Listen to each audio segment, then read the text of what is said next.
wasn't prepared for this. Mm-hmm. I was. Hello, everybody. Welcome to Dungeons and Dragons. I'm your dungeon master. I'm going to kill you all. We Told are you guys. in... Bitch.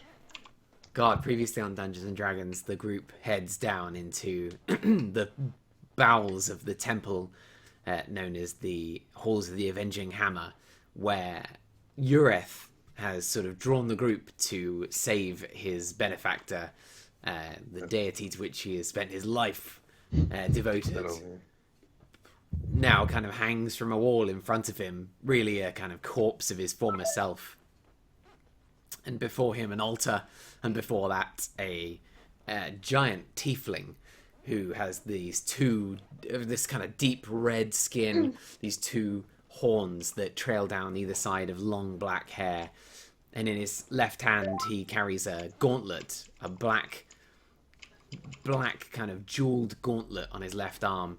And in his right, he carries a two-handed warhammer, which looks mean as anything you've seen, really. It's a big weapon. Flanking him are two of the Faith Militant, and you can see that there are 4 Faith Militant around the room, Ureth, as you're looking around. And each of them has this kind of fanatical expression on their face. Their hands tensing around the maces that they carry, sort of flexing their arm underneath the shields that are bound to them, and looking like they're ready to go. And actually, while we're doing that, I need you to roll me a perception check, Ureth, while you're at the front there. Yes. There are 2 other people in the room. What did you roll? I wrote a 16. 16. Start this party off, right? Nice. You notice that one of the guys, this guy here, has his mace is not in his hand. It's sort of in the leather strap on his waist. It's sort of hanging next to him. His shield is still strapped to his left arm, but he's pulled from behind the shield this what looks like a very small, curved, very sharp little dagger. You can see the 4 of them kind of gearing up for a fight, and there are 2 unusual-looking fellows on either side of the room. One on your right, you can see in a small alcove. His eyes aren't wild at all. He looks well-trained. He carries a large, sort of wing-like shield, steel shield in the shape of a wing that's kind of hooking round this left arm. And in his right, he carries a very long, straight longsword. He's dragonborn by no mistake. And he looks at you through sort of lizard-like slit eyes, and just kind of regards you with an expression that's poised and focused and ready. And on the other side of the room, a dark-skinned dwarf who's kind of ashen-skinned. He's got a little pot helm on, a wooden shield that's extremely beautifully carved. Looks robust as anything. Large, single-handed wooden shield. In his other hand, he carries a mace that's very dissimilar to the sort of stock maces of the Faith Militant.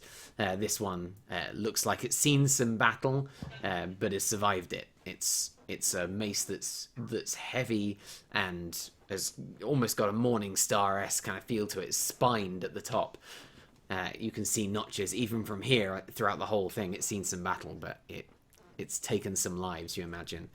And they're all just kind of the 4 Faith Militant geared up and ready to go, and the 2 on the either side kind of just standing in their alcoves waiting for some instruction, both kind of regarding you with poise and this kind of focus.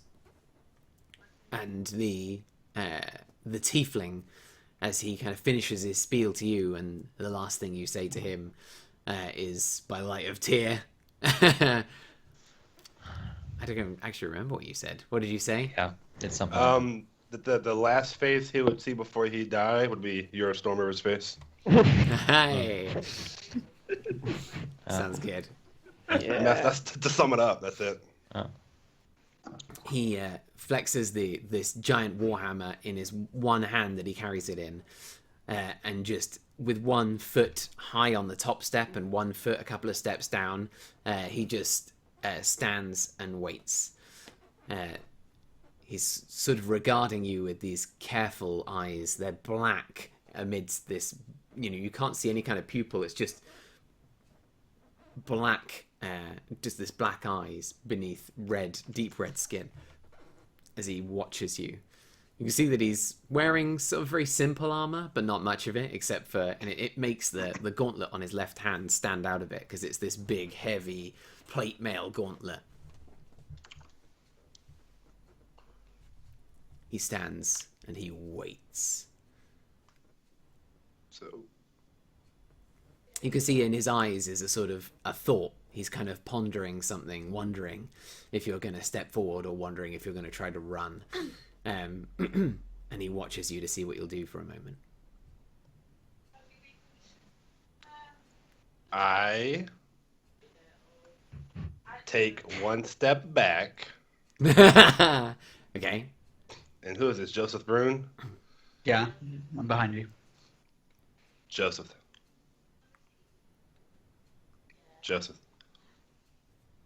I'm listening. Are you ready? I'm stood right here. Are you ready, friend, to follow me to battle? Just pull Hazard on and nod my head. I'm I look gonna back at the rest of the group. just pass another scroll to Lennis. Oh God, this is our chance. Scroll is it? It's a scroll of. Don't tell Gabs, he'll use it against her. Just message me. It's a scroll of Hold Monster. Okay. I say, you sit on the big guy. You know what? I'm going to just cast a spell on myself. I'm going to cast Cure Wounds. Let me ask you a question. If I cast it to the second level, that takes a second level spell slot, right? Yeah. Yes. Cool. I got one of those left. I got to see how much that heals for. Anybody know? I have no idea. Okay. I don't know. I wasn't ready for this. I thought it would be just shit to blazing when we start. Hold on. It's a 1d8, so for you it would be a 2d8 Plus- with second level spell slot. 2d8 plus anything or no? Plus your spellcasting modifier, I think it was. That's 3, I believe.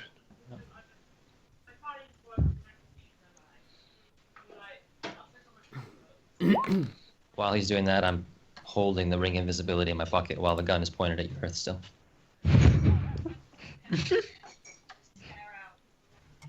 Okay. Are we doing this? We must free Tyr. We're doing this. I take a step forward. Any last words, Fiend? I have one thing to say to you. This man, this aspect, is all I need. I do not wish to harm any of you who do not wish to fight. Allow he and me to finish this together, and I shall allow you to leave. But fight me. I will crush you. I'm not buying your bullshit. Come and get us. And I cast a spell. And everybody rolls for initiative. Oh my Okay, God. fine. I don't cast a spell. What spell are you trying to cast? I was going to cast Crusader's Mantle, but it's fine. I don't want to do it as an action. Well, I haven't even heard of that. What is that? It's a pretty cool spell. Crusader's Mantle? Sounds amazing. You know, for a second there, I was like, they're gonna fucking just kick me and then shut the door and then walk away. If I would have closer, I probably would. I was like, I was like, we decline your offer. Yeah. Oh my God. All right. Hear us. So you guys, Oh God, I'll get I rolling genuinely with don't it. know what's going to happen throughout this entire game. All of my rolls and all of the rolls are going to be on here. There will be no fudging of any rolls. This is... What about their HP? Yeah, show that as well. Yeah, but you can't see it now. Yeah. You'll be able to see it in retrospect exactly how much their HP is. It's all there. Anyway,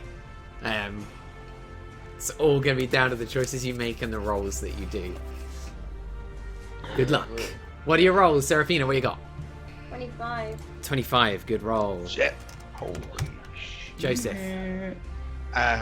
14. The rolls are good, Lenneth. guys. Ellen? Rolls are looking pretty good. Lenneth, what's your roll for 5. initiative? 5. Were you just is that just inhaling before you? 5. I was like, before we did this roll, I was like, it's so important that I go first, and my plan Oh was just. no! So yeah, we'll just go with it. God. Timfer, what'd you roll? 14. Neros. 19. Yeah, the other Nice day we roll. were like, as long as Lennon rolls high on the initiative, we'll be fine. You know, we got it down. Yerith, what'd you roll? What a 19, Cabs. Nice rolls. Not bad at all. Let's find out what they roll. These guys don't get any bonus. Christ. So Yeah. that's- That's a big guy. That's the big guy. Never mind. That's the henchman. The 14's the henchman. Ooh. Get 20 the henchman. That's here. No. Oh yeah. Tier's going right. They're up the tier. Here got the net 20. Cool. What'd you expect, right? This is the important one. Break the signs and remember he's a god. He rolls a natural 20. Called okay. it. It's okay. We want him to go first. Yeah, fine. Yeah. Come on, Cabs. Got chicken and peas. Come on, Cabs. Do it. All right. I can dare you. The first person to move is Seraphina. Okay, I'm gonna go from my little Kill bomb him. point around the door, and I'm gonna shoot him with my crossbows. All right. Kill him. One hit. I'll try. Is your HP 7777? Oh, found it. I got it. It's rubbish.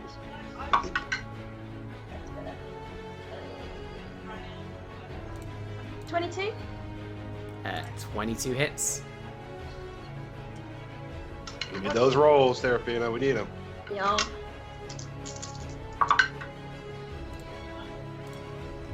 Uh, 3 poison.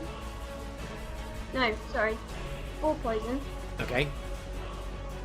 13 plus.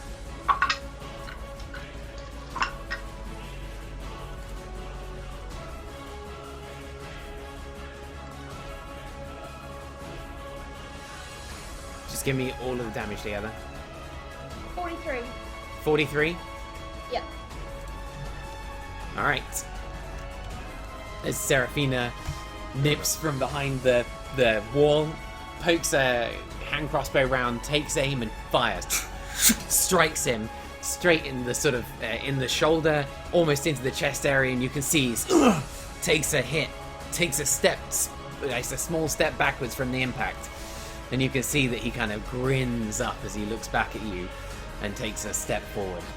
Seraphina, what's it going to be? I'm going to do another bonus action taking on Yeah, the you wall. are. All right. Do it. Your only hope. 29. 29 hits.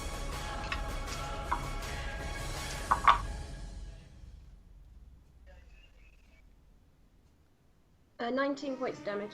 Okay.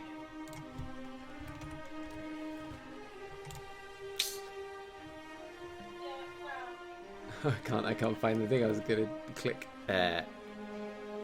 This one. Arrow sound. As Seraphina takes a shot. Another one strikes near to the first. Now 2 small crossbow bolts sticking out of one kind of shoulder into his chest. He just kind of grins as the impact hits him. Blood beginning to pool down his tunic. You can notice that right now he's not wearing a huge amount of armor, but he's he's looking pretty hardy as he takes a step forward. Any more, Seraphina? I'm just going to kind of not hide, but go back around the corner so I'm out of view. Okay. As you hit him, Seraphina, I need you to make a dexterity saving throw. A dexterity saving throw. Yeah. Your Oh, you mic might is- get the... Yeah, your mic's doing that thing, Kev.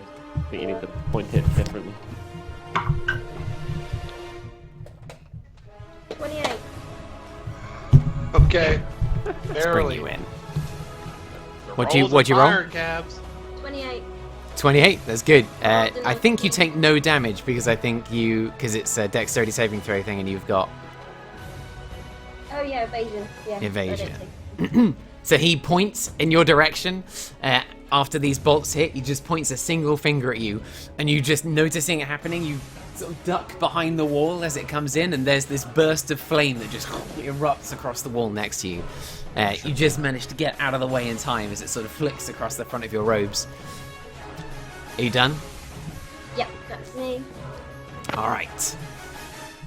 So this guy steps forward. Let me just check on the stats for this weapon. Okay.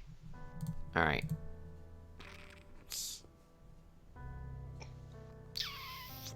He steps forward up to you, Ureth, and he is going to hold his action. That's what he's going to do. Who goes it next? Oh, Ureth, but not quite. Is he in melee range of Ureth or not? He is, yeah. Interesting. He just kind of steps, walks up to you, Ureth, like this enormous warhammer in one hand. He hasn't brought it up in two. He's got blood that's kind of beginning to trace down his robes, this black blood on his left-hand side. And his left hand, now black blood beginning to trickle down his arm towards this gauntlet that's still in his left hand. This faith militant guy just begins screaming and running forward and begins to start throwing attacks at you, Ureth, on your left-hand side. I'm ready for him. He rolls a 22 to hit. He hit me. That's 12 piercing damage. That's 9 when you think about it. Yes. As he kind of catches you off guard on your left-hand side, you're sort of looking at this very tall tiefling that's stepping towards you stridently, and he catches you on the left side. You're just caught off balance. You bring your shield up for the second attack, and he rolls a 11. Ah, misses. As it comes down, crashes into the shield, and you reflect the blow. This Hand of Bane is going to use his action. He's not sure what he's going to do. He's going to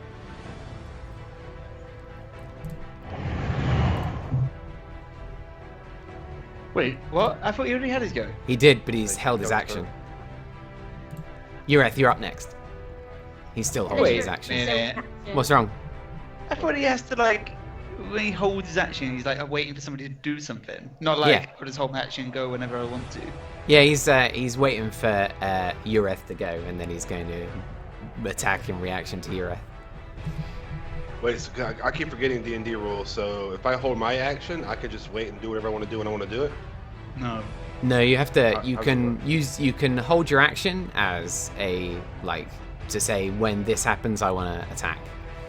Oh. Well, I'm going to hold my action. What is happening? What are you waiting for? I'm waiting for him. Oh, it's awesome. So that he's walking up to you, he's like bearing down on you, standing, Yeah. waiting for you to strike. You're waiting for him to strike. The two of you just kind of, like you with your long ice sword in hand, him with his huge hammer, just waiting for you to strike him, and you're not going to attack. In which case, he is going to attack, off the back of your, after your turn. That's what he was waiting for you to go, so he is going to attack. He uses the hand. He rolls a 22 to hit. Fucking seriously? That's okay. It hits. He brings his left hand up, this gauntlet, and he reaches out towards you. And you can see that his eyes widen, these black eyes beneath this red skin, this demonic form, just looks down on you, reaching forward with this gauntleted hand. And there's a look of glee in his eyes as he sort of begins to form like a grip. And your throat just kind of closes up, and you bring your arms up, and you can feel you can't breathe for a moment. You take 9 crushing damage and 17 necrotic damage.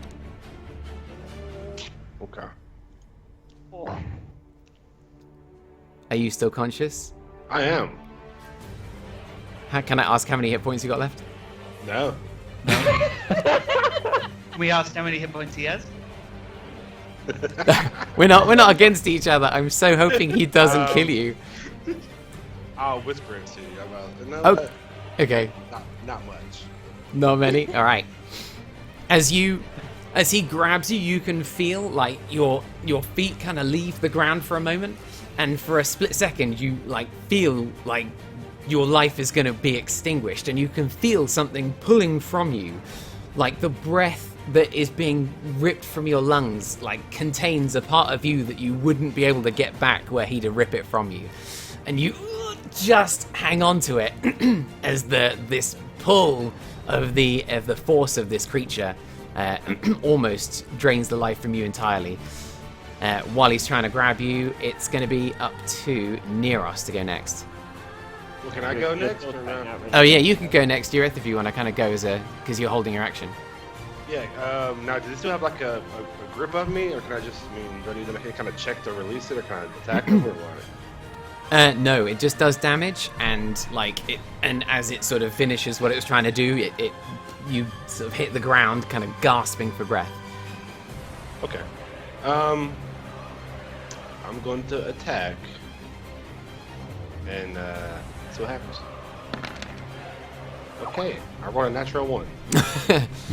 You swing hard, and it just ricochets off his gauntleted hand, and he just sort of passively puts up to defend himself.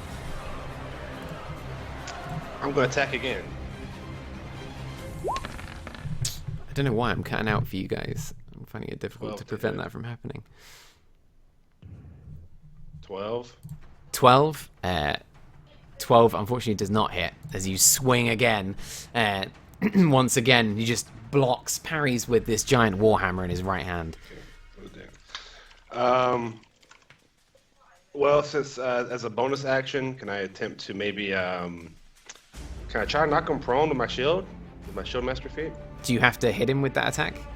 I just have to attack is all it says. It says if you take the attack action on your turn, you can use a bonus action to shove a creature. Go for it. So just contested strength check, is that okay? That sounds about right. Okay. That's how we do it. Yep, Oh, that's how you do shit. Look at that. Natural 20 versus his natural... Wait, oh yeah, your natural 20 against his natural 1. As Oh god. he blocks with the second strike, and you spin in a circle, smack him with the back of your shield, and he lifts off his feet and slams onto the ground backwards, knocked prone. Okay. I'm just going to end my turn standing right there in front of him. Okay, Neros, you're up.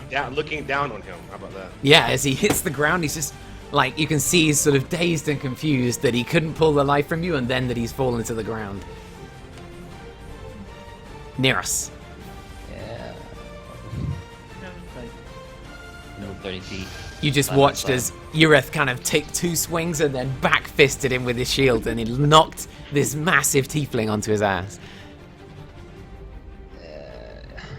Yeah. Yeah. Is there a clear shot at him, or is he too obstructed by Tinfer, Joseph, Ureth, and the Fanatic? You're going to have disadvantage because if you're going to try a ranged attack of any kind, he's prone, so you get disadvantage on ranged attacks. Because there's so many people in front of me, or because he's prone? Because he's prone, but it may be because, like, yeah. If he wasn't prone, it would probably be okay, but given that he's prone, yeah, it's going to be difficult to hit him. Okay. But do I have a clear shot at the Fanatic? Yes. Okay. Yeah, I mean, this is like at least a 20-foot. No, it's not. It's 12 feet long. But yeah, there's enough room to be able to get a shot through. They're not all Okay. tightly packed. I'm gonna shoot at the Fanatic. Okay.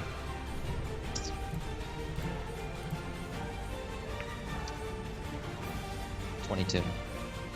22 hits nicely. 11 points of damage. All right. As this shot rings out, you just hear what sounds like a fast-moving fly past your ear, Joseph, as it spears through and ricochets off the side of his pot helm, leaving a dent and taking him almost off his feet. He's dazed, the blood trickling down his face just from the impact it ricochets off the helmet. And then I'm gonna cast, as a bonus action, Sanctuary on Yura. Okay. And got 13 feet of movement. And I'm gonna use that to go back.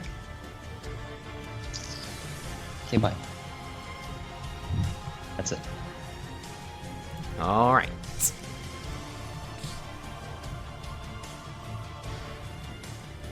These guys are going to move in.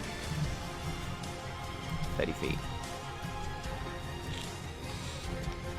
He rushes to the side of his downed friend, and this one rushes forward, this big wing of a shield over one arm and one shoulder, and brings up his this long blade and just tries to swing at Ureth as he's standing there. Make a wisdom saving throw. What's the wisdom saving throw? Oh, Oh, he's for his a yes. Nice. Because of Sanctuary. Good, good, good. Sanctuary, good spell. Wow. He rolls an 18. That succeeds. Sorry, Earth. Alright. Ureth, his first attack is an 18 to hit. Nope. Ow. Bounces off my shield. Second attack is a 14. Last attack is a 19. They all miss me. Oh. What a hero. He rolled Jesus. a 9, a 5, and a 10. Just could not roll anything higher as he starts swinging, and Ureth, having knocked his master on the ground, like really buzzing off the high of that strike, just starts blocking and parrying blows. 3 attacks he just manages to block and parry out. You're just watching Ureth standing at the front, taking and throwing out strikes like a hero. And this one steps forward. And you can just hear him muttering under his breath, and grasping his holy symbol with one hand. And he Since we all rolled a 14, is there any chance? Oh yeah, roll initiative Roll check. against Yeah, the- good point. Yeah. Yeah, I need Oh, Joseph roll another and Timfer to roll an initiative throw. Yeah. I don't know what's my initiative.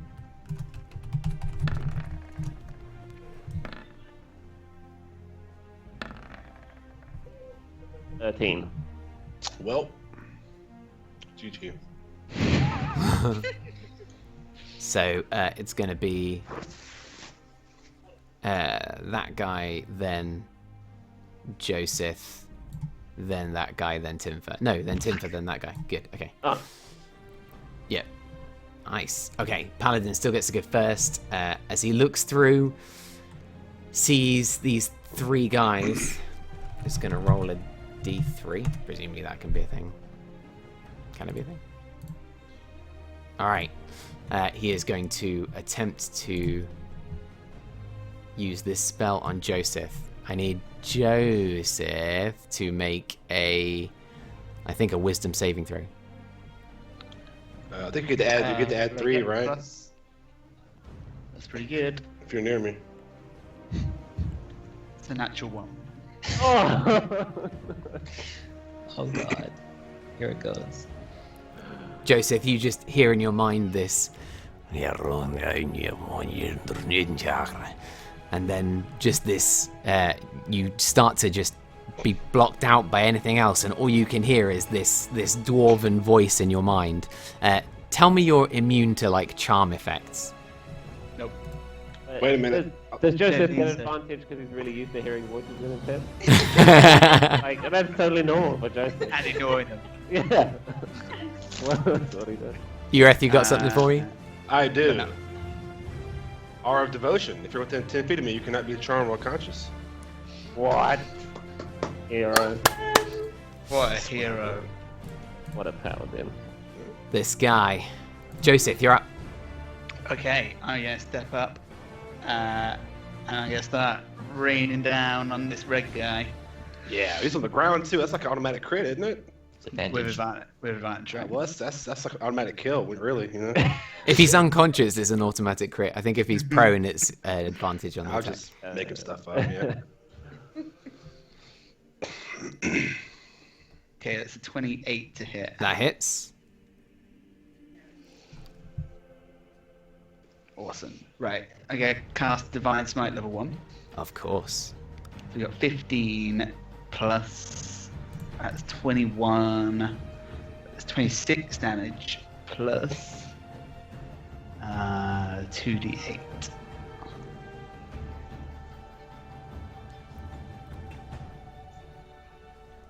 Oh, that's 1d8. That's another 5. That's 31.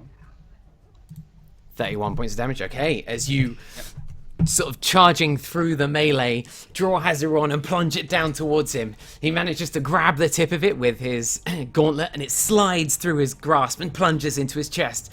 A good couple of inches in, as he pulls it out of himself, a gout of black blood following it.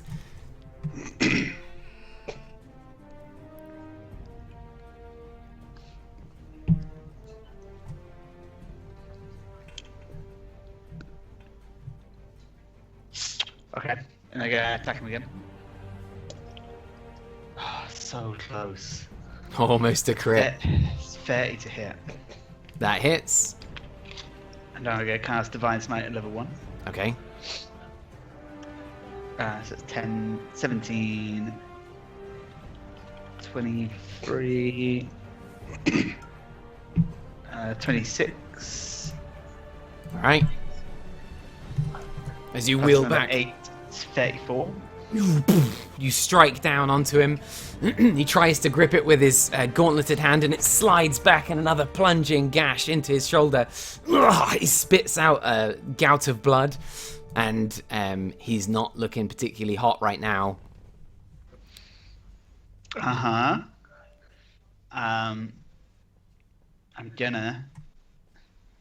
Do I have any bonus? One sec. Go look up my feet. Timfer, you're going to be up next. You can go. I'm not gonna... Timfer, Yeah, you're just up. go ahead. Go ahead. Okay, so I'm gonna walk up to this red dude who's still on the floor, right? Yeah. I'm just gonna look over him.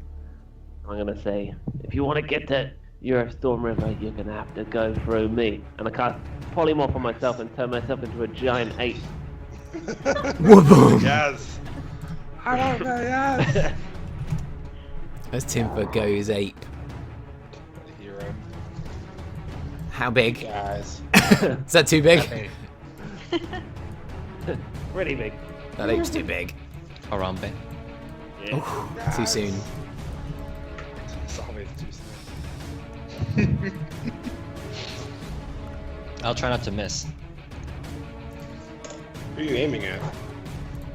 Not Harambe. As Timfer just kind of explodes into this huge ape, slamming his giant fists on the ground.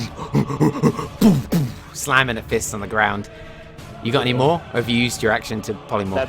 That's my action. I'm just gonna use my bonus action to use a first level spell slot and get back to sorcery point. Okay. Sorry, I can do something. I was just checking whether what's a bonus action, what's not. Can I cast? You got Shield of Faith on Ureth. Okay. Oh, what a player. As Ureth, like he's starting to, his breath is raspy. You can see that he's struggling, but like he's just so pumped that he's just running on adrenaline at this point. And that shield, you can see a little bit of relief on his face, just to be provided with any kind of protection. These guys are coming at him from all sides. I'm done. All right. Okay. These guys rush up. Let's quick peek.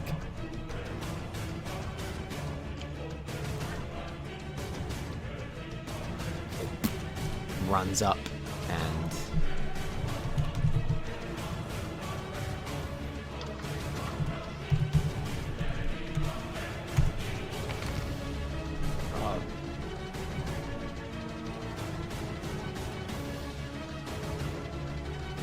A lot of ones. Okay. He runs up from behind, grabs something from the altar as he goes, pulls the cork on it, and just plunges it into the tiefling's mouth. And you can see that his wounds just begin to heal a little bit. The other two then sort of sprint forward and try and jump into the battle. Yeah? I have a question. Yes. He does that, but he doesn't heal at all. Oh, Joseph, you hero! What a man. What was it you used? Oh, it has everyone's fucking ability, isn't it? Can't heal when you've been hit with Hazard. Oh, At all. Oh, that's Such an OP sword. So, what happens then is you see him kind of, you can just see him like, go on, you can't, not now, and you can just see it, glug, glug, glug, and he's like, ugh. You can see on the ground this panic begin to sort of spread on his face as blood begins to trickle from his lips. He looks down at his gauntlet with this kind of pleading look in his eyes, like he's going to reach out and do something. And this guy runs up to his side and grabbing his gauntlet, he says, take me, and he just kind of slits his own throat. That's not how you win a fight.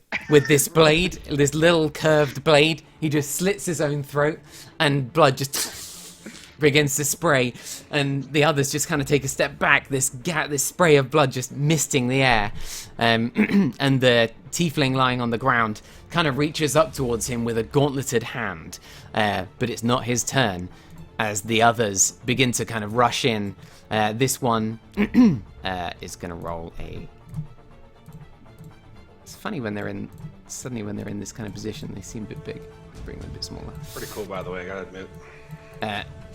These guys rush. This one guy on the right-hand side rushes from his alcove, runs forward, mace in hand. He's going to attempt an acrobatics check to kind of nimble through this very difficult to move.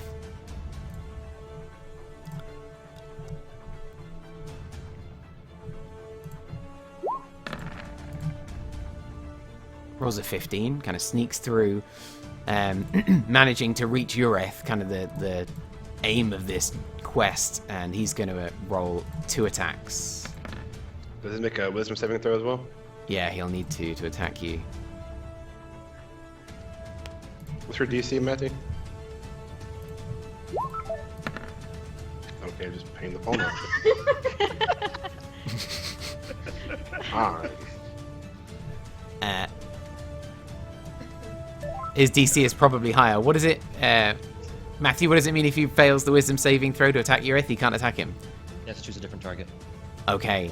Then he fails, and he's gonna just swing at the next nearest target, which is gonna be Timfer. Hang on. He rolls a 15 and a 22. They both hit. Now, wait, can I impose disadvantage on my fighting style? If he attacks a different target, yeah. I think that's how it works, right? I've been using it a long time.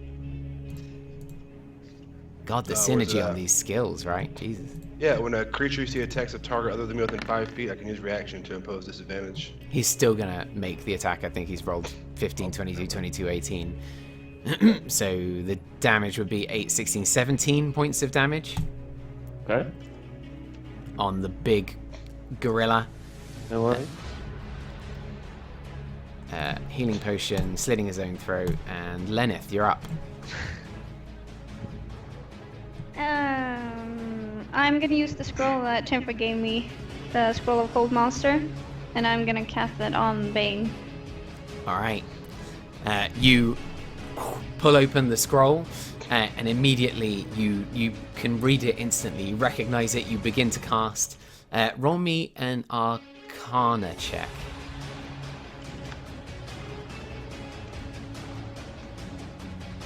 $14. So you know the spell, but you don't know it well enough to recognize that the whole monster spell is. Yeah, go on. It's in the name of the spell. Like, It's any creature. It doesn't have to be a monster. Any creature. It says any creature on Really? the. Yeah. Yeah. no. It's like, yeah. Oh, it's like the level up from hold. Yeah, it's higher Person. level than whole person. It's not a level. Yeah. Well, that's cool. I didn't know that. Sorry. Ignore me. In which case, he's going to try his damnedest to save. He's going to have to roll a wisdom saving throw. Sorry, I misunderstood the spell. Well done, Lenneth. Quicker than I am. He rolls an 18. Oh. What's your DC? 16, I think. Fuck. Yeah, it's 16. For a moment, his body seizes up, and then he manages to shake off the effect. You, with your hand out, just you can feel the kind of rebound, arcanic rebound into your hand for a moment as the spell fails. You shake it off. Good try. All right. Well, that was my action. I will back up a little bit, and that's it. All right. As the end of the first round of combat happens, we have Lenneth, as you're kind of casting the spell, you see on either side of the room the doors burst open, and people that you recognize, some of them are wounded, Oh yeah. some of them are badly injured, some of them are not so badly injured. They just kind of burst through the doors and start sprinting. Some of them heading towards their master, some of them just sprinting into the room to attack whoever the first people they see. So the first couple are going to run towards you. How was the distance? Guys. There's our backup come through the door. He can make it, but the others can't. Oh, no. I think one more can reach you, but the other one is going to go for Seraphina. And out of the other door, Nero, one of them is going to be able to reach you, but I definitely don't think... No. The others aren't going to be able to, so they are going to rush out into this kind of... They are going to run out. In fact, they're going to run, but they're not going to be able to do anything, because they're going to use their action to sprint in. Cavs, you're the worst. I know. Alright, so there's only 1, 2, 3, 4 that can attack. One of them takes a swing at Seraphina, who, while hidden, was pretty obvious when they ran through the door. I didn't hide anyway. Yeah, I don't remember you rolling a stealth check. So Seraphina, he rolls a 23 to hit. That hit. That's 5 piercing damage you take. As he just kind of glances you on the back. You spin around just in time to see it coming and get out of the way of most of it, but it still glances off your shoulder. You can see that it's kind of torn your cloak slightly, and like that pisses you off more than the injury. Lenneth. Oh, my God. My God. None of them can roll there. They roll a 20 to hit. 20 to hit. Yeah. Is that against my AC? Yeah. What's your AC? 15. Yeah, they rolled an 11, a 10, an 8, and a 20. So you take 12 points of piercing damage as these two keep swinging one after the other, wah, wah, as you manage somehow to kind of dodge every couple of seconds, dodging out the way, and one just kind of, as you take a step forward to dodge a blow that was coming in from behind, one of them just takes this sort of horizontal swipe and catches you right in the gut with this mace, and it knocks the wind right out of you, double over for a moment as the sort of air escapes your lungs. 12 points of damage. Seraphina, there's another attack for you. These guys get 2 attacks around. 17 to hit. Doesn't hit you, does it? No, that misses. Alright. And Nero, they're going to take one person is going to take 2 swings at you, which is 16 to hit. Yes. No. No. Aha. No. What's your AC? 17. Yeah. And the other one was an 8. So he swings twice, you managing to kind of just get out of the way of one, and the second one you just duck as it horizontally swipes just where your head was, and you feel it, your white hair just kind of float through, just kind of get caught by the breeze of this blow, and you kind of thank your lucky stars that it wasn't that close. Seraphina, you're up. I can't see their tiefling from this point. He's still prone, is he? He is prone, and you've got a kind of massive gorilla and Ureth between you and him, but I know that doesn't bother you now with your sharpshooter feat, but... Yeah. But So- yeah, while he's lying on the ground, you get disadvantage on the attacks, yeah. So just normal. No, I only get advantage on my first one. Only if he on- doesn't know the source of the attack. Yeah. Yeah, but if I'm doing by range, then that would be disadvantage, wouldn't it? Yes, you get disadvantage because he's lying on the ground. Do you have any reason to have advantage? No. Okay. The fact that he's lying on the ground. No, that would be That's it's only for range. melee you get. Melee get Oh. advantage. Ranged actually get disadvantage on prone targets. It's Okay. difficult to hit targets lying down. I'm gonna run in then. Okay. Holy shit. Yeah. Are you going to disengage or are you just going to run? No, I'm gonna run. Holy shit, Seraphina! Like, you're it between victory and failure. I think they're going to take reaction attacks at you, one each. Yep. One of them rolls a natural 1, and the other one rolls a 21. 21 hits. He rolls a 1 on the damage though, so you only take 4 points of piercing damage as he catches you in the back as you sprint off. Your purple cape just kind of flowing out behind you as you nimble past, just running Okay. forward. What are you going to do? I'm gonna use my Dark Star dagger and stab him. You take both of these crossbows, slide them into their holsters, draw your dagger, and just kind of rush forward, nimbling through the fray, kind of darting between the legs of a giant gorilla that's standing there. You nimble past him on the left-hand side, draw the dagger up, and the guy on the ground, you can see him reaching up towards this dying fanatic lying next to him, reaching up with his black gauntlet, and you can see for a moment the life force being started to be drawn from this man into the gauntlet. And as you watch, just as it's beginning to happen, you can see that up his left arm, this kind of dark, iridescent plate mail is beginning to kind of form from where the gauntlet ends, just beginning to build up one arm. What are you going to do? I'm gonna stab him with my dagger. Roll an attack. Beautiful halfling you. I get advantage on this, don't I? Yeah, he's prone.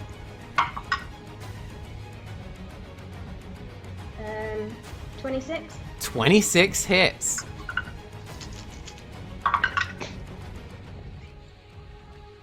I don't need to separate poison, do I? No, just tell me how much.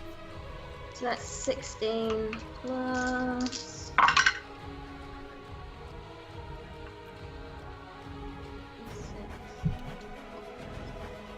38 points of damage. How do you want to do this? I'm just gonna stab him in the chest, I think.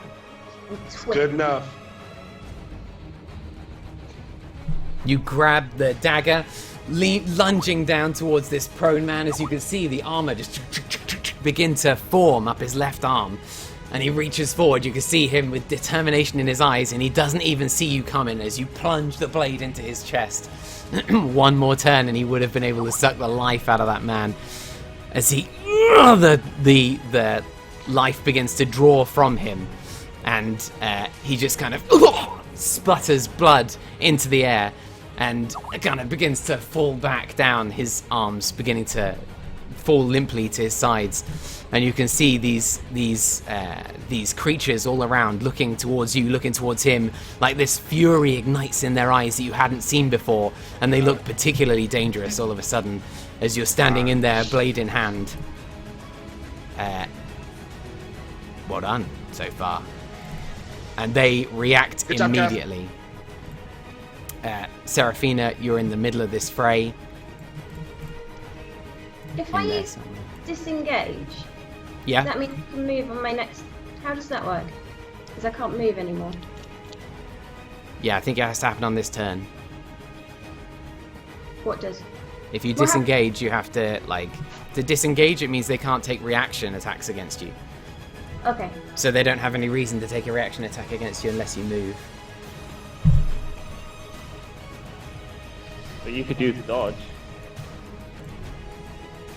You have your Like- bonus action still. Is that one of mine? Didn't use that one before. I think No, that's one. I can't do it. I can do hide, disengage, or dash.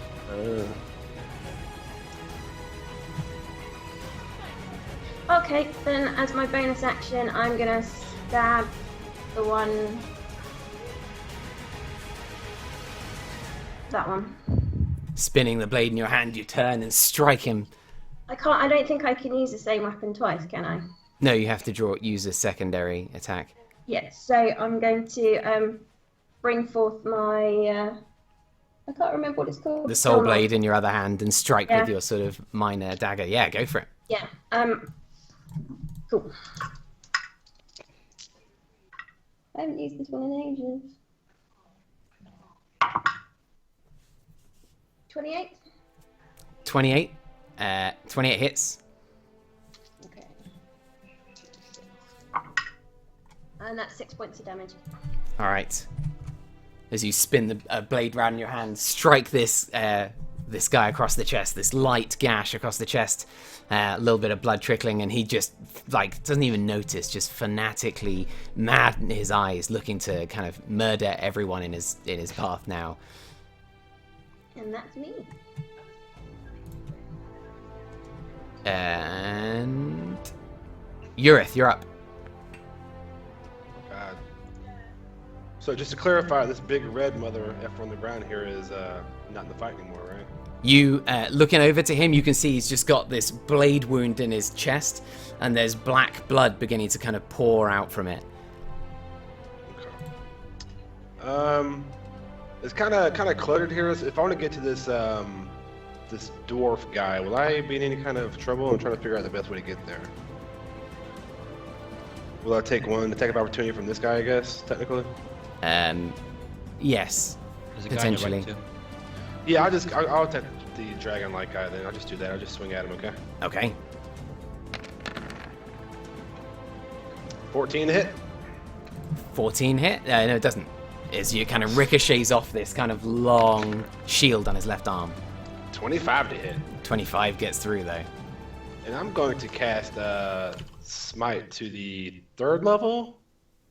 Okay. I don't. Give me a minute to figure this out because I don't cast Smite much. Well, Justice, help me out, brother. What I got to roll for that? 2d8 for level 1. It's level 3 though. So level 4d8. 4d8. Sweet.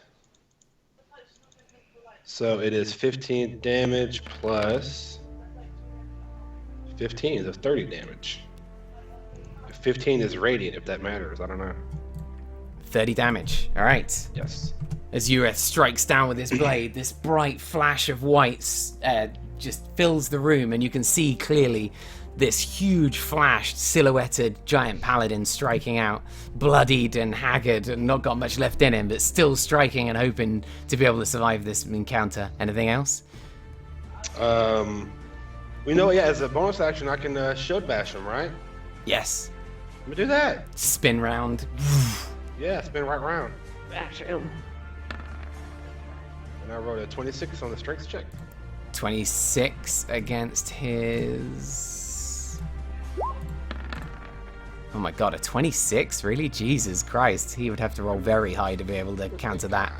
And he doesn't. He fails as he kind of gets knocked off his feet and hits the ground behind him. This shield just boom right in his face.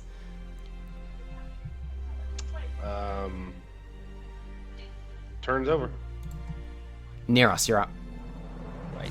I'm gonna use my action to disengage. Okay. I'm gonna go 30 feet. Now. I'm gonna use action surge, Nice. and not really. I don't really have anything. Sound cool. Yeah. Sounds cool. Sergeant. Cast chill touch to the 2 guys that came at me. Okay.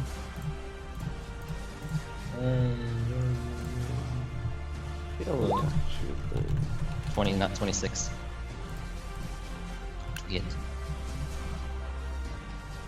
26 does hit. Roll for damage as these tendrils begin to kind of grasp up from the ground. One of these guys has already got this hugely charred face from having been in an explosion once before. But the tendrils aren't enough to kind of take them down. They both still No. standing from the impact. They grasp out of the ground and pull them, and they just gotta pull themselves out from the grasp of these sort of these luminescent and transparent tendrils that pull through them. And I'll command the zombies to attack the guys closest to them. Okay. Which is gonna be Francis and the other guy. Ward. Ward goes first. He has to move like 3 feet. And he's gonna swing at that guy.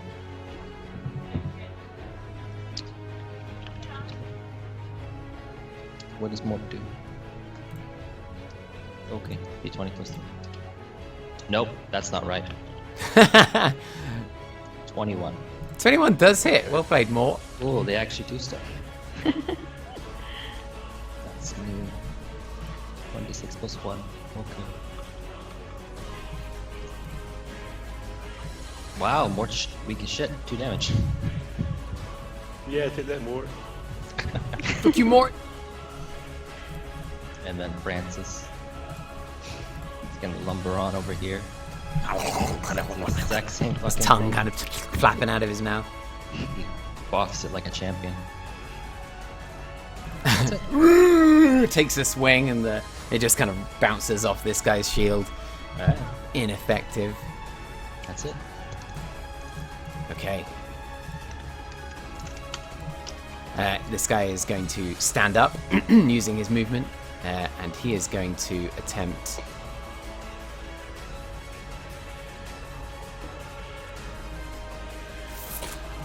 Yeah, that's what these guys do best. He's going to take a step forward by the craziness of what's going on around him, and he is going to Misty Step using a bonus action. 30 feet. Motherfucker.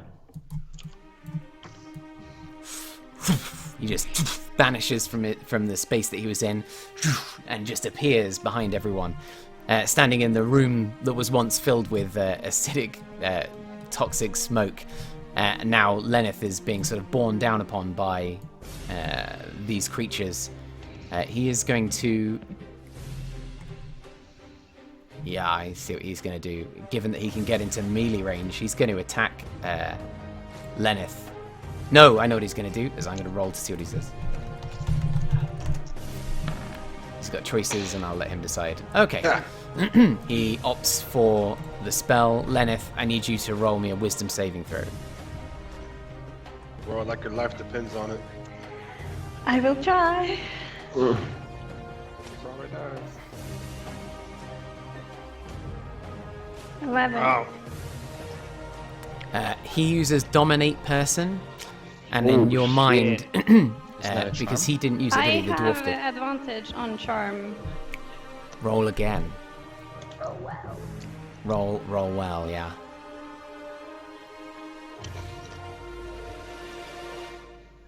$23. No! As for a moment, you just hear this draconic in your mind. Yeah, it wasn't so loud. And you just Person with the fireball. In the face. shake it off, pushing it out of your mind.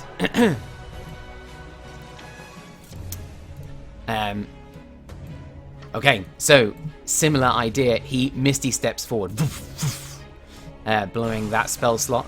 He can Misty step up to 30 feet, and he can move up to 30 Breaking up feet. cabs.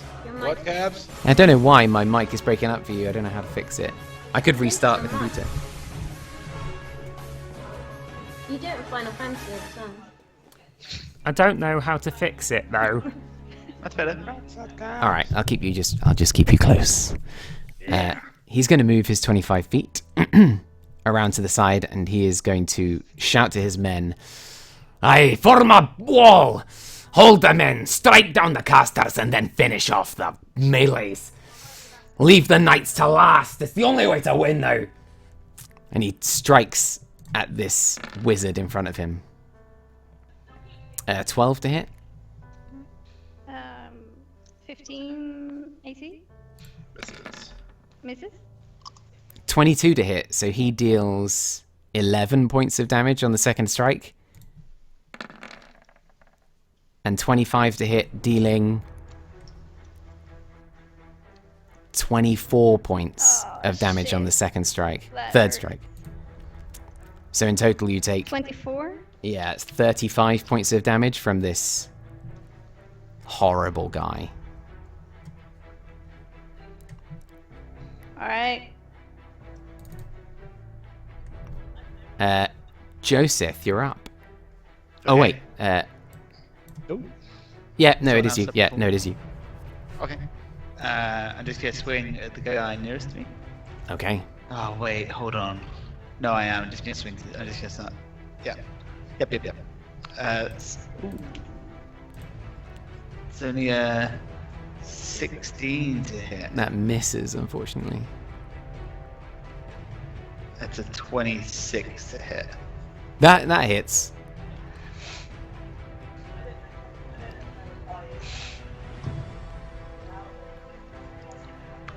So 19, 22, 25 damage on just this guy in front of me. Yeah. The one that got a blade across the chest now gets a blade across the back as he takes 2 hits almost simultaneously and staggers forward for a moment. The impact on his back, you can see it just as gashed right through what armor he had. It's now kind of tattered and blood is pouring from him. He doesn't look too happy. Okay, I'm done. Timpha, giant gorilla. I'm going to.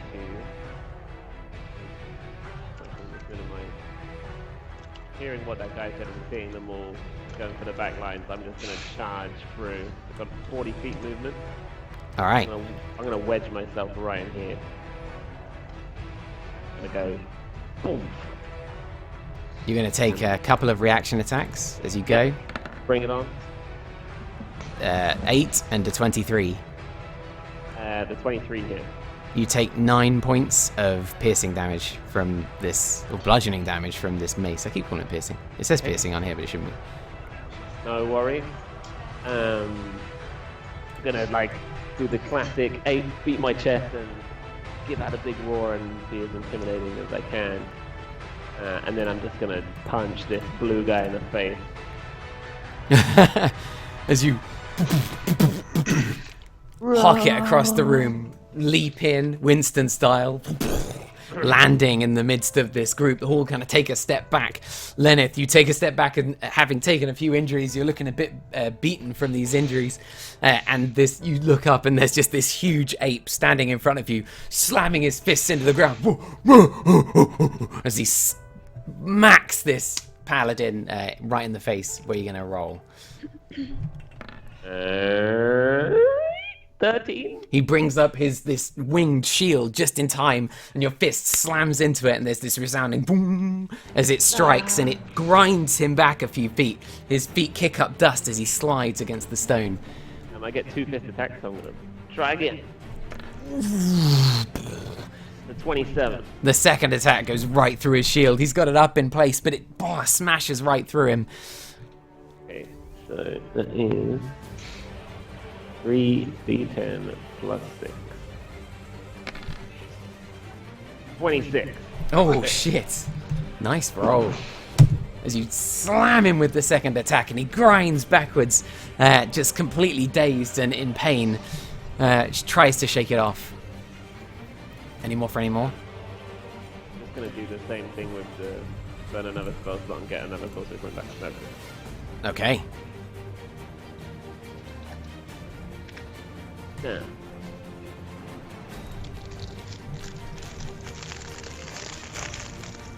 All right.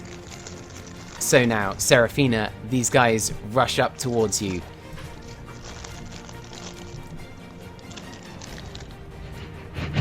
Two of them are going to make 2 attacks against you while you're there. Okay. Your AC is 17, right? 18? 18. You're laughing at. So you take 10 points of bludgeoning damage from behind as one of their strikes manages to catch you. Nimbling backwards and forwards, you manage to dodge a couple of them, but they're bearing down on you fast. And Ureth, one of them is going to attack you with these just wild swings as best he can. And he deals 6 reduced to 3 points of bludgeoning damage on one of those strikes. What was it hit? 24 to hit. Oh, come on. Okay. How much? I'm sorry. 3. Okay. It's not good. It's not good. And with that, Lenneth, you're up. I used my uncanny dodge on that attack. Okay.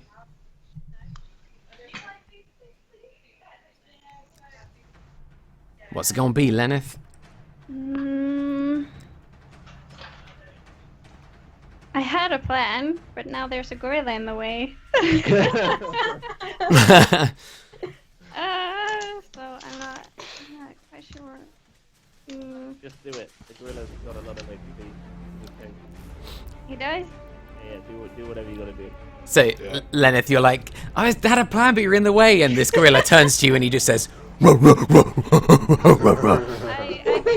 I only literally have area effect left. Do it. Do it. Alright. I'm good. I'm gonna move my 30 feet. Okay, you're going to take a few opportunity attacks. If I go around? If you leave melee range, so most of them have been attacking you in melee, so if you move, they're going to attack you once as you try to pull out. Can I miss a step? You can.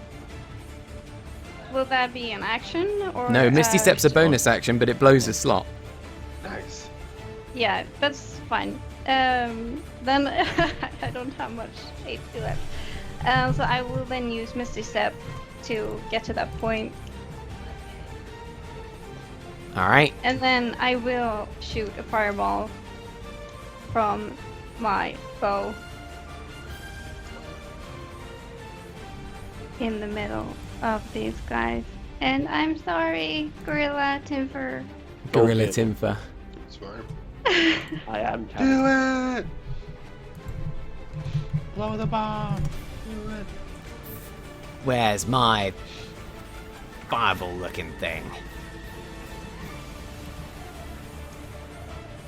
You lose hit points because you refer back to your other shape. You don't die, right? Correct. Yeah. Okay, that's good. That's good to Boom! know. I didn't know that. That's only with polymorph, not with change shape. But I did polymorph. So yeah, I just went change mode. As Lenneth sort of takes a few steps backwards, opens her book to the right page, and draws a finger from it, like traces across the words with her finger and draws it back, and this little tracer of red pulls away from the book like she's pulling honey out of it. And as she pulls it back, it sort of globs onto her finger, this little red ball, and she casts it forward like flicking off a bogey off the end of her finger, and it spears into the air, this little red tracer behind it. And as the gorilla just looks up, whoop, and just kind of closes his eyes as it lands next to him, woof, there's this huge explosion.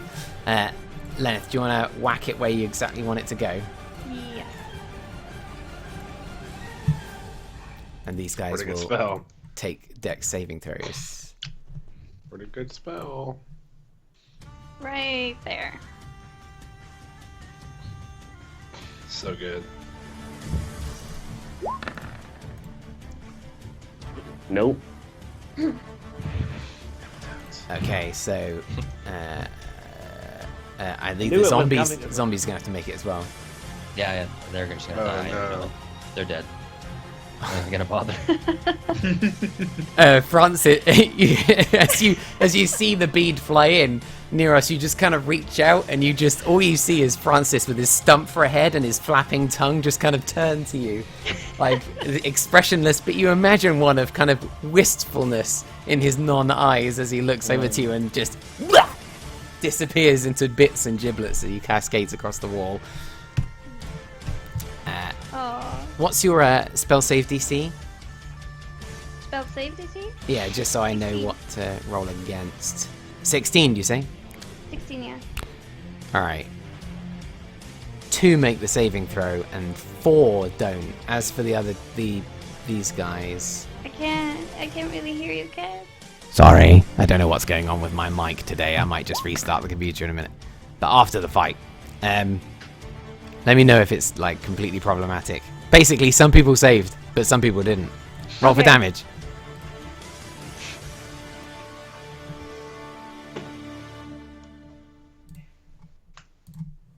32.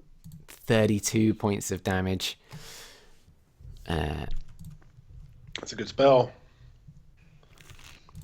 So a it's good half spell. damage on the ones that save, I believe. Yeah.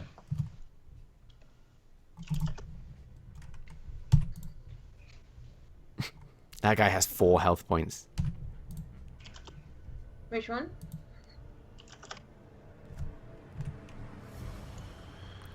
16. Bye, Jimmy. Jimmy's actually died in response to the explosion. Blown off Skype. Screw you and your fireball. So Jimmy, you take 32 points of damage as this explosion resonates next to you. Yeah. It's huge. And yeah, there's just this massive explosion that just rocks the cavern. Some of these guys just get exploded and blasted into walls. The zombies, their bits held together barely as they were, just fall apart and spray across the nearby wall. It's huge and devastating, as only Lenneth knows how to provide. Any more for any more?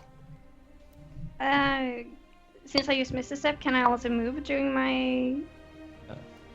now? Yeah, you can said move. Yeah, absolutely.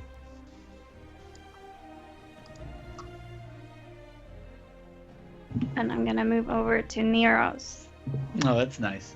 That's And- nice. That's it for my action. All right.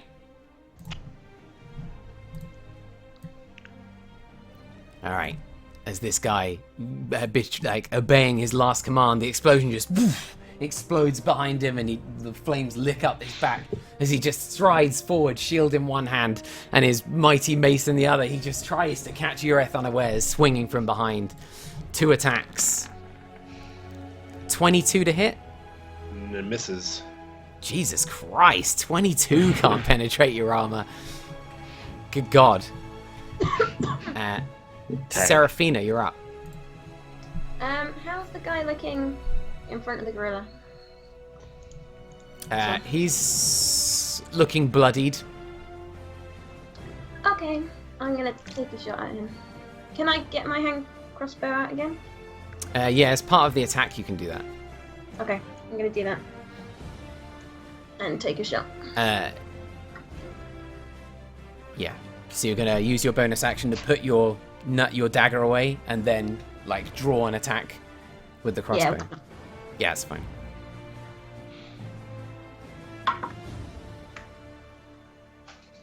$23 to hit. 23 does hit.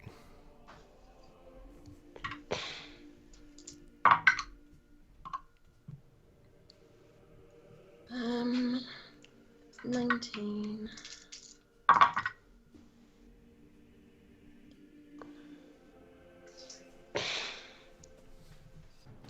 $35 damage.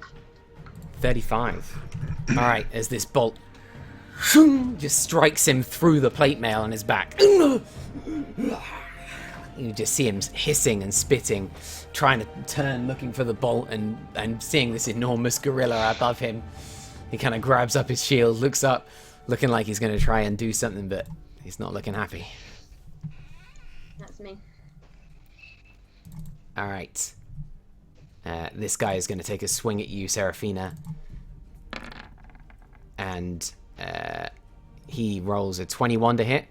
That hit. 6 points of damage. The other one's a 13 to hit, misses. In which case, Ureth, you're up. Oh, Okay, never mind. sorry. Give me a second. Okay. Yeah, just before Ureth goes, these guys. Because they haven't got an initiative round of their own. Yeah. Alright.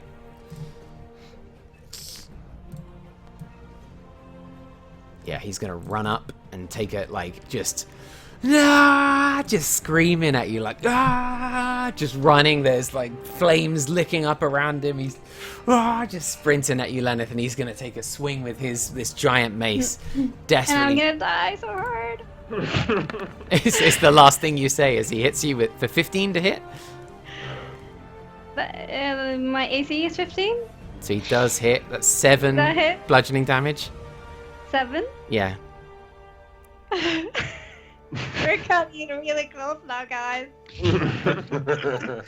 He throws one more attack out. Oh shit. he rolls a 19. Oh And he rolls max damage, dealing 13 points of bludgeoning damage on that attack. I'm unconscious. As you take one hit, you kind of look up, and Neros kind of reaches out to try to help you, but he's not like Ureth. He can't get in there to do anything to protect you, and the other one hits you across the face.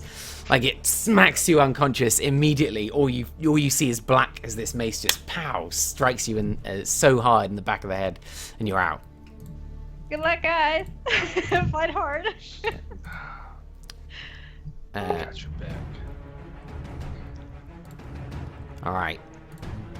These guys are now moving in. This guy takes 2 swings at Ureth. Oh God. Misses on both. They're only weaklings, these guys. And this one is going to try and take a swing at the big guy in front of him, rolling a 16 to hit. That's for you, Tinfa. For me? 16 to hit Yeah. for Tinfa. 16 hits. So that's 12 piercing damage on the first one. And a natural 20 on the next attack, but he rolled low on the damage, meaning he rolls 4, 5, 6, 7 points of damage on the second attack.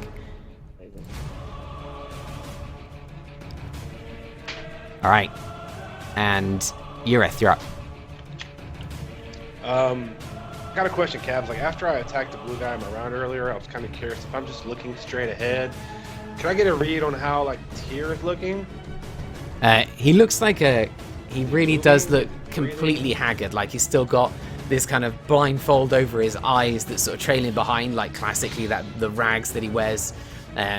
He's looking like emaciated and haggard and like unmoving. If you would think he was a corpse. That's not what I wanted to hear. Okay. All right. Okay. But the guys that are near me, which one looks in the worst shape then? Probably him, the guy in front of you. Although they're all... I'll hit the guy in front of me then. I'll hit him. Go for it. 11 to hit. 11 doesn't hit. Attack again. That does. 25 to hit. Yeah, that 20 hits. damage. Just have to move you to one side while I grab him. 20 points of damage. Yes. Alright, as this longsword strike catches him across the cheek, it's deep, and you can see that his jawbone gets exposed from the attack. He hisses, then this blood just spits out of one side, and there's this sort of crystalline ice that just begins to build up around his jaw, which is now set into this grimace. He turns back to you to try and strike you. Well, I'm gonna just as a bonus action try to shield bash him. Maybe. All right. Hit him pretty hard. This shield bash. That nat 20 on the shield bash was so good, by the way. See what we got here. 20. 20 against his, which is going to be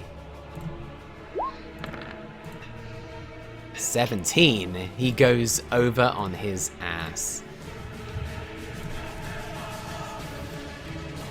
As Ureth just boom strikes him in the face with the back of his shield, and he just gets staggered, like slides down onto his butt for a moment and just dazed from the impact. Okay. I think my turn's over. Alright. Neros. You're standing in front of these well-armored, some of them well-trained people bearing down on you, and Lenneth just kind of gets a strike out of nowhere, spins in on the spot, and kind of hits the ground next to you. Would it be an action to pick her up? Yes. Or in this case, try to catch her as she falls? Yeah, you could roll me a save if you like. It would be probably an acrobatics check to try to catch her. But if I pass the acrobatics check to catch her, would that count as an action? Or because I passed the save? To pick her up and to move her is going to be an action. Yeah, but if I pass the save, it's not an action, is it? Yeah, I think it's gonna be either way. It's still gonna take like the 6 seconds that you have, right? Okay, Fight there's no first. point. Fight no point. first, rescue later. How's the guy in front of me looking? He's badly wounded. He's definitely bloodied, but he's not on his last legs or anything. He's got this. Mostly, he's just got this this scorch marks over his left-hand side from the explosion that caught him. Okay. Right. If I don't have any melee weapons apart. Yeah, I don't have any melee weapons. Can I bash him with the hilt of the gun? That would be what kind of roll would that be? It would be like an unarmed strike. Okay. So it'd be a d20 plus strength modifier? Yeah. Or yeah. Dex. No, strength. Strength. Okay. Right. Do it, Matthew. Yeah, I might try that instead. Do it. Do it. Nope. Yes. You didn't have your strength modifier, did you? That's 0. No, you flip the gun in your hand and go for the strike, and he blocks it off with this massive shield, and his left-hand side just blocks its one side and grabs up his mace, looking like he's going to try to hit you. Okay. Well then. Then I'm just gonna try and squeeze in between him and Lenneth, and that's my turn. Okay. Alright. This guy's looking pretty haggard. He is going to... I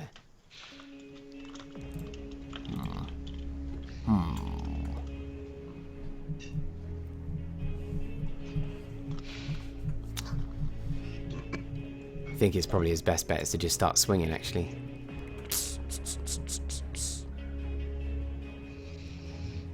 Nah, he's going to cast Blight against the giant,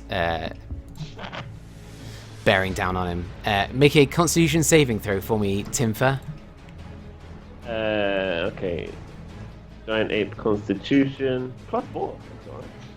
Sweet. 17. Yep. 17 does save, yeah. So good.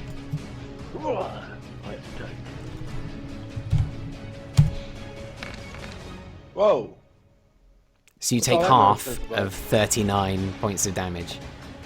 Oh, okay. Nice Which roll. is, what, 19? 20. Okay. No. Yeah. Who cast what? Blight. And the other guy behind you, Timfer, is going to make strikes at you as best he can. God. 23 to hit. That hit. That's 20 points of damage. God. Okay. Oh God. He gets the second strike. That's 24 to hit, Hit. which is 24 points of damage. Crack. Okay. Yep. He makes one last strike. 20 to hit Come on. is 14 points of damage. 14. Yeah. Okay. Still a gorilla. Woo! Oh, You God. have 2 health points left as a gorilla, is that right? That is correct. You guys don't know how lucky you've been in this fight. Holy shit. Kaz, save us, Kaz. Take it home.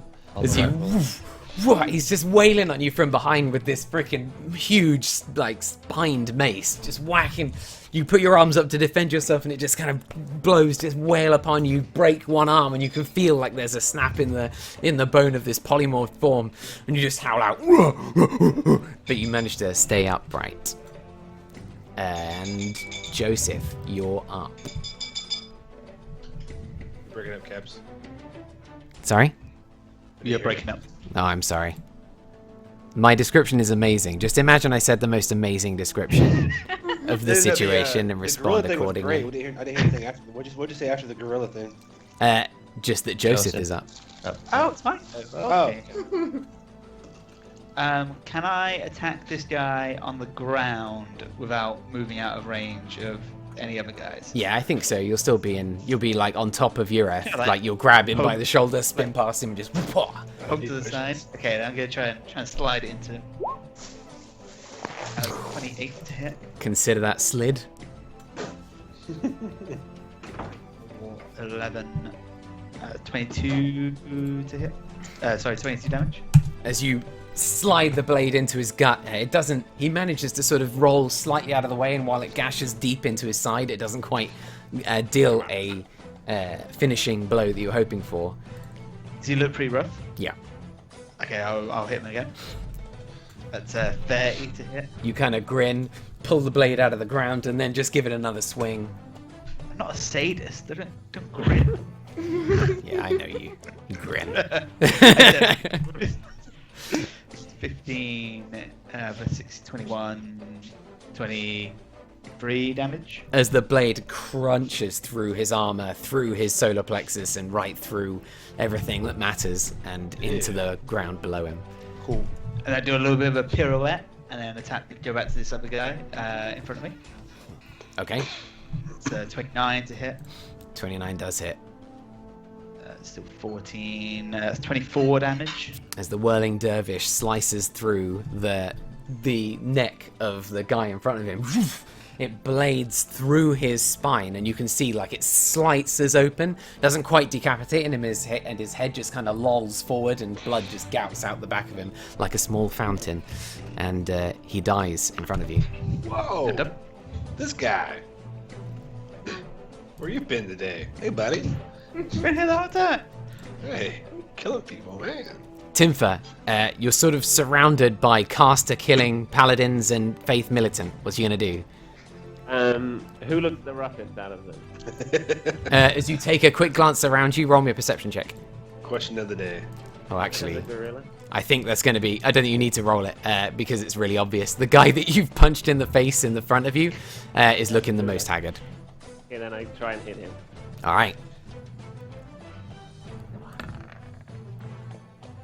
27. That hits.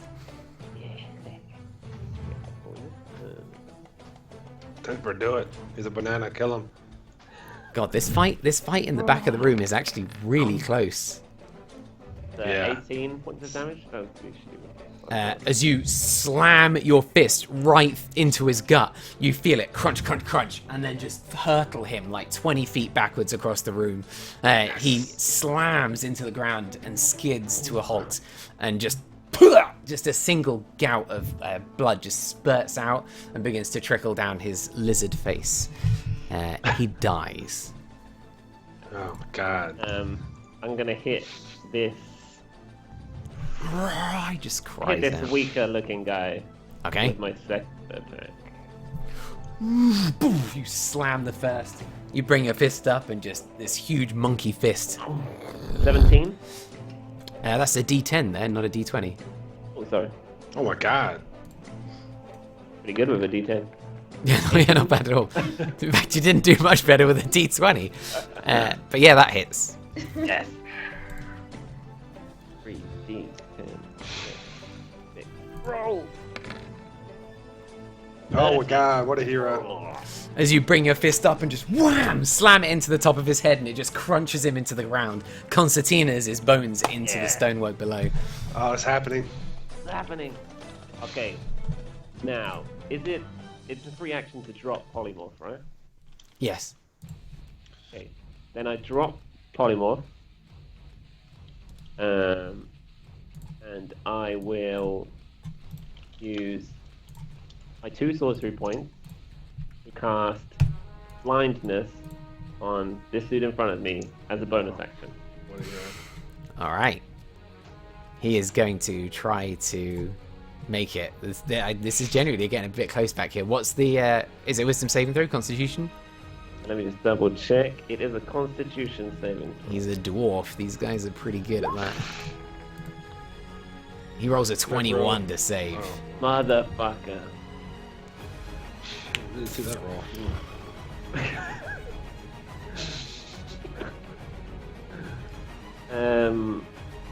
Fuck. Okay.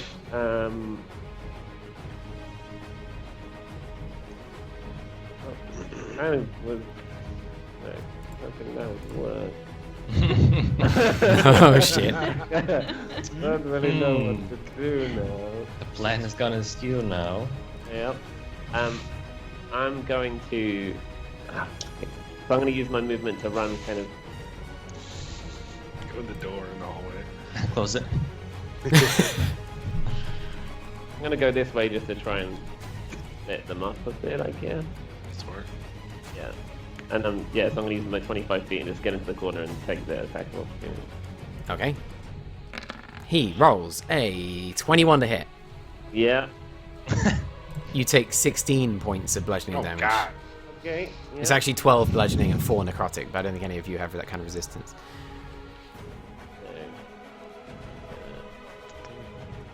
Okay.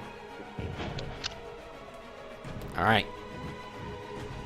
In which case, it's these guys. As two of them take swings at Seraphina, who's just in this kind of melee battle, just bam, bam, bam, bam, blades, her blades against their maces, and every so often taking pot shots for the single round. They roll pretty fucking well, actually. The first attack is a natural 20, which deals 6, 12, 13, 14, 15 points of bludgeoning damage. Okay, I'm gonna use Uncanny Dodge. Okay, so that's halved. I might need to pee in a second. I'm trying to hold on, but I don't think I can manage it. The second attack's a 21. Yeah, that hits.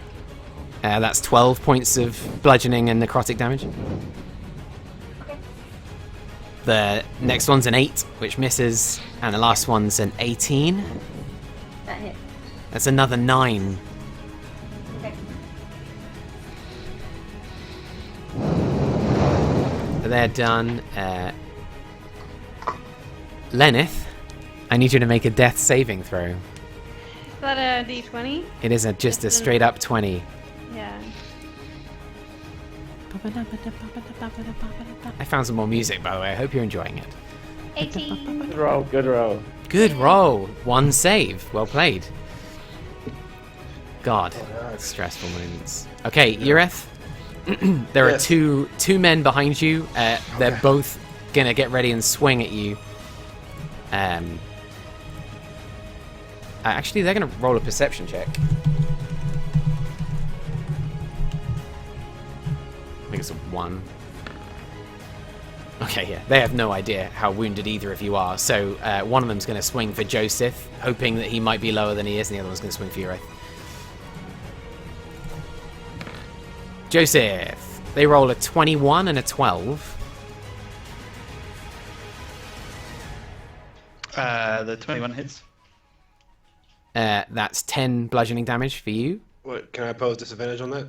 Oh, you can indeed. So the first one misses. Second one also misses. The other guy swings at Ureth and misses as well with 2 15s. Look at that. Fucking terrible rolls.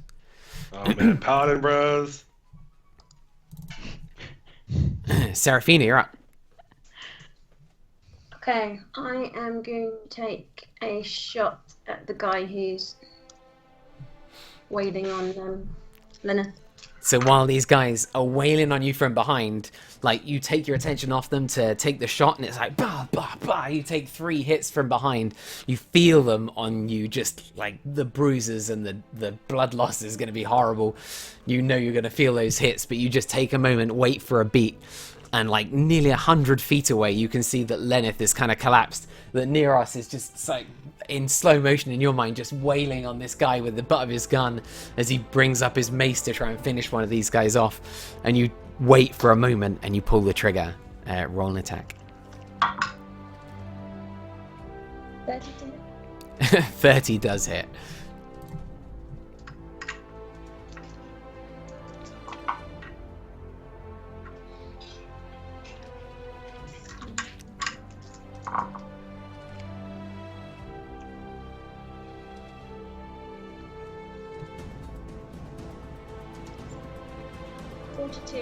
Points of damage. As he brings up this mace to just come down onto Lenneth. Neros kind of desperately trying to stop him. Lenneth, you're unconscious. You don't see anything. But Neros, you just see this. You just see his face just kind of explode out. Like the peeling of a banana, as this bolt just penetrates out the front of his face. And he just seizes up for a moment. His mace clatters to the ground and he slumps down in front of you. Seraphina!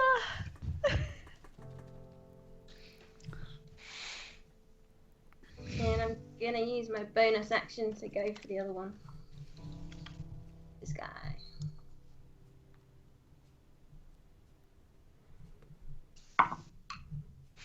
$25? 25 hits.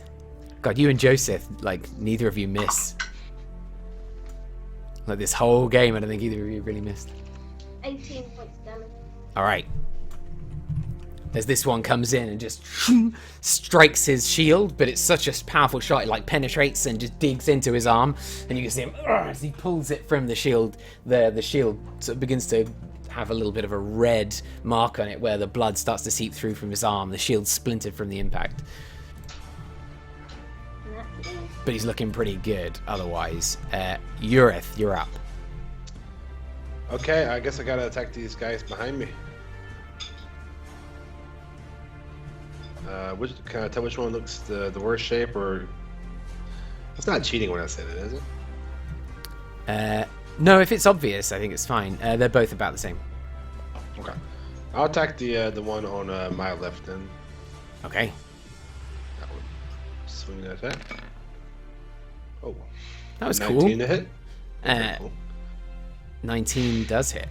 Yeah, 23 damage. As you spin on the spot, you strike forward with your blade and it catches him unawares. This time across the nose, you give him a kind of Tyrion Lannister from top down, and it like gashes his nose, that splits open and then freezes a little bit. He like closes one eye, it's frozen shut. He's not looking too happy, but he's all right. And he's not dead. I'm gonna swing him again. Look at that. Taking the advantage, you lunge 23. forward, plunging into him. 14 points of damage. Yeah, 14 damage. As he kind of steps back, the blade penetrates through the shield and stabs him into the chest. It doesn't go in too far, and he pushes it off himself. He's now looking pretty bloodied, but still standing. Oh my god, I'm gonna try to shove him to the ground with my shield then. Just bear down on him with your shield. Oh my god, 13. 13 Lowest for my life. against his... Against his 17. You slam your shield into him, he takes a step backwards but manages to keep upright. Okay, I'll take turns over then. Neros.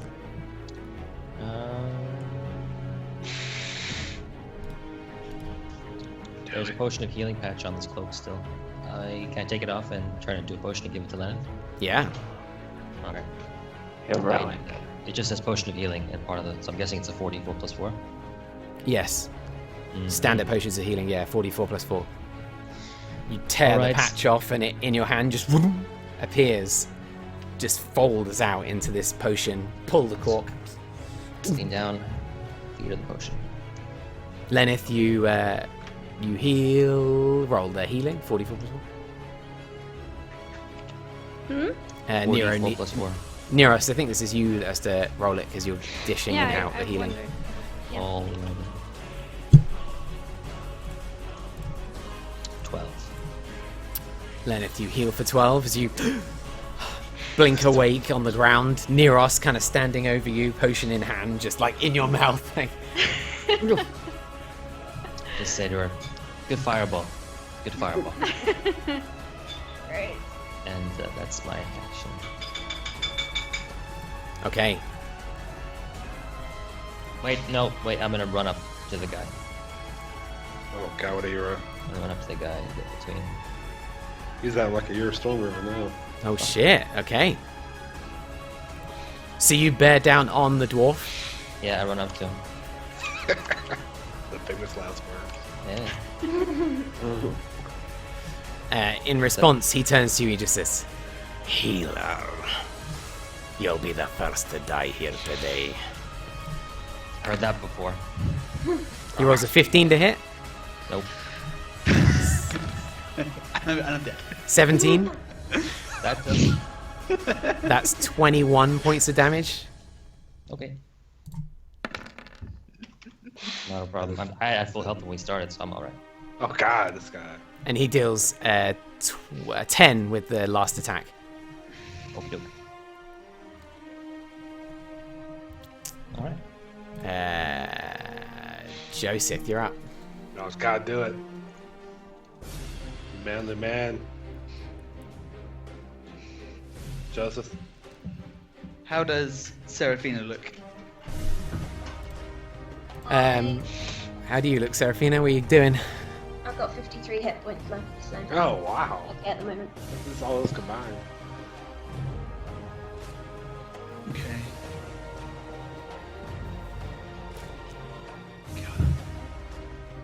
Yeah, you gonna attack the guy directly below me.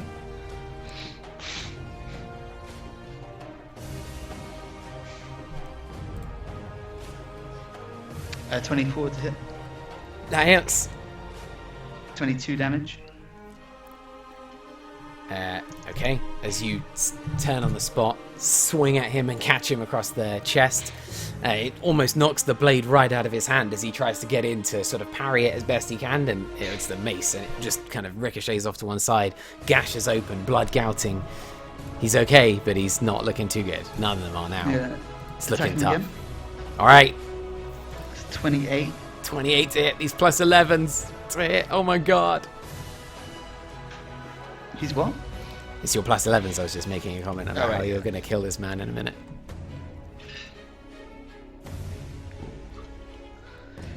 So 14 plus 7, so 21, no, 21 damage.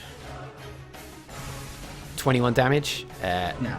He dies as you plunge the blade into his gut, just slamming it forward, and he takes a few steps backwards and pulls himself off your blade, and then like just shakes and dies. I like it when the music ends like that. Yeah. Are you done? Timfer. Yeah. I'm gonna use my last second level spell, and I'm gonna try and blind him again. Okay. He is going to roll a Constitution saving throw.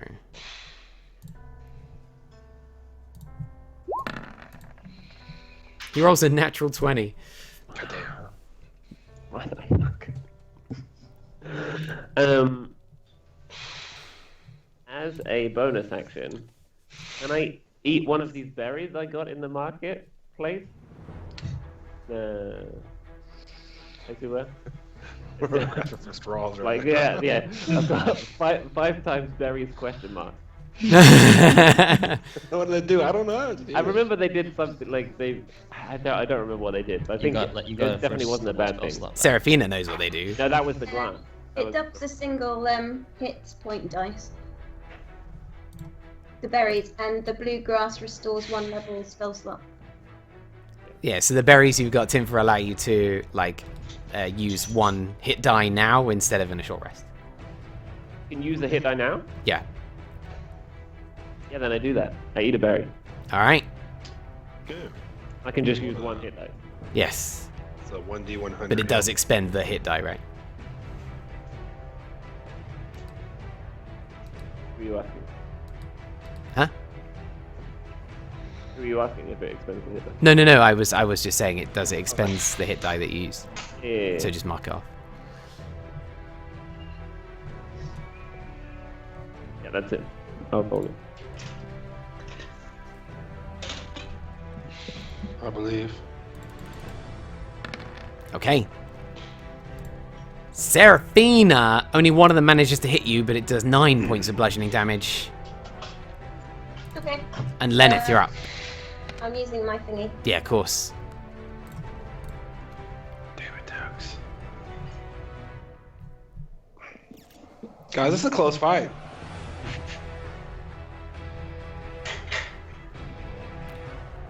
Can I ask you, Rith, when he used the gauntlet on you, how many hit points did you have left? I don't remember. Like, Was it- I think 9 or 11 or something. Jesus Christ. If he'd dropped you to 0, you would have instantly died. Whoa. No death saving throws, instant death, and he would have done some stuff with that. I thought he was going to be able to do enough it's a damage. He just pretty rolled close so fight. low on the damage. Lenneth, you're up. You're awake, lying on the ground. Nero has run, just sprinting ahead. This paladin standing in the middle of the room, just going toe to toe with him, swinging. Neros is looking okay, but it's a pretty dangerous situation still.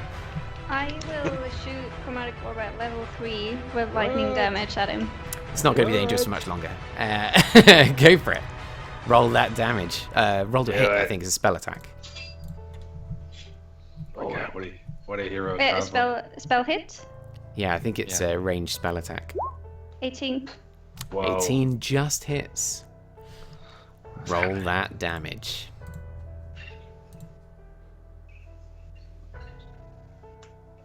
$25. Whoa. Whoa, Jesus Christ. As this little black orb appears in your hand, sparking with electric energy, and you cast it forward, it jets out like the 10-15 feet between you and strikes him in the arm, and this lightning just courses through his arm, and he jerks uncontrollably from the blast, and you see it sort of arcing through his face, leaving these black traces as the electricity jolts through him. He's still standing though. Any more?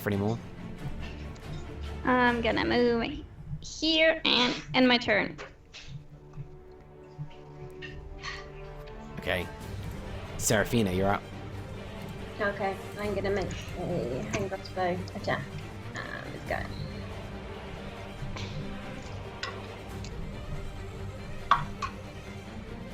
$18? 18 barely hits. So it does it. Yes.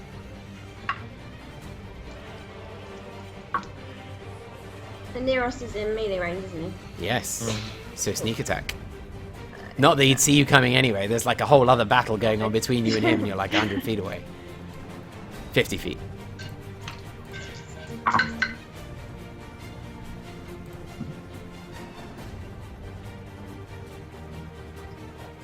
$34 points of damage. Oh my Alright. God. He's still standing after the bolt strikes him in the kidney. He's still up. Okay, I'll go again.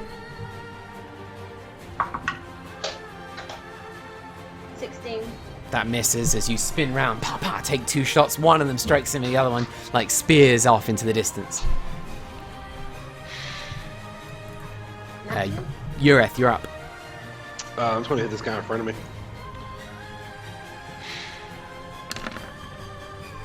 18 to hit. 18 hits. 14 damage. As you plunge the blade deep into his gut, and it begins to freeze over in his abdomen. He kind of looks up to you, grabs its mace up, and looks like he's going to try and hit you. What do you want to do? I'll hit him again. All right. 26 to hit. 19 damage.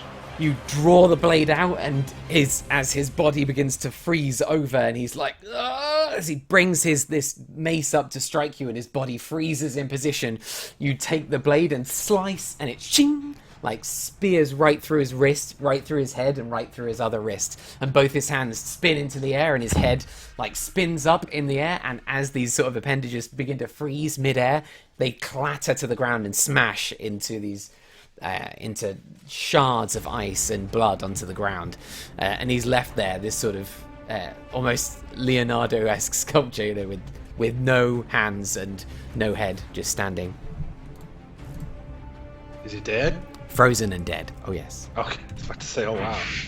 Okay. Okay. I want to.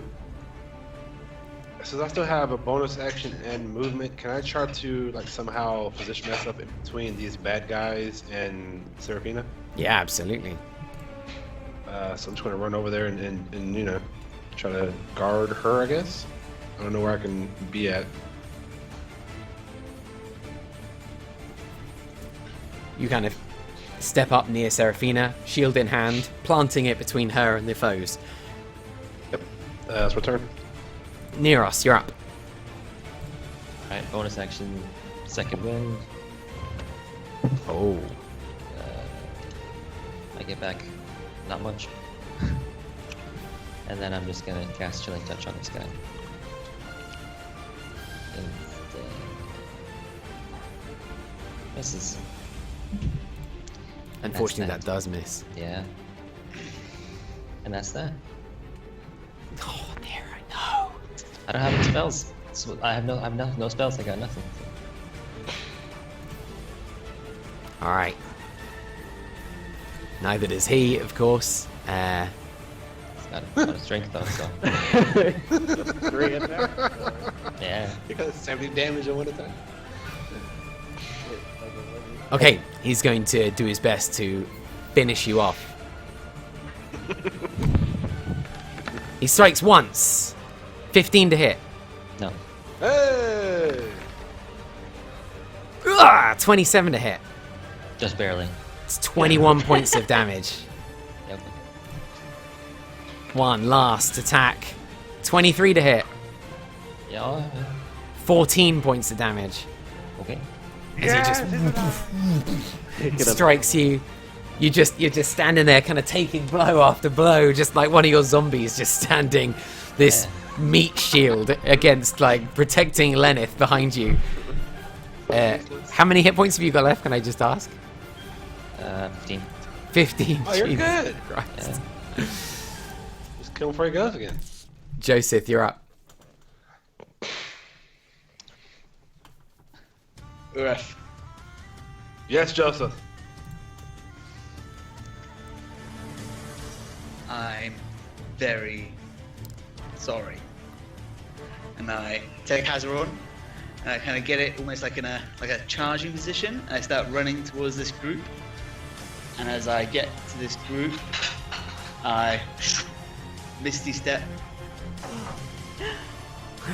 Oh, what is he doing? Onto this altar, and I try and plunge Hazaron through his chest. What? Oh my god. What? What is happening? Roll me an attack with advantage. Oh god. 16. That's enough. Yeah, of course it is. And As the you damage is- bear down with Hazaron on Tyr, just poof, you strike it into his chest, and it strikes the stonework behind him, just right into the center. And you just hear this as his body just almost sort of implodes into the impact, like there's not much to him. And the sword just sticks in there into the wall. I just look Tyr in the eyes, in his old man eyes, and say, "Time for a change." And I pull the sword out and try and. You gonna hit him again? Yeah. All right, roll an attack. What is this? What is this? Paladin Bros, 29. right? You're gonna try and cut his head off, did you say? Oh, Okay. God. You flip the sword on its side and plunge it through his neck, and his body just kind of slumps away from his head. His head just kind of topples from it and rolls onto the altar in front of you, just slams into the altar on its side.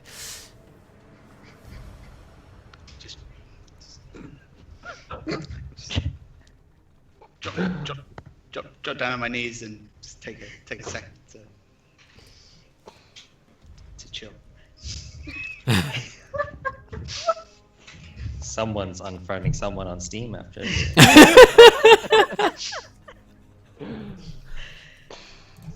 Timfer, you're up. I don't know how to react to this. Well, I'm guessing I didn't get it as that happened. So, do I see any objects lying around weighing between 1 and 5 pounds? Tyr's head. Oh, wait, it's way too soon. Too soon. You roll me a perception check. Okay. What just happened? Paladin Bros, man. That's what just No, happened. Matthew. I don't. That's 5. You take a glance around the room, you can't see anything, and then you wonder about. You do a quick calculation in your head, and you're like, you reckon Neros's gun is about between 1 and 5 pounds? But is he carrying his gun? Yeah. That He's- doesn't work. Got it kind of flipped in his hand, like ready to wail on this guy. It can't be carried. Their bodies in the room, aren't there? There are bodies in the room, but they're definitely not between 1 and 5 pounds. The maces. Maybe, yeah. Maces? Do you know what? I have 2 daggers on me that I started the game with. So can I just like like as like a bonus action or free action, can I just throw the dagger in the air and then cast Yes. catapult on it? Totally. Yeah. You flip it in your hand and spin it into the air, and it just spins, and you just try and concentrate on it for a moment. Do you have to roll anything to do that? You just grab it out of the air, do you? No, yeah, catapult is ranged spell attack. Has anybody seen Railgun in the anime Railgun? Fuck, nobody's seen it. You just kind of spin it in the air, and as it comes down, you make like a fist, and you flick it with your thumb, your gnome thumb. You just flick it with your thumb, and it catches it in the air, and it spins out of control, just shoots forward like a spinning bullet from a gun. Roll that attack. And I'm gonna put my goggles on because I haven't put them on yet. Nice. As it's in the air, you just...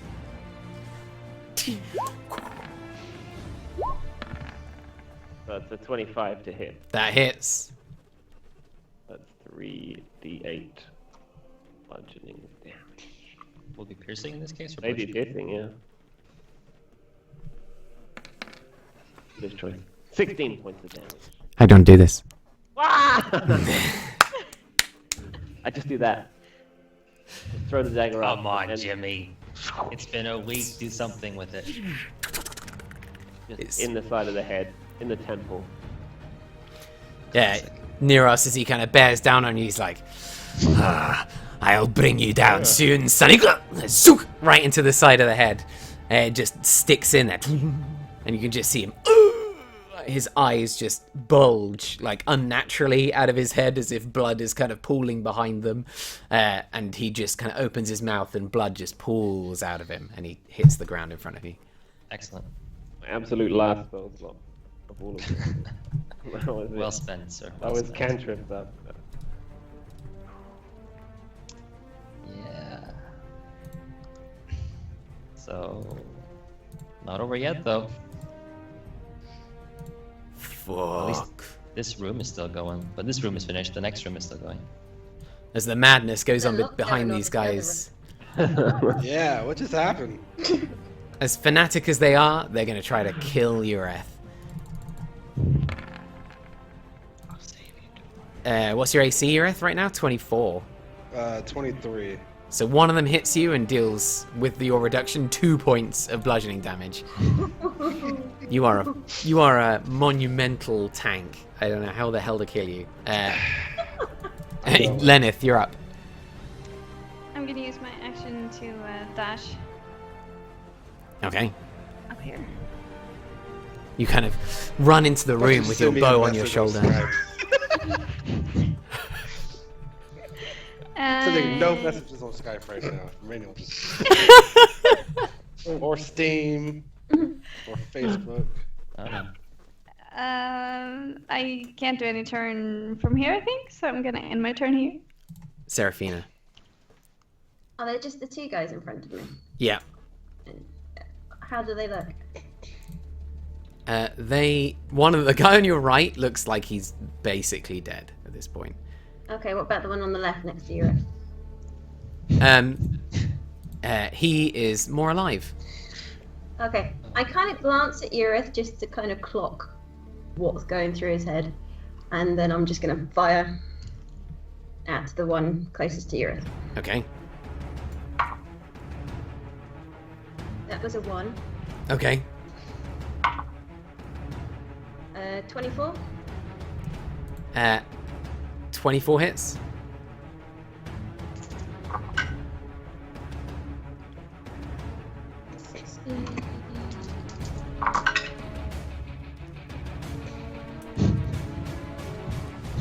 That's 35 points damage. Okay. Still standing. Gonna go again. Okay.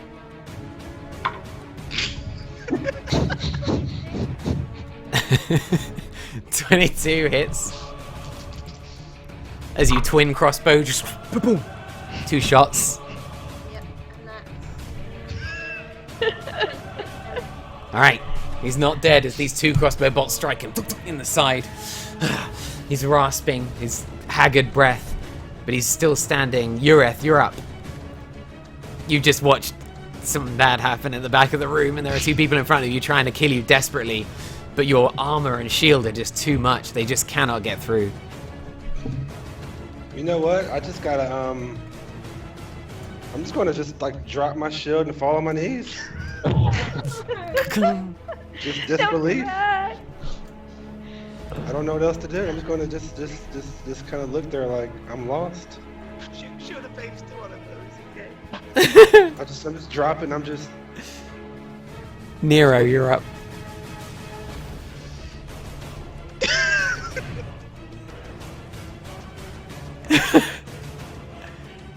I'll just, yeah. Okay, let's see.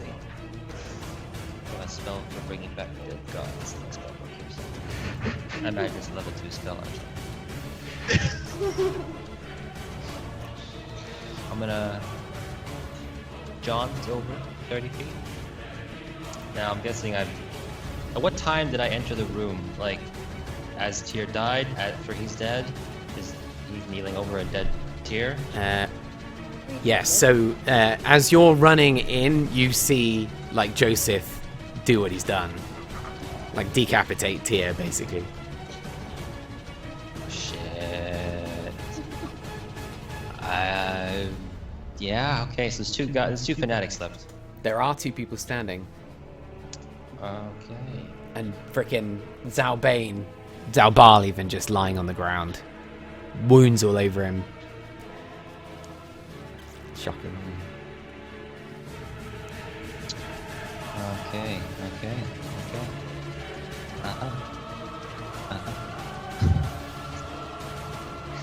Oh, we should take a break right now. We will in a second because I gotta Okay, pee good. so Yeah. bad. Yeah. I'll just shoot at the guy on whichever one's lowest. I'll give a shit. 9. Oh, a 1. The gun jams. Oh shit! Yeah. You pull the trigger and there's just it's Really? And that's the end of my turn. son of a bitch. Joseph, you're up. Do nothing. Timfer. I'm just gonna. Guess I'm gonna have to. Yeah, I'm just gonna dash into the room. Okay. That's it. These guys are gonna wail on Ureth, who's got 2 less AC. Are you actually on the ground? You're just kneeling, right? I just fell on my knees. So yeah. I'm not even paying attention. I'm just so advantage, whatever. I don't know. Doesn't matter. I'm gonna say that 2 of them hit you, and you take You broke the. 18 points of damage. I fall unconscious. No, wait. 12 points of damage. Your heavy armor. Unconscious. So Bill they just slam into him, rolling reasonably high on those 2 attacks, and Ureth just takes it and just slam hits the ground in front of him. Just this completely devastated and shocked look on his face, and just hits the ground, unconscious. Lenneth. I'm gonna shoot the guy on the left with my Blast Chromatic Orb on level 3. What form's it going to take? As you pull from the I guess book, they're this wearing. black Are beam. they wearing armor? They are, yeah. Yeah, They then have metal lightning or helms. thunder. Huh? All right. Oh shit! Double clicked. Sorry, 24. Hits. Roll for damage as you pull this black bead out of the book. Just forms in the air, and it begins to sort of arc little bolts of electricity across its surface, and you cast it forward. 27. And it hits this guy, and it lifts him off his feet, and the electricity just courses through him, and you can just see him shout, "Ah!" And he explodes. It just does so much damage to him, and he has literally 3 hit points when you hit him with a 27 hit Okay. point damage. You just hear this little thud, and his body just tears apart across the back of the room. That's it. Seraphina. One guy left standing. Ureth has fallen unconscious next to you. Okay, I'm just gonna shoot at the other guy.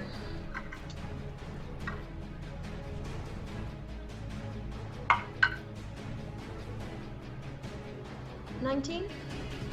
19 hits. Roll for damage. Just hits.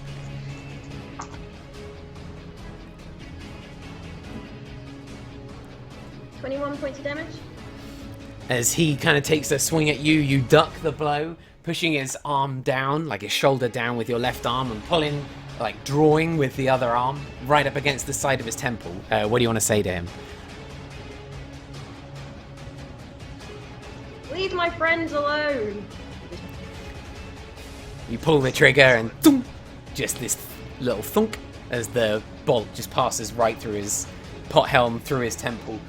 And you don't see anything, you just see him collapse in front of you. No? You just see him kind of collapse, just like a bag of twigs, just crumple to the Cutting ground. out again. He's dead? Okay, cool. Can I use my bonus action to shoot the guy on the floor? Yeah, sure. Which one? There's Ureth and there's Bane. Shit, not Ureth. As you pull the hand crossbow and just pull the trigger, and it strikes him in the face where he headed. Yeah, why not? You just pop a shot in his face. It strikes into him. No reaction. Should take a pee break. Think about what we want to say to each other. Think about what we've done. Yeah.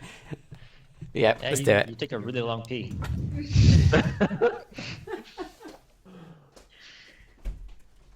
And don't have your speaker headset on. Go pee. You're so fucked. You're so fucked. Oh. Yeah. So Ureth, you watched the game yesterday? No go! Oh no! Put the headset back on. Ah, shit. Ah. Oh no! Mm. Uh-oh.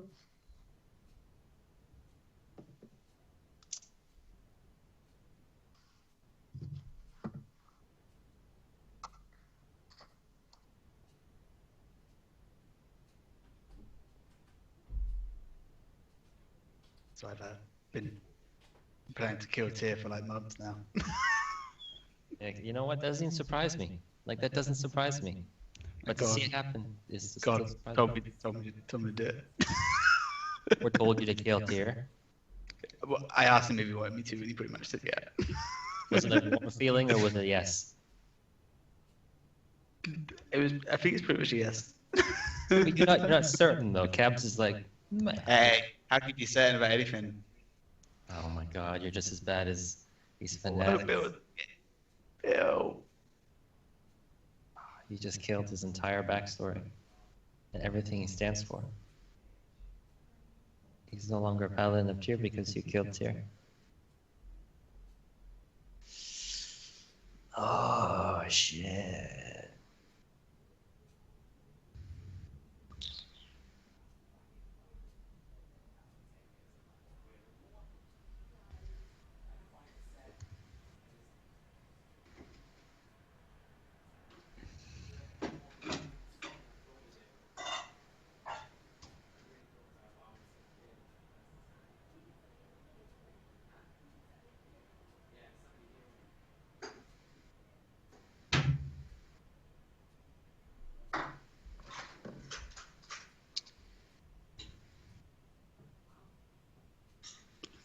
Yeah.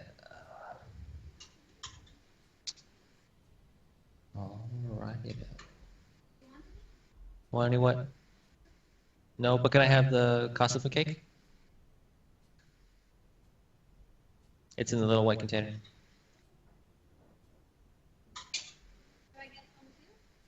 You can have one. Yeah, there's 3 slices. It's basically a cheesecake with cheese on it. Yeah. Smells a bit funky, but it's good. What's up, Jimmy? Hi. It's good though. So, Are we killing Joseph now or what? I have a feeling that it might come to something like that, or a mutiny, or a division of the group. Hell, maybe we'll get Cabs. Maybe we might actually get 2 D&D groups a week. Joseph and someone that goes with him, and the rest of us.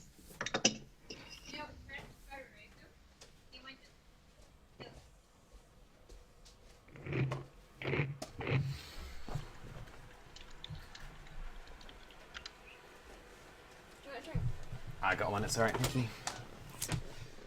Alright, I've turned you guys down. I'm thinking that might prevent it from cutting out. Yeah, I think whenever we talk or external sound comes to you, then you go down. So I think that might be why. Yeah, I think that's Skype. Like But, a I think sound it's 'cause my canceling thing. speakers are too up. Yeah. It's like, oh, you're listening to music. Let's lower the volume for you.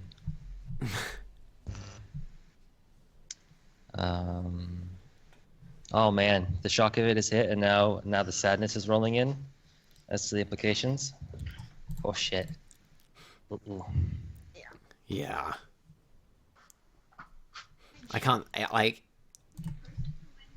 can't tell you how lucky you were at the beginning of that fight. I can't even begin to Yeah. tell you.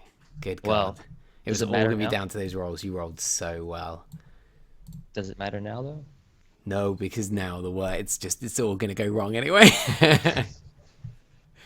I mean, Or it's going to go super right. Yes. No, it's gone wrong. I don't think Eurith will see it the same way. Bill's turned his camera off. Bill's taking a minute, which he deserves a good minute break here. It's this world just been turned upside down. He's Without also it. unconscious. Yeah.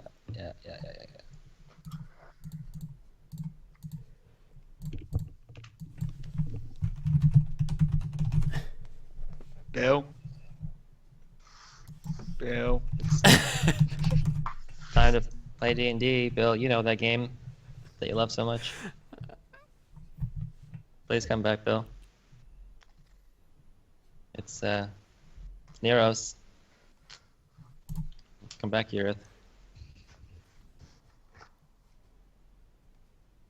Eurith.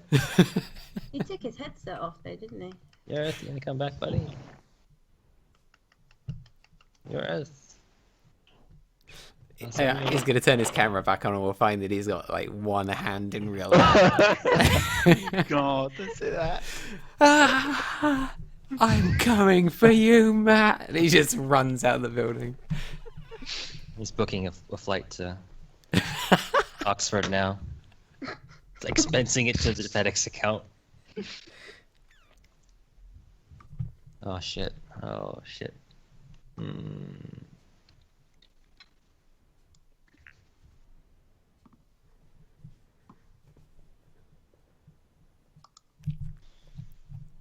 So in this universe, Cabs, is there a physical manifestation of horror, or?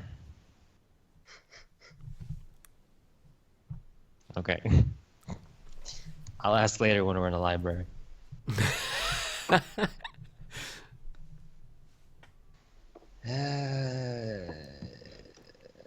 So you've studied deities before. You're aware that like gods in this world can't make like physical actions on the physical plane. They can't take direct influence, generally speaking. And one of the ways they have any kind of influence is to create an aspect, which is like a fragment of themselves. They make manifest and can enter the physical plane and do something. So what you're saying is that we need a really powerful demon to kidnap Hor from the otherworldly plane he's on and bring him down here and do exactly the same thing. That's totally, yeah, that's fine. I mean, that's not a problem. I mean, how hard can it be to find a powerful demon willing to kidnap a god? It's just like, fuck it, you know? That's the next campaign. Let's go find a demon that'll kidnap Hor. I mean, me and Eurith and Jennifer and Math and Kaz. Joseph's gonna be the bad guy? I'm liking it already. I mean, why not? Fuck it. okay. Bill messaged me. He's not cutting his hand off or taking his eye out. He's just in the bathroom. Crying. Oh, Bill. Come Crying for back his to one us, eye. Bill. He had time to message you. So he's taking a dump, or he's really dexterous with his one hand. Being. Be back in a minute.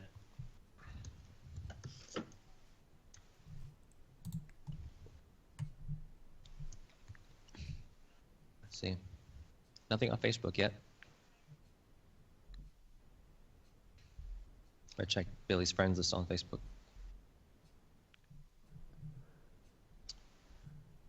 Friends. Matt's still there.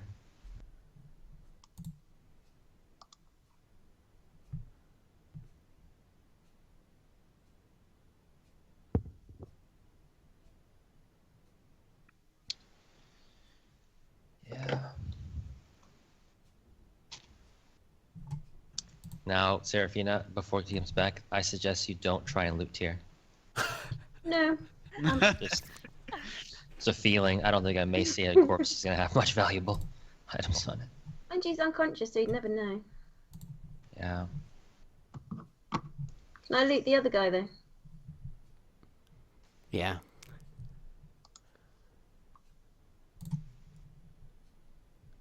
You would do that now. Yeah, might as well. So, maybe put some nice music on them. Although, Loot are music. we out of thingy? Yeah. Can anyone heal Urith? Well, at least until, like, somebody tries to kill Joseph. Yeah. Uh, Has anyone got any healing spells left, or should I give him a potion of healing? I only have a cantrip stabilize the dying. Okay, I'll give him a potion. Was that 44? +4. And then I'll loot the body.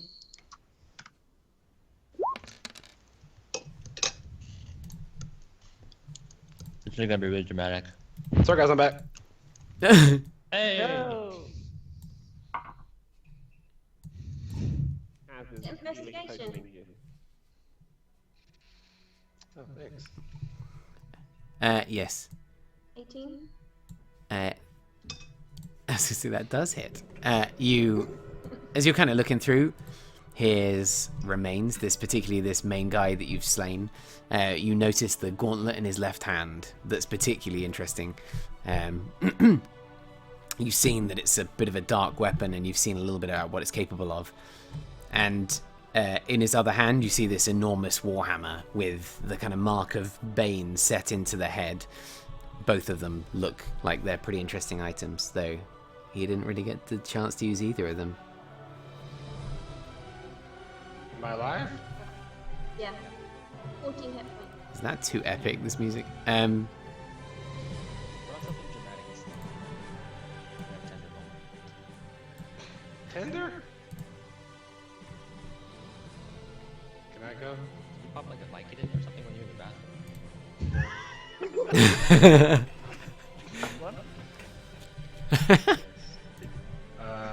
I wanna make a beeline towards Tyr's body. Okay. Praying just in a pool of his blood. Cap's music is terrible. Let's change it. Okay. That's where I was. Can I, on the way over there, can I like, how can I best decide this? You do you, Urith. You do you. Well, I feel like when it happened, I probably dropped my sword and my shield and You did disappeared, do that. right? Yeah, So you did that. I just ran over there without it. I didn't think about this. Yeah. So I would go over there and kind of maybe like try to knock Joseph back and I do not let him knock me back. okay, this is where it begins. Okay, contested strength check. It'll be athletics. Oh god, 11. Doesn't budge.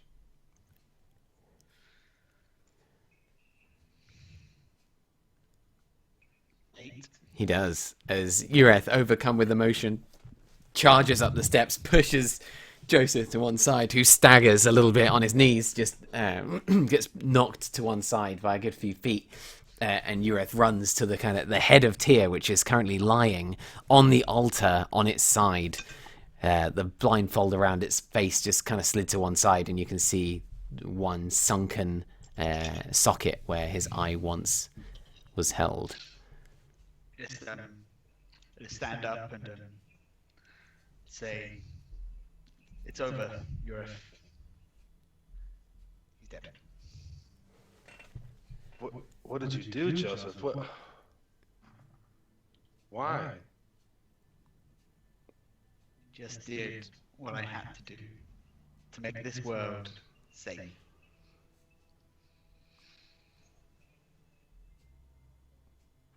What do you mean?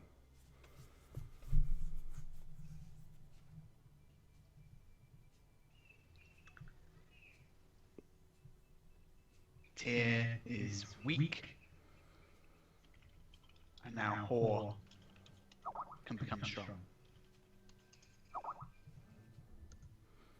I think I'm still looking at Tyr's remains.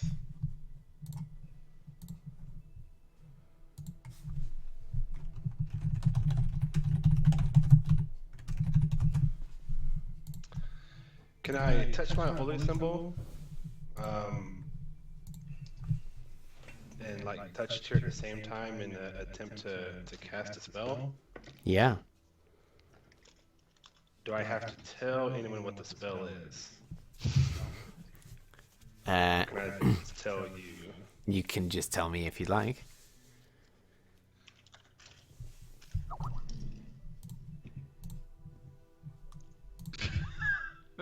Okay.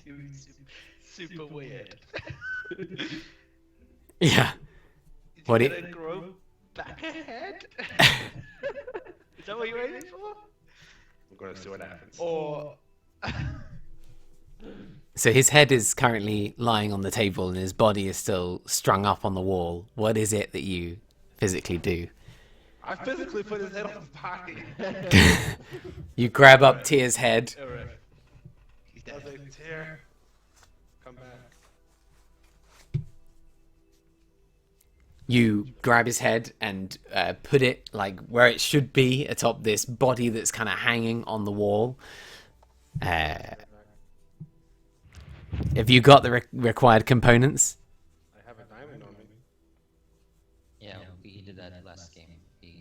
I have a level 3 spot available. Pull it out. You hold it in your hand, sort of holding it up to Tyr. Is there anything you say? I whisper to him because I don't want Joseph to hear it. Tyr, come back alive. The world needs you. That's all I say. Roll me a religion check. Sure. As you grab your holy symbol and you hold out these diamonds in your hand and you try with all your might to summon everything within you to try to bring Tyr back. You holding the diamonds out, grabbing your holy symbol, a divine warmth begins to flow through you.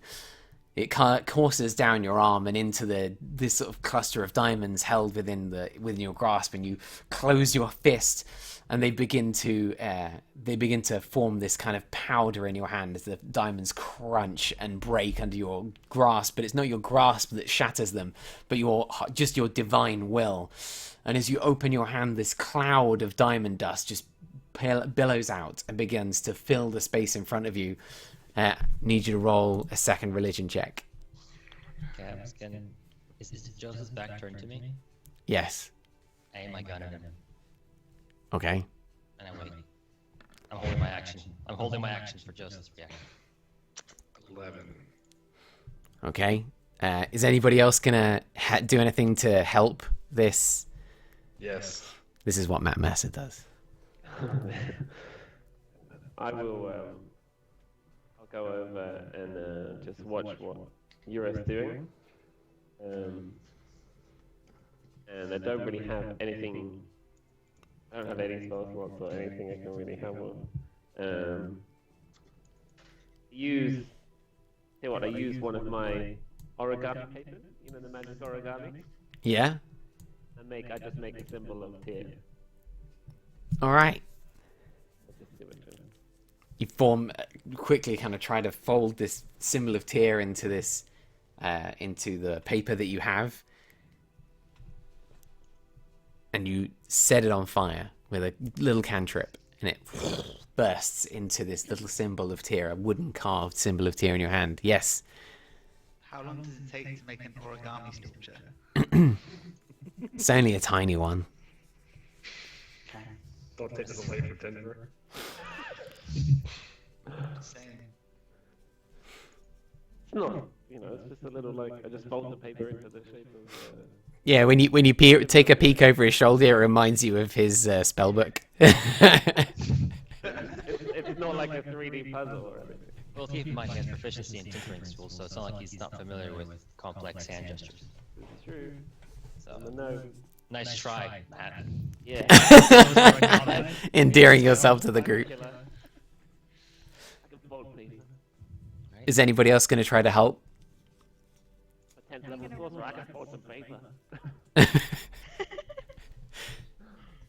So, Lenneth, you watch as Timfer steps up and you see him crouch down and try desperately to fold this paper in front of him, like it's forming into a symbol he's seen before, but it's quite tricky to do. Lenneth, is there anything you wanted to do? Did you say something? I'm just gonna wait. Seraphina? Do we know what sort of thing we can do to help? Whatever you can think of. A decapitated god? Depends on who you want to help. Depends on who you want to help. Never resurrected a decapitated god before. Sheesh. Let the dice decide this. Who looks the most wounded, Tinfer or Uriel? Urith. Urith is unconscious like a second ago. Oh, yeah, right, yeah. Without a shield. Yeah. They're pretty messed up as well. Technical question. Yeah? My channel divinity, Touch of Death. This is melee attacks. What if my hand is already on someone? Does it be an actual physical punch or just a touch? I do not let you put your hands on me. I'm not touching you. Don't get up high on yourself. What does it do, this spell? It's the channel divinity from the Death Cleric. It's melee attacks by the cleric deal extra necrotic damage equal to 5 plus twice the cleric level. But if I'm, let's say, my hand is resting on someone, that's essentially a touch of death, but I'm not actually hitting him. Yeah, that would be fine, but you would need, like, if it was a person, then if they, they could try to dodge it and then you'd have to make an attack. But if they didn't suspect it coming. Yeah, you'd need to roll a pretty heavy stealth check or deception check to avoid that. I'm keeping my options open. This is the only time to ask for tech. Anyway, my gun is the point I just carry on. Anybody else want to do anything to support what's going on with Urith? I'm going to take. I've got a basilisk fan with elvish carvings, which I'm going to take out and put by Urith to help because it's quite important to me. So I'm giving that up to try and help him. Okay. Does this count as a short rest? No. Not No. yet. No. Okay. Yeah, we can't be short. We give a 15-minute rest if you want. No. All right, Urith. Roll me one more religion check. I'm not going to say with advantage because these guys are doing their best, but they haven't really got anything to be able to flood into it. Decide what happens. 15 or above. Oh.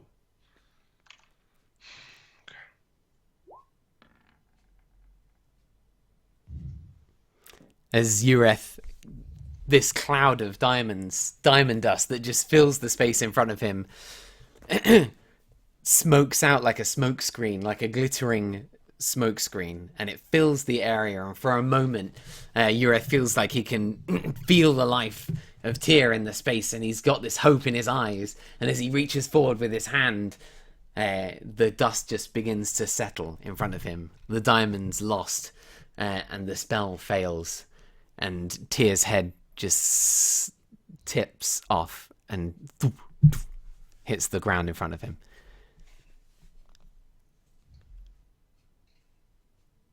I just fall back on my knees.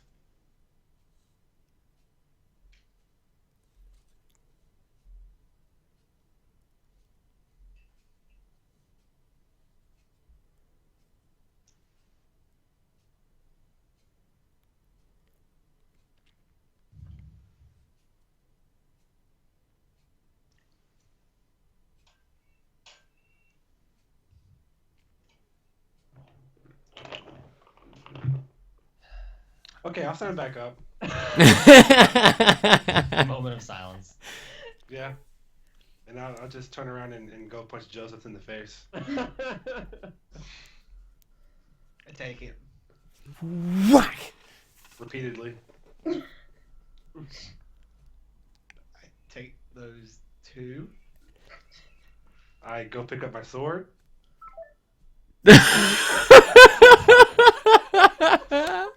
He's instantly intoxicated because he just popped. I his get my back. sword. I go back to him. Quick. I stab him. Frozen in shock. He's stabbed. Just perfect timing. Oh, guys, I got one out. Oh, he's back, damn it. Got chopped off. Hold up. Hold up. Didn't make the save. Pick up your sword. Okay. I have my Alright. sword and my shield. Picked it up. I have seen you do amazing things, I walk towards Joseph.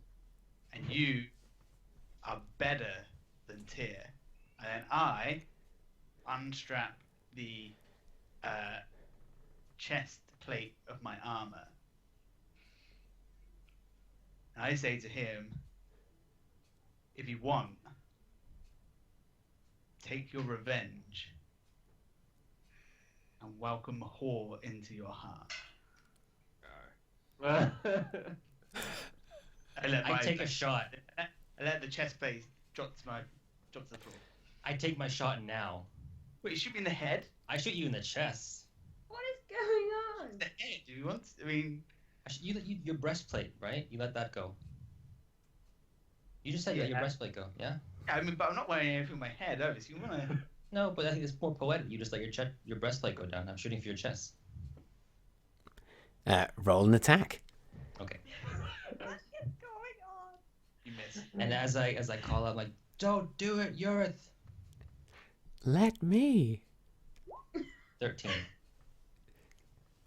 I think 13, even without your armor, does that hit? Can I spend a grit point with advantage? I would be. I mean, yeah, my AC is only. I'm happy to say, like, unarmored, taking that piece off, then my AC would only be 10. You got no dex mod. Okay, roll damage. 7. It's okay. This- It's for poetic reasons. There's a you- Is it a projectile? yeah, Like, is it a yes, is it a ranged attack? yes. Yeah, you know it is. I try and Gloves of missile snaring. yeah, I try and catch the bullet. All right, roll your check with the gloves of missile snaring. I think it's a dex save. But check the gloves. D10 plus your dex. Yeah. Oh yeah, D10 plus dex, isn't it? Because and the amount that you roll is the damage that's dropped by. You catch the bullet. I'll look at Neros. Throw and the I'll bullet just- on the floor. I just say, "You are pathetic." I'll look at Neros and I'll just say to him, "Don't take this away from me, Neros." Don't become Joseph. He And wants then you I'll- to do this. I'll just drive my sword into his chest. You weakling. I'm just going to stab him in the chest. There's anybody doing anything, or is this? I do nothing. Intervene. I'm gonna stand in front of Joseph. I go, just stop. I'm like right in front of him. I don't know. Can't you? Roll me. Hold up. I'm I'm 6 foot. I'm at least like 6 True. foot. Away. I'm trying to sort of. Out over your head. Yeah. I'm going to say roll me a contested initiative check Oh, that's not gonna work. to see who reacts quicker. As Seraphino's, you see him just beginning to move, nimbly wondering if you can get in the way.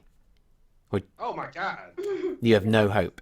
I'm a 7, so no. Seraphina, you barely get 1 foot as Ureth plunges the sword into Joseph.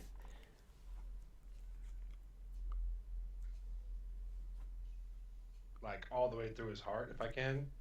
Oh, Jesus. I don't think Joseph is trying to resist. Not at all. Okay. The blade just right through. Hey, can I do one of those cool guy things where I put like my foot on his chest? Hold on, before you do that, let me say something. Okay. Go ahead. Dude.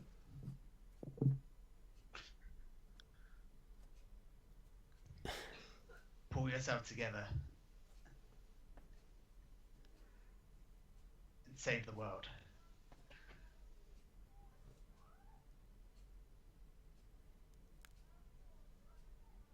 I pull the sword out and then I try to chop his head off. You draw the blade out, and like frost begins to encircle the wound and just begin to freeze over across Joseph's chest. As the team has there's a turn order going on. So before he gets another strike, is anybody wanting to do anything?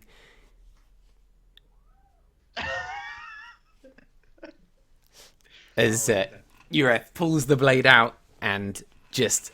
And Joseph just looks him in the eye one last time with this kind of pointed look, and is decapitated.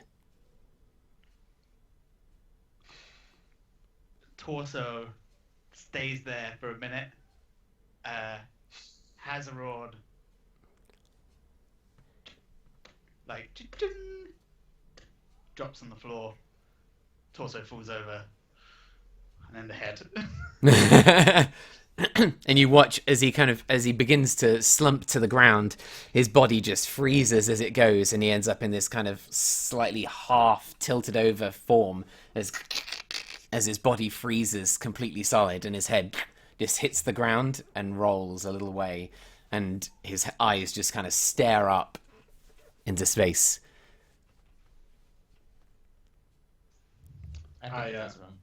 I'll sheath my sword, and then I'm going to try to drag Joseph's body out of the room. God. Okay. This is brutal. Just What is happening? this big hunk of ice, you just drag it out of the room. Can I Ureth! take a patch off my thing? It's a sack apparently. It's a patch sack. I take that and I put Hazaron into this. I roll it up in the sack.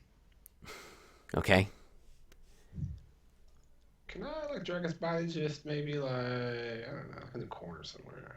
Over here maybe? Okay. You you drag his body and you're pulling it, and it just grates against the floor, and you pull, and his arm just pulls off and wrenches from his body, this kind of frozen arm. And as you go to grab the rest of his body, it just like begins to melt away from your grasp. And as you put your hands to grab him, you start pulling, and it just kind of disintegrates beneath your fingers. And as you're pulling, it just kind of, his form begins to fall apart. And you don't know what's going on, as it just like diminishes and begins to vanish beneath your fingers. And you see that his head like is just vanishing away from where it was, like half melting, but it was never frozen, his head, as it just kind of begins to vanish. And you just see in its place this smoke form rise into the space. Just this almost slight vapor that's just holding and floating in the space in front of you. Like a dust just sort of floating and swirling in the space, gently. Okay, I'll walk back into the room then. I'm really confused now. Wait, I was confused as well. What is that? Where is that? In the room or outside? I think on the way out the room it happened, right? Yeah. Yeah, where's the smoky thing? You gotta be Well, more. it's not there anymore. It's like he's evaporated, right? So he's gone. It sort of evaporated, and there is a sort of It's like lingering cloud of smoke and dust just floating in the air in the space. Where? Just in the hall where Ureth was dragging his body. Well, how far did your match take the body? Oh god. Is it me? Yeah, you're dead, bro. Your body's gone. You are indeed dead. Oh. I thought maybe that was me. You're a ghost man. Why would you get to come back alive as a spirit? Why Crazy not? shit happened. This sort of floating cloud of dust and vapor that looks it looks like a very like a light mist in a small contained area, and it begins to just kind of waft as if sort of hanging on the breeze for a moment as it heads just sort of floating through the room, Is it coming towards us or It's away? the room or out of the room? out of the room, heading south, just kind of floating away. Any idea what that is? Based on a religious perspective, is it possible for Can we try to do a check for that? a If we spirit know. to linger? Okay, how about a religion check about lingering spirits? All right, roll me a religion check.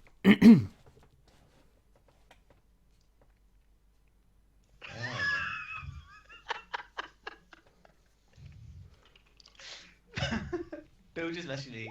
Tell the group what you just said. I don't know if we're even or if I owe you. 15? Nero, you have read lots of religious texts, and you've like, you don't know where people. You have your own thoughts about what happens when people die, but this looks something different. I call out to the spirit / dust / smoke thing. It doesn't respond; just floats away gently. I shoot it. All right. No, wait. More radiant. I'll use the radiant spell instead. A cantrip. Yeah. Sacred flame. Sacred flame. Okay.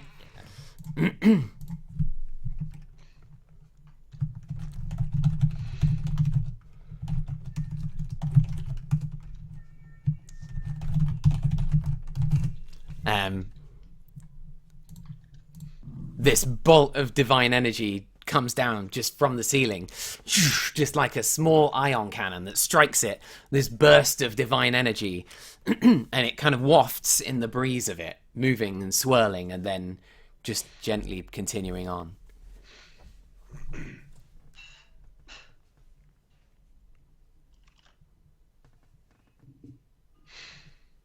Irith, do you have any idea what this is? I think I'm just like over there on the altar myself, just on my knees praying, just ignoring everything else. Tinfer, Lennet, any thoughts? Magical thoughts? I have no idea what's going on. Me neither. And it floats just through one of the grates on the floor, just Down or through the wall? down. Which one? The one nearby, like these one here, near you where you are now. It went into the grate like it was like, okay. Just gone.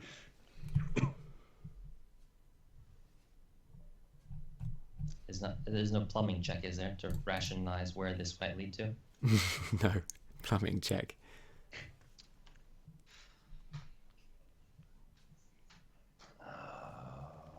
A potion of gaseous form, I could chase it. I let it go.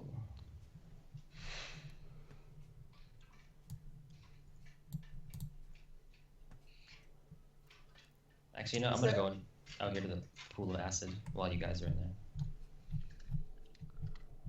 Go on, you can do your thing now. No, is, Okay. And Joseph dies. I need to remove his little mini. There's a catch. There's always a catch. I'm waiting for it. Is that big Thanos looking guy on the ground, like his gauntlet and stuff still there? Yeah. I've got it. Toogs, I've whispered you a couple of somethings. If you could just kind of just make sure you don't miss it. That doesn't make noise. Yeah, yep. Classic Toogs. It just doesn't make noise anymore. You need to. Mine makes new noises. Okay, I'll let you know. So, Ureth, what do you want to do? Yeah, this big guy. Is his gauntlet still there? I know I was AFK there for a little bit. Seraphina has kind of pulled the gauntlet off and is just kind of like exploring it now. I put it on. On your hand? Yeah. Okay. It sort of form fits to your hand. Seraphina, Yep. thank you for what you did, saving me. But that gauntlet is evil. I need that. I'm giving you a painting right now, Yura. It must be destroyed. It must be destroyed. Nope. You're not in the right frame of mind right now. I'll get it one way or another. Now's not the time. There's never a time for that. We should leave this place. There's no reason for us to be here anymore. I agree. Can we just address the fact that you killed one of our friends? Friends? Did you see what he did? That was not acceptable to kill him. Did you see what he done? We've been fighting with him for months. He murdered the God of Justice. So you murder him? He wasn't fit to save the world with us anyway. I'm not sure you are anymore. I'm not sure I am either. But I'll give it a shot. Does no one else have a problem with it? I'm not in the room. Can't answer. So, Camps, do I recognize the smokiness? Do I just infer what my... Roll me an intelligence check, a straight up intelligence check. intelligence is there?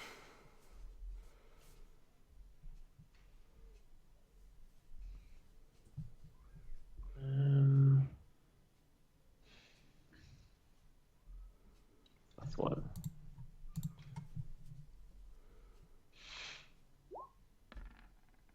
Oh, 16. You can infer, I guess. Okay, can you message me what I infer?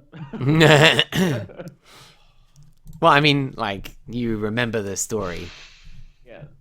and like whatever you infer is what you infer. Like, I thinking you might have rolled above a 20, but not above a 20. I can't really remember. Oh dear. I mean, I remember vaguely.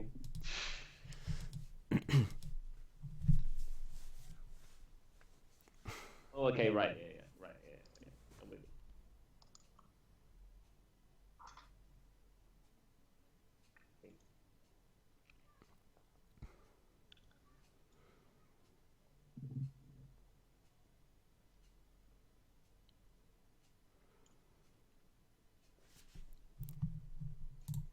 The silence is deafening as as Ureth No one. begins to stride out of the room. Yep. Can I just fast travel? It's a long walk. This is a pool of acid, right?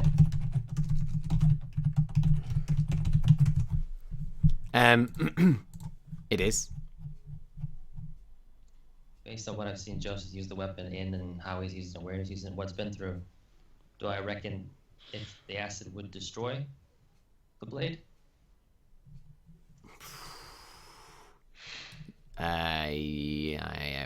You don't know. I'm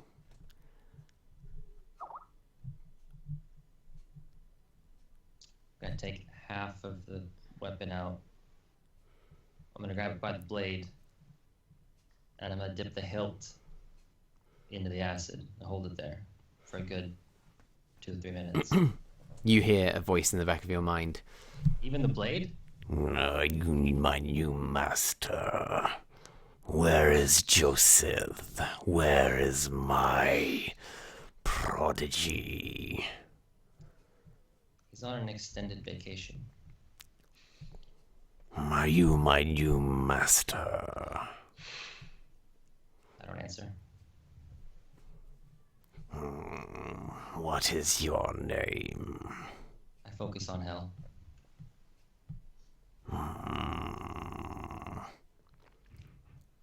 We could do great things together. Great works. And one day you will feel the thirst as I do. But our journey is only just begun. Actually, I have a question for you. If I wield you, will you grant me eternal life or prolong my life? If you wield me, we will do great works That wasn't my together. question. Will you extend my life? I do not understand your question. I will keep you strong. Those who seek to slay you will fall before us. Is he reacting at all while I'm talking to him and he's like dipped in the acid? No, you're noticing that the acid is just having no effect on this very powerful magical weapon. Okay, I take it out of the acid and I shake it off. Do I hear what he's saying, by the way? You don't unless you're touching the blade. You can hear Neros speak. Okay, I hear Nero saying crazy things. I wrap it back in the sack. Carry it out of my arm. Well, Urith, the sword isn't destroyable by acid. I just tried. You should leave it in the pool anyway. Some Assassin's Guild fools come here, stumble upon it, and fall into their hands. No, we have to find a better way to dispose of this. We will destroy it here, I promise. But this isn't the way. It obviously has no effect, and it's too dangerous to leave it in this temple. We'll find a way to destroy it in Waterdeep. You have my word. I'm already out of there, bro. And all of a sudden, Neros remembers how much he hates Urith for dragging him in this fucking temple. I'm not even there. I'm gone. I know, but this is I walked away. it's a revelation I'm having. Where's Lennart and Seraphine and Tinfer? We're still in the back of the temple, I guess. I've been in shock. Yeah. Trying to figure out what to say or what to do. I walk back in the room. Is the Warhammer still on the ground? Seraphina's kind of picked it up and is exploring both of those items. Anyone interested? In a Warhammer? Me. I look at Tinfer. You want a Warhammer to go with your golden sword? I just shake my head and I start walking out.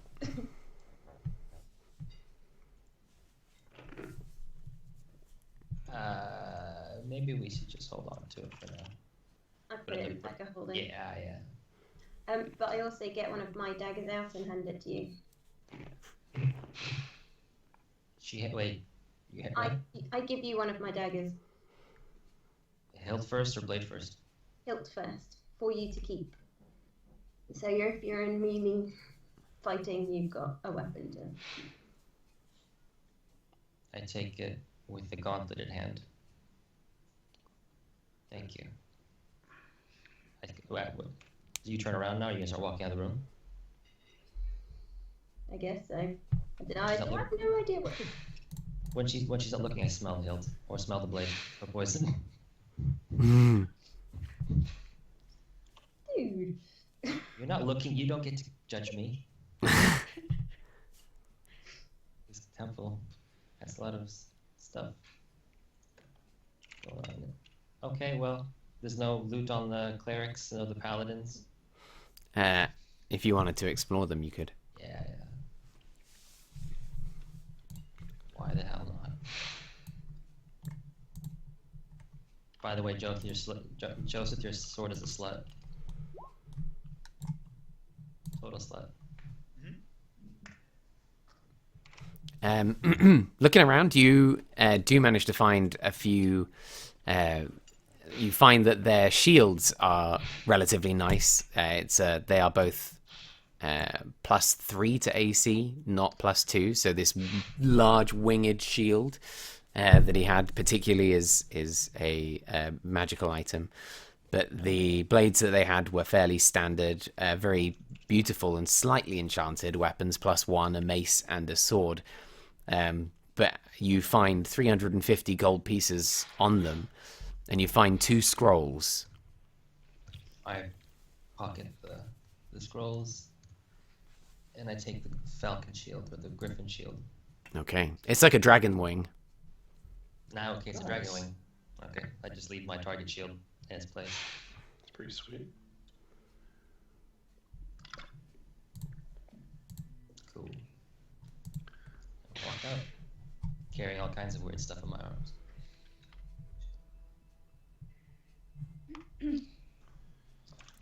Is anyone taking the hammer? It's in the bag of holding. I put it in the bag of holding. Okay. Does this shield have a card or just a +3 shield basically? Yeah, it's a +1 shield, so you've already got a +2 for wielding shields, and this one's an additional +1 on top of that.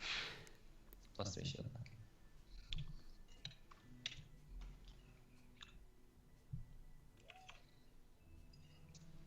So the group, like, haggard by their experiences in this place, walk past the enormous blue serpent that's currently slumped in a pool of acid with a frozen snake in a statue around its neck.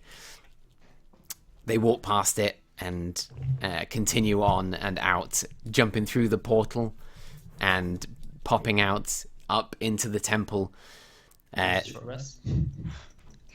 You can do, but Ureth is striding out. If you wanted to go after him, you'd have to go now. I'm gonna. So I can either choose between catching up to Ureth and being ignored, or taking hit die. Yeah, pretty much. I'll choose the hit die. So you wait behind. Is anybody waiting with Neros? You're all going. I'll wait with Neros. Yeah, me too. I'm going. All right, we'll meet you topside. So Timfer, you Already gone. are you going to run after Ureth? Yeah, I don't know that I run after him, but I exit fairly quickly and I look to try and find out where he is. Ureth, Yes. where do you go? Outside. You step out into the temple and you can see that there are just bodies everywhere from the fight that was there before. Rubble. Part of the temple has collapsed from the fireballs that were thrown. It's an absolute mess in this large kind of secret back end of the temple, but really bad into the front of the temple itself. Parts of the left-hand side are collapsed, and there are guards outside that have approached and are kind of cordoning off the area, just kind of holding back people. But nobody's really inside. It's still quite quiet in here. Looks like they've just arrived. What time of the day is it? It's currently sort of headed towards midday. It's late morning, really. Wow.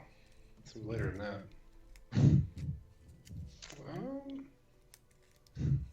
I don't know where to go. I just kind of get out of there and just walk away aimlessly. You step out of the temple and you can see that a couple of onlookers are just sort of pointing towards you, and some of the city guard just turned around, see you leaving, and just a gasp. You are covered in blood. Every bit of you is covered in blood and gore, and you're sort of stepping out of a temple that's lined with bodies.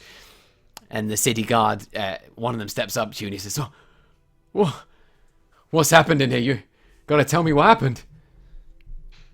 Just keep walking. Sir, I need you to stop, sir. Something has happened here and we need answers.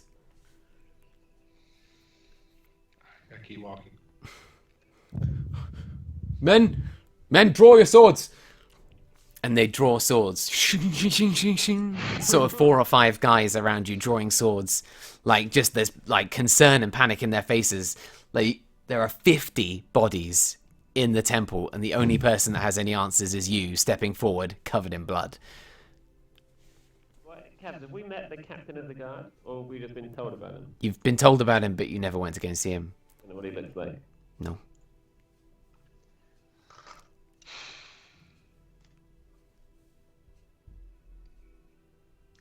I stop moving. And how many are there? 5 currently that are all kind of just in a circle around you. You can see that the crowd is beginning to there's not that many of a crowd. It's like 15 or so people just dotted around. Like, they're all stepping back a little, like concerned about what's about to happen.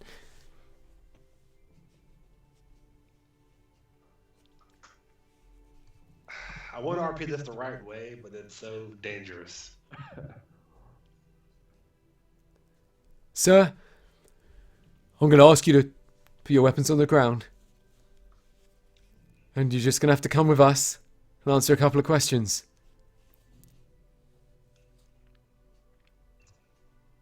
I'm going to ask you to move out of my way.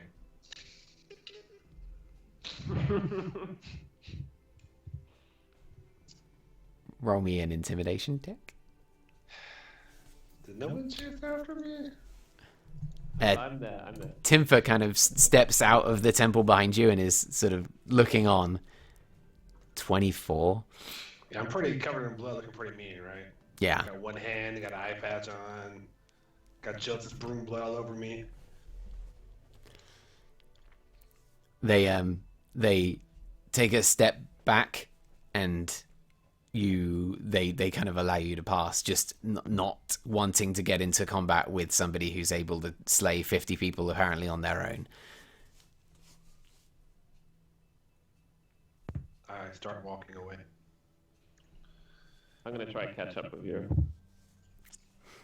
Oh, you! And they begin to point to you, noticing you running out of the temple. Answers! You gotta give us answers. What has happened in there? Go in and check for yourself. No. You start running after him. They let him go just fine. No, they a couple of them look like they're thinking about drawing swords. One of the guys at the back just kind of puts his hand up to you, and he's like, listen, son, you can't go. You can't go nowhere, all right? Somebody has got to give some answers. There's clearly been something has happened here. Something terrible has happened here. We need answers. What has happened? You give us answers, satisfying, we will let you go, but otherwise you're going to have to come with us. If you want answers, you can look in the temple. If you don't let us leave, we'll all die today. I'm not trying to intimidate you.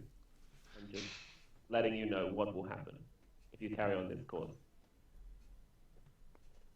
Roll me an intimidation check. Not try, but that was pretty intimidating. Can I roll a persuasion? Yeah. I was trying to be more. I see where you were headed. Persuasion. So 21. They part and just kind of step back, like baffled by how these bloodied creatures can step forth. They can see how many people have been felled. They don't want to die here.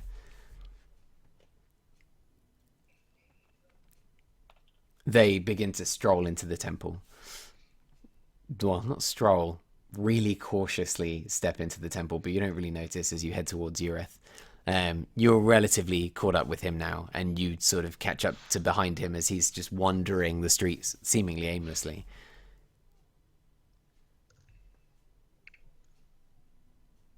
I just like tap him on the leg and I say, we've got to get off the streets. And that's all I say. I recognize Tenfer's face. I'm just in this whole another zone. But where do we go, Tenfer? I don't know, but we can't be here. Let's head out of town at least. Maybe you're right. And start heading the closest route away from town, away from civilization.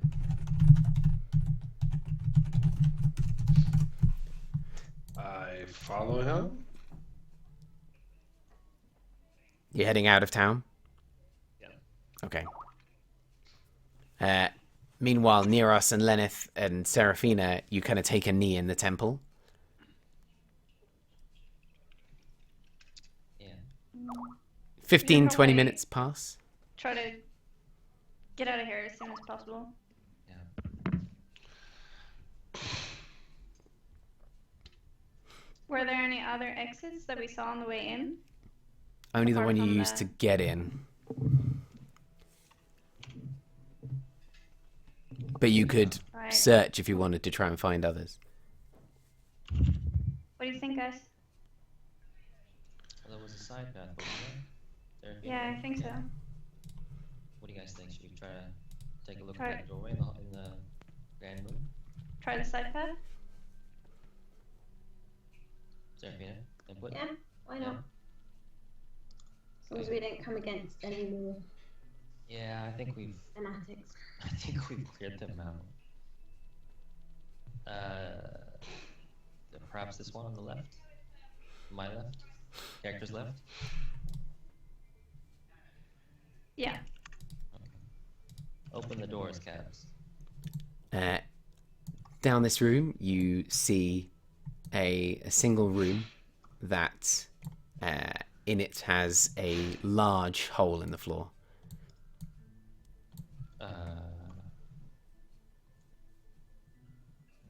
What do you guys think about this? There are no like windows anywhere. No, it's a large kind of corridor that's not particularly well lit. Your low light vision gives you ability to kind of see down here, but there are two doors right through the corridor here, and out the other end there is this large, effectively like a tunnel, a dugout tunnel that's been torn in the floor. What do you guys think? Should we take a closer look? Have a quick look. Can I check for traps nearby? Yeah, do that. You can roll me an investigation check.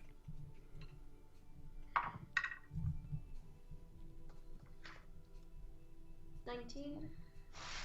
You feeling the floor, looking around the walls. You don't see any signs of a trap.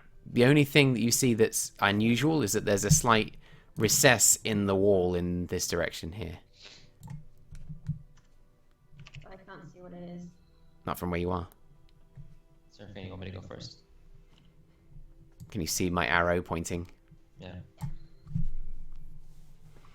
Yeah, start to. Yeah, I will check it out.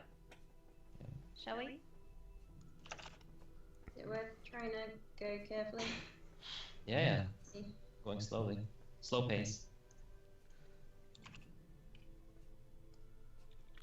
So you step See where up it- and you can see that this hole is pretty big. It's at least 10 feet wide, and you think that it probably was once wider, but as it's been dug out, has collapsed in slightly. It goes deep into the earth.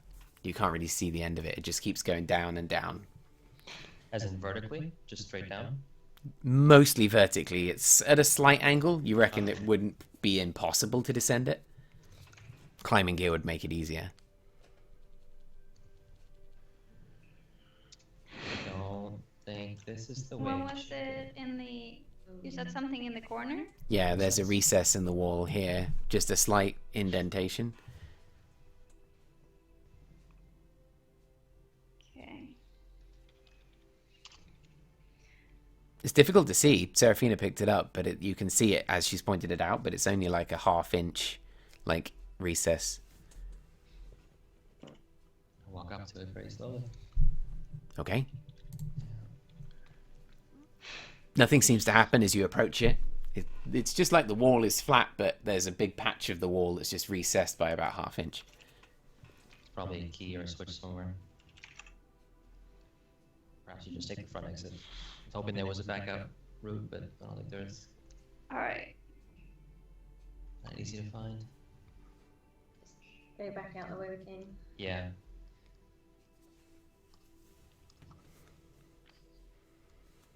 Alright, I guess we head towards the exit cabs. Okay. I mean, you're welcome to explore further. I didn't mean to. Yeah, it's mostly for the sake of the fact that we don't know where 2 of our party members are, and I see. creepy temple, you know. Yeah. No spells, no health, no Yeah. I mean, you could just go and die, and then the new campaign starts. 5 years later, and Billington, adventure. okay. As you pop out, you can see that there are 3 guards who have found their way into the area that you're in now. Okay. And Uh, I'm just grabbing one of them here. You can see that they step in. They're in the room, just like looking around, weapons drawn, particularly frightened. And they see you approach, and the first one, who looks like he's slightly older and more grizzled than the other 2, he looks up towards you and he just says, "Stop! What's happened here? What are you doing? Who are you? Identify yourselves!" Shall I? Did anyone say anything? Go ahead. You have any? Your apologies. We are the Blue Gnome Group. We were investigating the temple for fanatics who were kidnapping people in the city and executing them. We've cleared out the temple.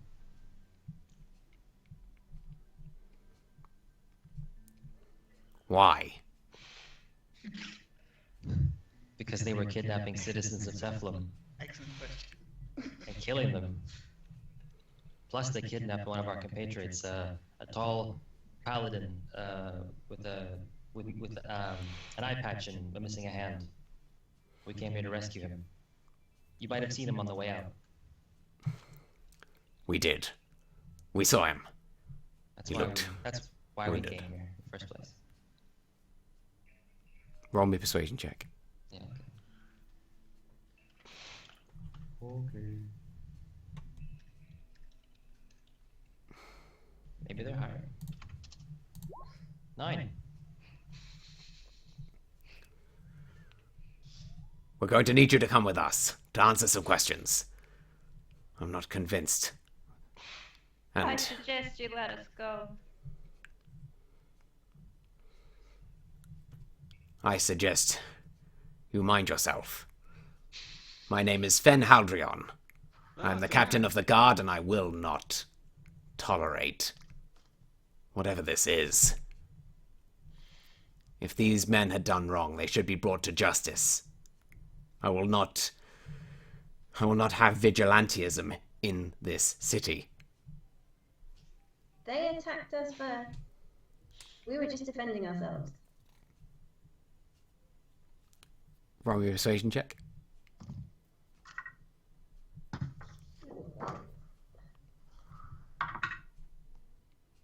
I guess I'm a shady looking kind of guy. 11.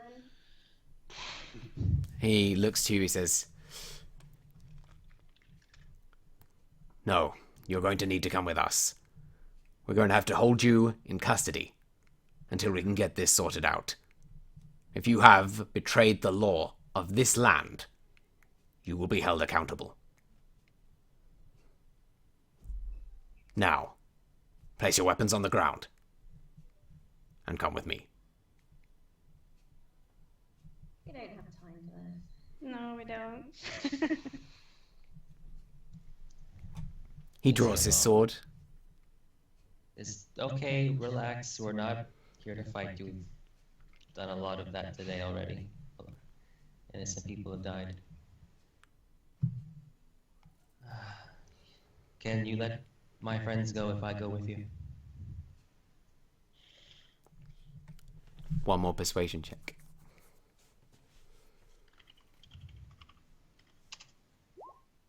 Wow, 11. He says, No. I cannot believe that... I cannot trust that they will not leave the city. And if they have betrayed the law, they must answer for it, as must you. All three of you will come with us now, or we will take you into custody by force. We counted 50 bodies upstairs. You say you're captain of the guard, right?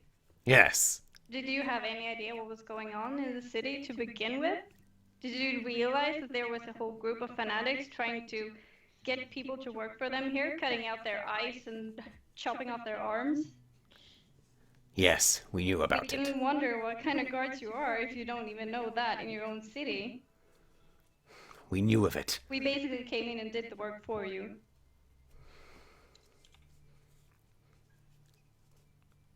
There's also the body of a god on the final room. A what? It's probably worth mentioning. I didn't really want to spoil the fun for you, sir, but there is the body of Tyr is lying decapitated in there, along with a tiefling carrying insignia of the god Bane. We even have proof of that. We have a warhammer with his sigil, as well as a gauntlet with his sigil, as proof.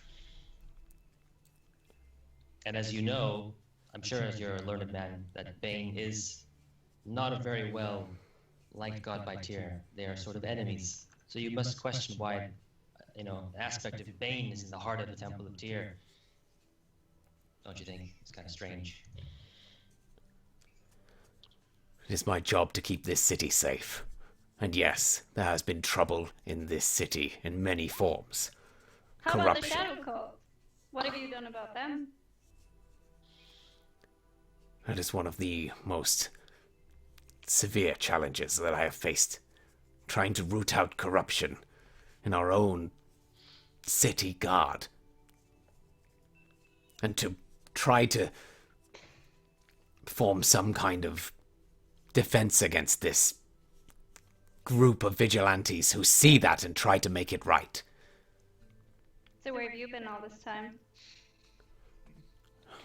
Right now, I've been fighting on the streets, trying to keep the peace with the Shadow Masters and these faith militant fighting in the streets and battling each other at every turn.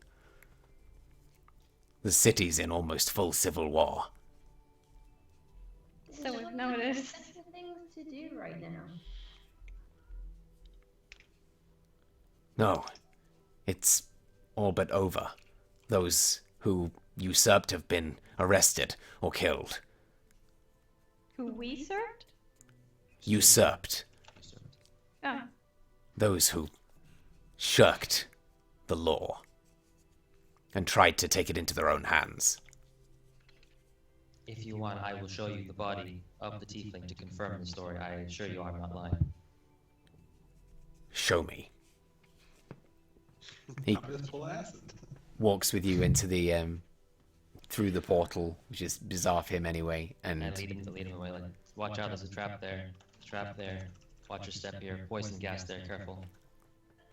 he's looking around just, what is this place? Yeah, and in that room back there, there's holy symbols, severed ears, hands, and stuff, and a lot of blood. That's in there too. Here's the lizard dragon thing we killed. That apparently was being created in this laboratory. What else? Let's see. Let's go to the final room, the grand finale. He walks through, he's like completely shocked at this giant blue lizard on the ground and walks through with you to see at the back room. Here's the tiefling I mentioned. who claimed he was the aspect of Bane, here to destroy Tyr. And you stopped all this. We At a did. price. At a very great price. Gods. Maybe we owe you our thanks. No. Just let us leave. Today has been a sad day for all of us. He just kind of removes his helmet and kind of wipes his brow with his other hand, sheathing his sword. I suggest you take the credit for this. We will not be staying in Teflum very long. We plan to leave as soon as possible. Take the credit for this. Reinstill the faith in the City Watch. Let the people rally behind you. This be a sign that you take control of your city.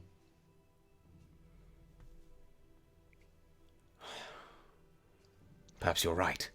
I take off the gauntlet that the... What's her name? The Justicar lady was wearing, Vaya. I held it out to them. This was what the Justicar Vaya was wearing. She was a popular figure in this district, I assume. They will recognize the gauntlet, at least. Take this as proof. He takes it from you. Right. I will tell the people that they are safe again. And that this is what happens when people shirk the law. Do we have your permission to leave, sir? Yes. Thank you. Thank you, sir. Don't go far. We may have more questions for you. Start to head out towards the exit. And you leave him, this solitary standing figure amidst, like, countless bodies.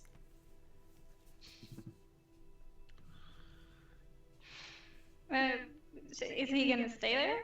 Or is he actually coming with us to tell the guards that we can leave? Well, did he have two guards with him? Yeah. And one of them goes back with you. Yeah. Yeah, okay. Kind of. You said we could go. Yeah. Where's the captain? Have you killed him? Oh, fuck. Follow us into our temple. Yes, yes. Alright. Okay, so you leave the temple. The three of you step out into the street and you see the crowd just kind of gather around. Many guards just holding the crowd back. And where do you want to go? Well, I have no idea where you're at the Tinfer went. You reckon they go back to the inn? I don't think that's a good idea, do you? No, I'm not suggesting we go back. Do you think they went back to the inn? Probably not. Probably not. Is there anything, like, is he leaving a trail of blood or something? It's true. Roll me a survival check.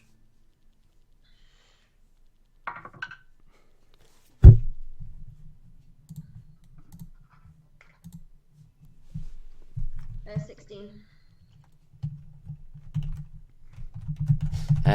You look at the ground and looking around, you do manage to find a blood trail, prints and a trail that sort of lead off to the left, sort of through the town, effectively through the center of the city.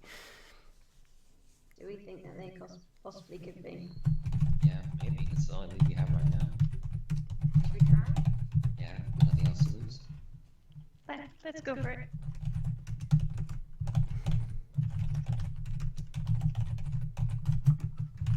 We follow that. Okay.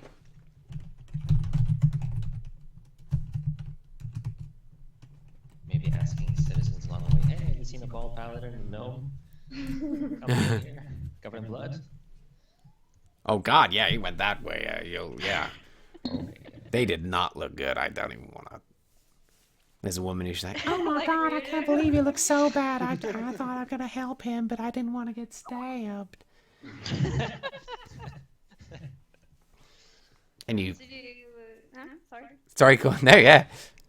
No, I was just gonna ask Serafina and Neros. So, do you think that we can actually trust Urith?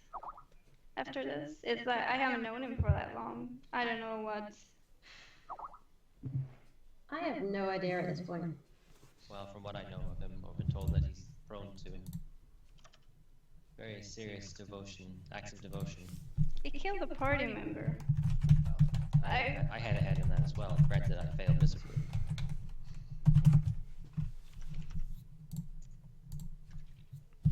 I just don't know what to think anymore. In retrospect, perhaps things escalated quickly. Yeah. But we should talk to you.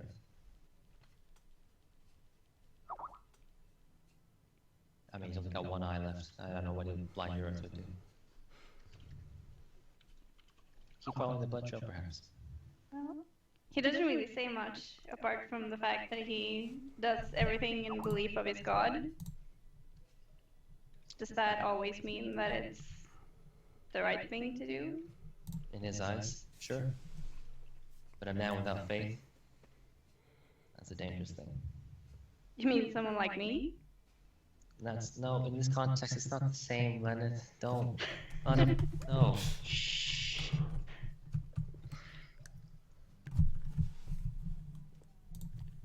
Let's just find yours. And Fine. I'm hoping Tinfer's with him, otherwise it would be a merry goose chase to death them. Alright.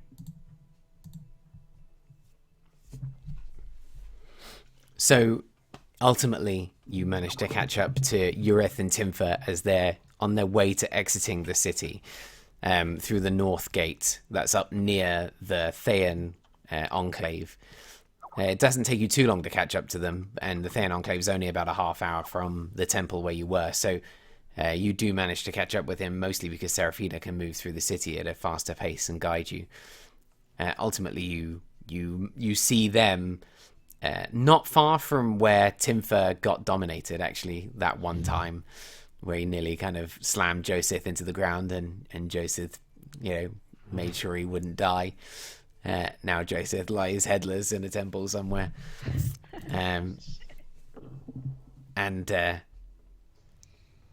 You see them at the end of a very long street, at the end of which is sort of a brick bridge, and there are a couple of shops down this long dust path, and you see them at the end of it walking away from each other. Dead easy to see a gnome hanging around with a bloodied paladin. Have we caught up now? Yeah. Okay. You guys planning on leaving the city without saying anything?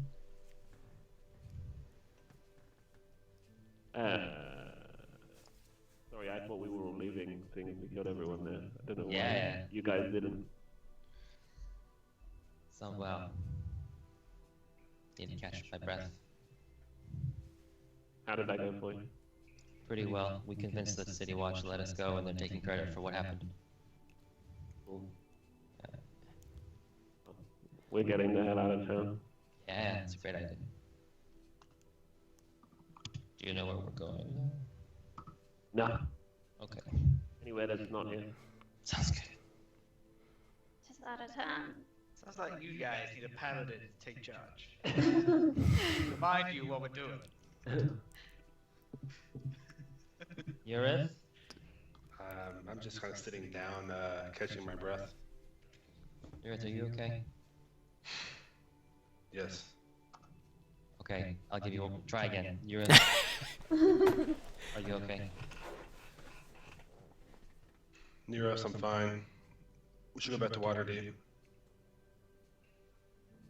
Yeah, of course, that's a given, but that's a long way to Waterdeep. Still. Right now, we need to find the closest, safest, quiet spot and just rest. I agree. Presumably, perhaps make camp outside the city somewhere Yeah. in the forest. Yeah, like the a first good place idea. we find is pretty significant. Just, take the day, relax, gather our thoughts. Yes. I find Neros' attempt at humor annoying and I walk off. I wasn't even trying to be funny. Like Alright. physically and emotionally drained. Yep.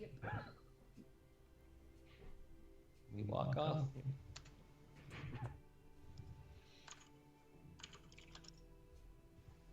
Into the distance. All right. So the group leaves the city via the north gate and finds themselves as you exit. The sort of city watch kind of giving you a nod as you leave. This sort of large brick gate opens happily for you, and you exit onto effectively kind of lush vegetation out into the north of the city. There's forest land up here as well as sort of more barren spaces, but the city exits onto kind of it's got a hot day, and there's humidity in the air, and it's got a kind of like the foliage out here is sort of tall, the kind of plants that can survive without a lot of water around, basically. But it's relatively lush given that situation. And there is a path that leads up into the north of the city, out of the city. Right now, you don't know where it leads. What do you want to do? Gareth? Where do you want to go? Well, perhaps we should find somewhere to rest and clean ourselves up a little bit. Good idea. Are there any like Cavs, have you seen like bodies of water, like creeks or rivers or anything like that at all, or no? Yeah, roll me a perception check. Sure.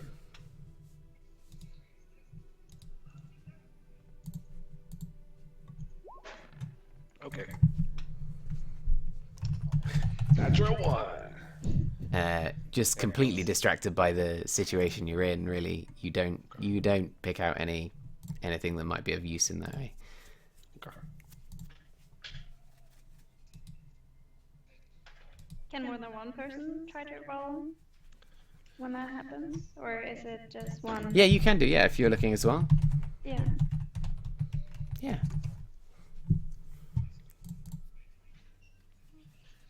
Was that investigation? Perception. Perception. 11. You, as you're sort of heading north out of the city, you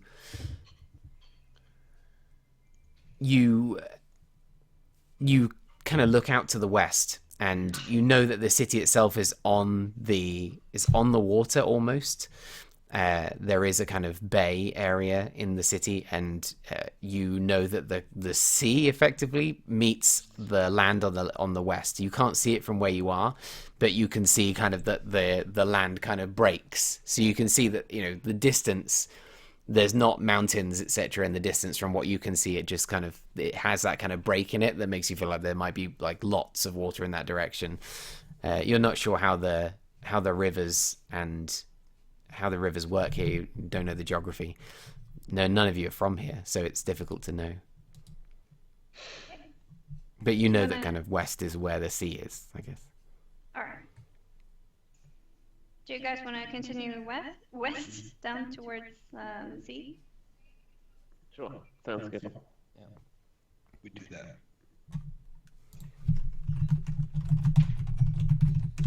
So it as you leave the city and head west through open fields, as it happens, down towards the sea, it takes best part of a few hours to get close. It's at least kind of a maybe 15-20 miles to get towards kind of the coastal area, because Telflum is seated on where the bay is on the south side of the city, and then there's land off to the west a little bit that arcs in towards the north, and it takes you a few hours of walking, but ultimately you find that the land gives way to a beach effectively, and the sea extends out from there. there's sort of brush and bracken and these kind of dried, very dry foliage that sort of sparsely dots the landscape, and then down into sand and then sea. It's quite a nice visage, and you can actually see on the other end as the sea extends out, you can make out now right on the beachfront. You can make out the land on the other end. You can see that there's land like beyond the sea, and in the very great distance, you can make out mountains into the sky. But yeah, where you are, mostly it's just sea out in front of you, and beach and beach before you. Waves gently lapping the shore, and you can hear them kind of rolling in the distance. Seems like a good place then to make camp. All right. Yeah. Yeah. What time of day is it? It's now sort of mid-afternoon. The sun's not quite beginning to set, but it's headed in that direction. Perhaps take a long rest here for the day. Yeah. Set up camp. Yeah, I think I tried to clean my armor off and stuff and get it looking pretty good. Get the blood off of it. You take some time on the beach to just kind of to rinse off your weapons and armor, and it comes up looking pretty shiny, but you look haggard beneath it. The sun descends in the sky gently over the sea from where you can see. Oh. I sit on the beach and watch the sunset.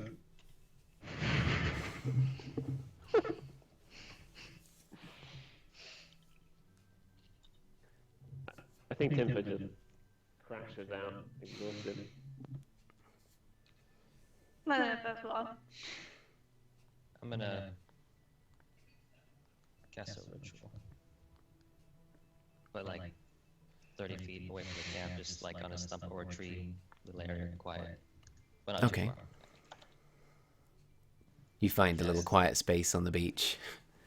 Cast calm commune. Who are you communing with? Hell. Nice. So you sit and take a moment, close your eyes, and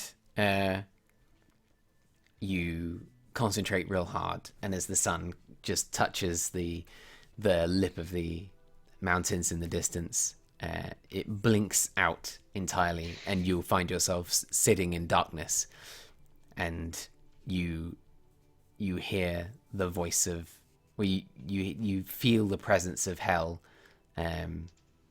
around you. Okay. 3 questions. All right. Hell. Did we do the right thing by killing Joseph Brun?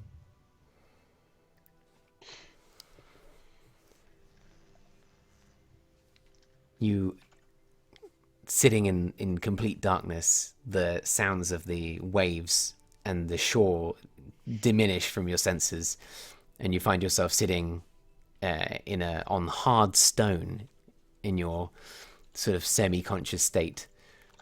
And you open your eyes, and the room is pure white around you and very bright suddenly. And your eyes, you have to kind of close your eyes for a moment because it's so bright. And standing in the room at the end, it's just pure white stone, almost marble. And she is standing with this long hair that trails the ground, and a scythe just kind of resting, this ridiculously long blade arcing out in front of her as she just kind of leans against it. It's foolishly big for her, and she's not all that tall herself, as she kind of rests against it, and again just kind of not really looking at you, looking off to the side, and just every so often just kind of seeing you out the corner of her eye.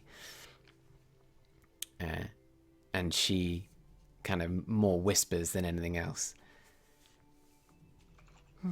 Joseph made her choice. Her? Wait a second. Rig reveal, everyone! Hey! She says, Joseph made his choice. The moment he placed his blade into the corpse of Tyr, he knew what would happen. It was his time. I wish I could cry on demand because I really want to sob. So I'm sobbing a little bit to myself. My next question. Is he gone?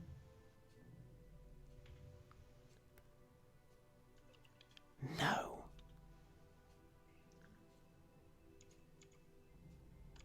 And you can hear like a cutting edge to her voice, like a low, like rasp to it, a fury at the word.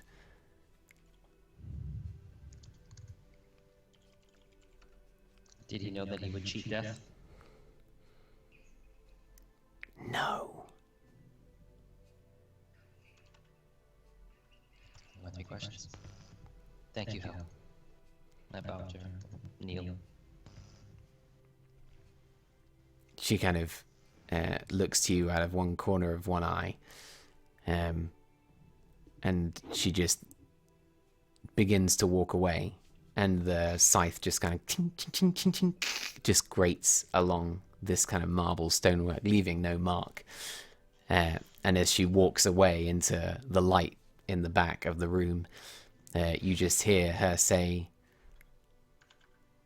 "It was his time."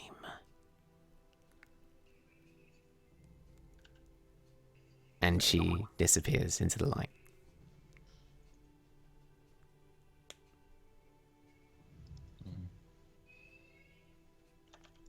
Well then. You open your eyes and you're suddenly, like, in darkness. The sun has set and there's still a warmth in the air, and you hear the kind of lapping of the water on the shore. Okay, I'll just collect my stuff and go back to the camp.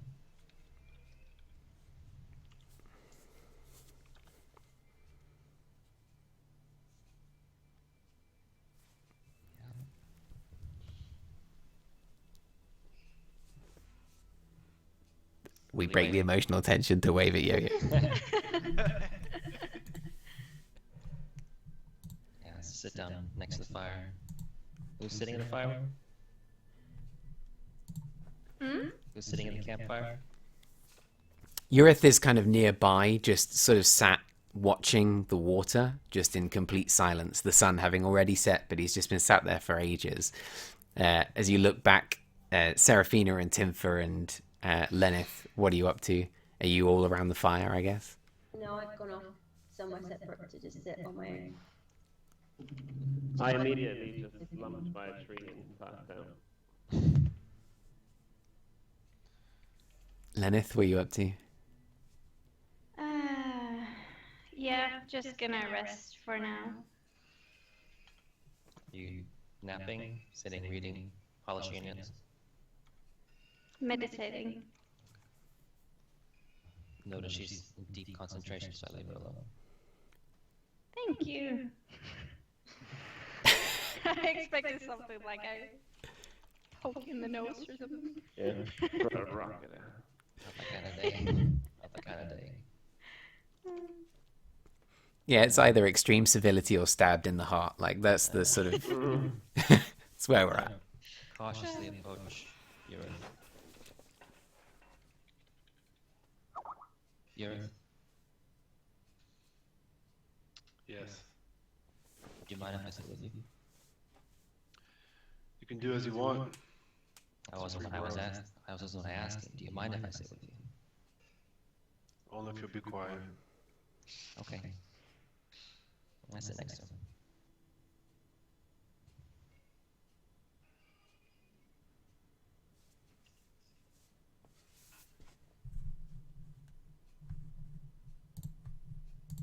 Oh, that's what happens now.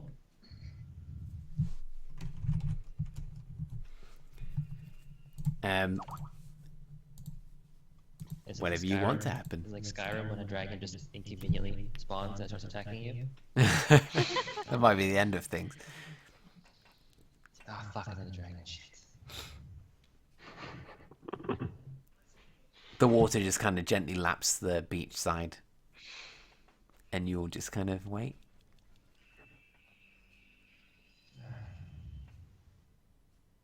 I just sit there in a silence, just thinking of life.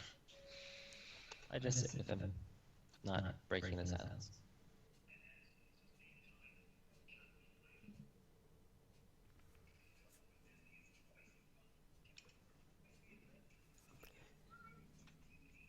So you rest? Yeah. Does anybody take any watches, or is you just gonna wing it? I'll take first watch. I just Well, sit there. A long rest constitutes relaxing activity like reading, tinkering, or meditating. So, do we have to sleep to long rest? Oh wait, No? you said the sun's gone down. Yeah, sun's gone down. And when we first got here, it was afternoon.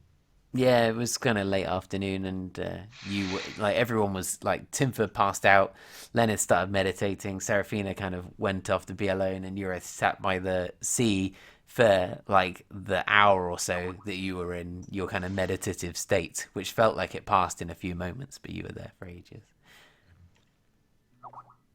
So now we're gonna sleep, right?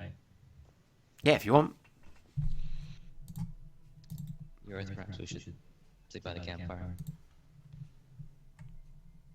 I just stay quiet, looking at the water. Is it a cold night, Cabs?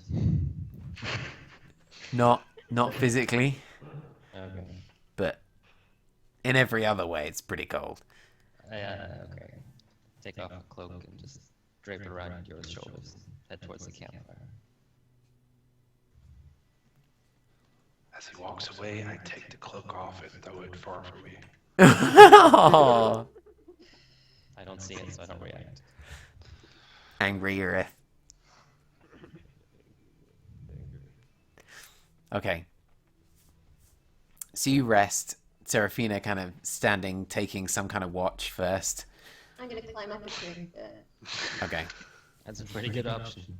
You're pretty close to the city here still, and you're aware that it's it's relatively safe staying close to the cities. But Serafina, I need you to make a perception check.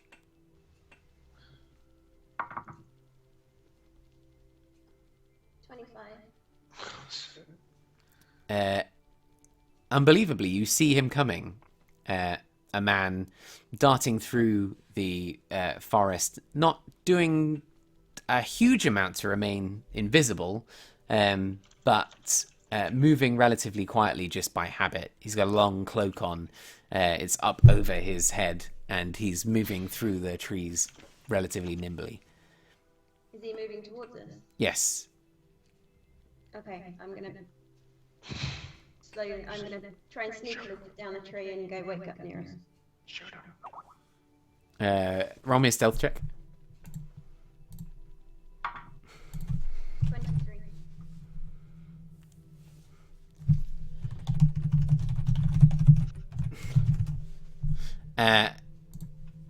Okay.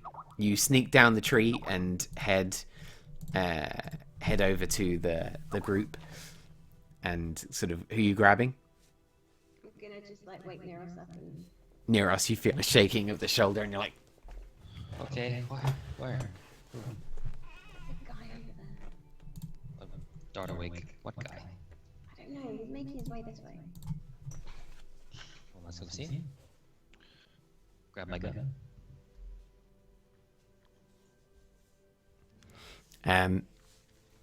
He sort of heads out through the trees towards you, and you kind of take a crouched approach towards him, and now you're a couple of 100 feet away from each other, and sneaking behind the trees. Serafina, you can pick out when he moves, but Neros is having a difficult time. Well, roll me a perception check, Neros. Let's see what. Okie doke. I have the Black Dragon Mask if that helps with the darkness. It does. Okay. Yeah, I don't think you'd be able to do a perception check at all without it. What'd you roll? I'm still half asleep. I can't see shit. You can't see shit. You're looking out, you can't see anything. Serafina, you do see this figure just kind of moving from tree to tree, heading towards you. Can I make out anything else?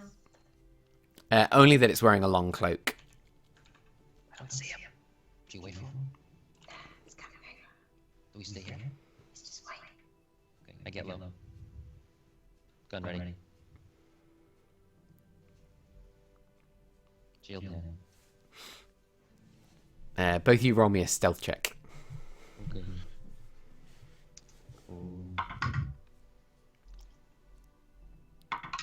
You rolled well, because I'm gonna fuck it for both of us. 23. 7. Neros kind of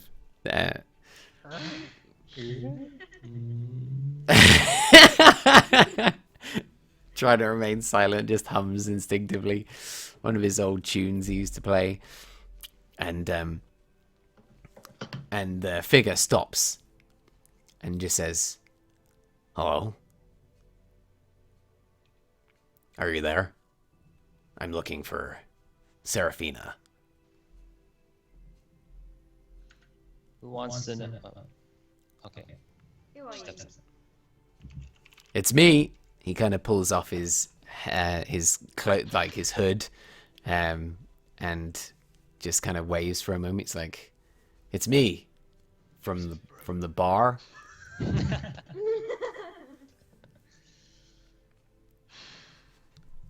it the bartender?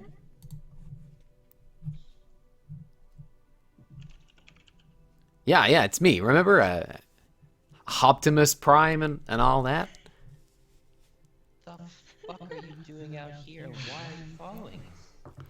Well, I'm not here on behalf of me. He kind of pulls a hat from underneath his cloak and pops it on his head.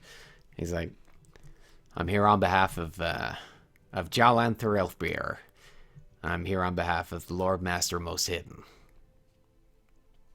See, I do a couple of jobs for the Shadow Masters now and again, and I just thought I'd be a friendly face to come and say hi and to give you this. And he pulls out this red candle and hands it out. I hold my hand out, but yeah, answer. What is it? It represents a favor. That we... The Shadow Masters of the city would like to extend their eternal gratitude for dealing with a problem that upset the balance of power in the city. They knew you could do it, and they're glad they chose you for the job. They couldn't have come and helped? Believe me when they say that the Shadow Masters help more than you know. Without them distracting hundreds of the Faith Militant, they would have turned to the temple and boxed you in. They were fighting in the streets for you. It was almost civil war out in the streets. It was pretty messy out there, but they got it done. Pretty messy in there too. Yeah, I can imagine. What does this red candle do? It represents a favor. Okay, well, yeah, I get that, but do we have to light it? Do I have Yeah. to cash it in? Is it worth tokens? No, it's you light it. It's a candle, but the rogue will know. They've already handed you something, and are waiting for you to call your fence. Okay. And what they're going to ask you to do is what they ask all members of the Thieves Guild to do. When you need to call your fence, you light a candle, you place it outside where you're sleeping, and you place it with the item that you want to sell, and the fence will collect it, and they'll leave you some money. That's the way that this works. You got a fence, you've got a job, you get it done, that fence will stay with you as long as you keep supplying them with items for as long as you need them. Some of that money will get back to the Thieves Guild, and some of it will stay in your pocket. It's a good little learner, it's a good little business. But this candle is different. You light it wherever you are. and there'll be people who know what it means. You light it, it burns with a particular color flame, and underneath it, you place instructions, the favor that you want. And if it's within their power, they'll make it happen. Is it a one-time thing, I'm assuming? It's a one-time thing. Okay. But it can be anything. Believe me when I say these things don't come cheap. It's an investment, and a way for the organization to get to know you. But let's make this clear. Once the favor is called, square. Well, yeah. Yeah. It's This not that is- we cash in a favor and suddenly we owe you. None of that. No. This is just a favor, a way of saying thanks. Okay. Can I insight check him? Yeah.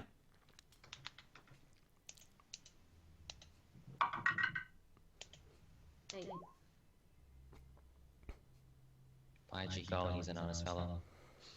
Yeah, he does seem like this, like he's, I mean, he's obviously been pretty good at being a bit deceptive, given that, Yeah. but, no, not sure. Okay. All right. I guess you take the candle, Seraphina? I mean, it's more pertinent to you than the rest of us. okay. I just put it in the bag. I hold it. All right. Well, thank you for taking the time to come way out here. Well, it's all right. We'll be keeping an eye on you. Yeah, about that. How did you find us so quickly? Oh, we had somebody keep an eye on you. Me. I was keeping an eye on you. Okay. Well, at least you're honest. Your fence will need to know where you're going. So if you're gonna leave this place and head somewhere, just light a candle, leave a note under it, and your fence will come and pick it up. She'll keep an eye on you for now. Who is she? You'll not mistake her when you meet her. She's pretty unusual. She's a gnome. I don't actually know her name, but I hear she's quite unusual. Okay. Good though. I mean, all the fences are like that. You know, they're not really people. They're more. They're good at finding things, getting things done. All right. Well, thanks. All right. He kind of tips his hat. We'll be around. Don't be a stranger. And he steps back into the forest. This is a really weird place, Seraphina. It's really weird. I want to go back to Waterdeep. Yeah. I just kind of want to wake up and find out this was all a horrible nightmare. Yeah. Yeah, you're right. I pinch Seraphina. Anything? Anything? No, okay. All right. Worth a try.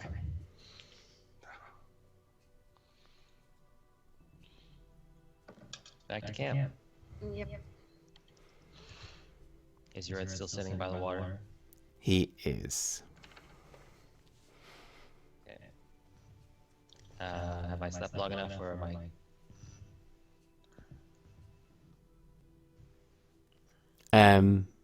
Or are you? Well, did Seraphina interrupt my long resting? Am I have to go back to bed? Have I slept long enough? Has it been 4 hours, 5 hours? What is it? Yeah, you need to like keep resting. I think like you can take a couple of hours off to watch, but you need to kind of, we need some sleep. I mean, you don't have to, but you take a point of exhaustion if you don't. Yeah, okay. I'll take the next watch then. Okay. Your watch goes off relatively calmly. Ureth, while you're sitting by the water, as you're sat there, you feel like a little warmth, and you look down and your holy symbol is just very gently glowing. What does it mean? I grab it. And I start just praying.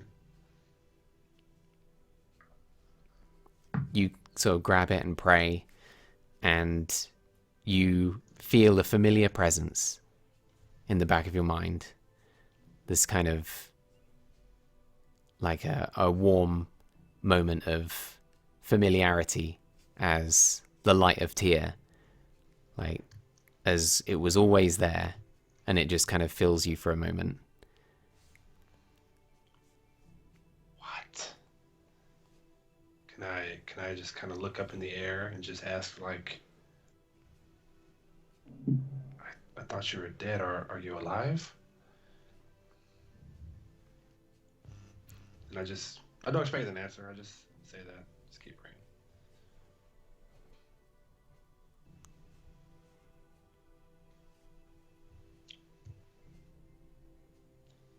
Does anyone want the next watch?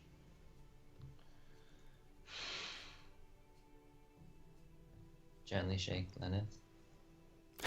Leonard, he kind of shakes you while you're meditating. Nearest. I think it's your turn to take watch now. Have I slept long enough? Even? Has it been 4 hours? It has just. Fine. I'll take the watch. I reluctantly take the watch while I read the Book of Conjuring. Actually, Leonard's here. I just handed her 2 scrolls. I found these in the temple. Just maybe they're of use to you somehow. Oh, thanks. Do I recognize them? Roll me an Arcana check.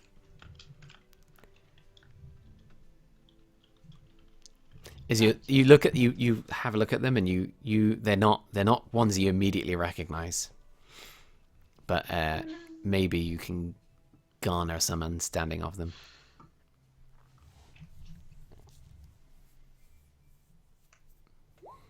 11. Those shitty rolls on everything that I have proficiency in. And roll me one more for the other one.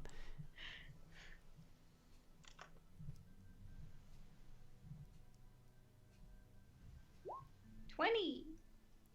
All right. So you know what one of them is, so I'll send you that one. Mm-hmm. And the other one, you as you're reading through it, you pick out the word wind, certainly in some of the sort of arcanic scripture, but you can't really work out what the spell does in detail.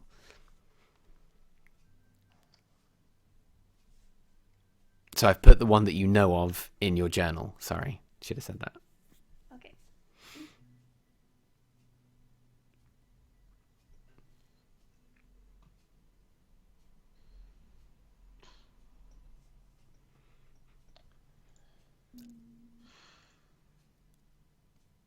And then I just keep watch for the night. The rest of the evening goes off, is relatively quiet.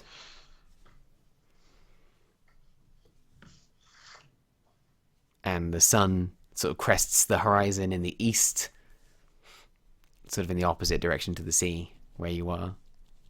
And day breaks. You hear like the chittering of birds off to the east. And now the sun is kind of cresting the horizon. You can see that there is water that extends off to the far north, like the sea just arcs round into the distance off to the north, to create like a bigger river. And off to the sort of northeast, you can see like the very edge of a forest land that extends in that direction. And to the southeast, the city of Telflum stands tall on the sort of on the edge of the water as it arcs round, like the land arcs round from west to south, and then arcs from west to north as well as it sort of heads up into that river in the north that heads towards this forest in the northeast.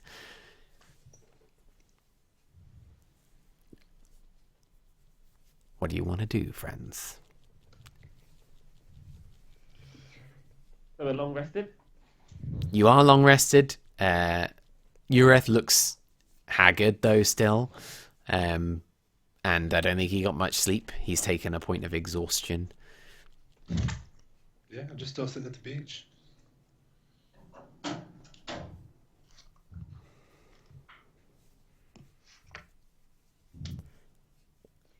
So what do we do now?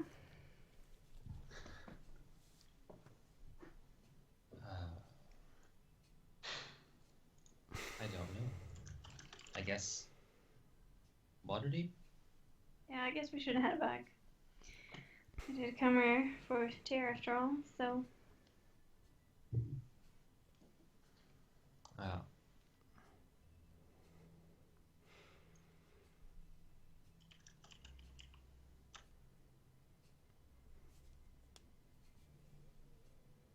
what do you guys think? I think I probably want to visit some temples in Waterdeep.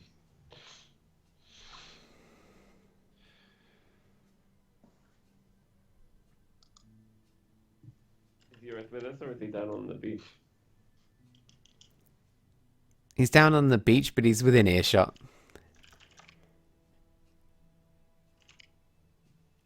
Sinfrey, you want to go see if he wants to come with us to Waterdeep? I get up and kind of brush myself off, put my armor on and stuff, and then I just, walk to the rest of the group. Are we ready to go? Yeah, we Right. just discussed Waterdeep. What do you think? Yeah, let's go. We should go to Waterdeep. I think I wrote down the Yeah. circle in Waterdeep, didn't I? Mm. Then I will use the teleportation spell, circle spell, and write it on the ground. Takes a minute.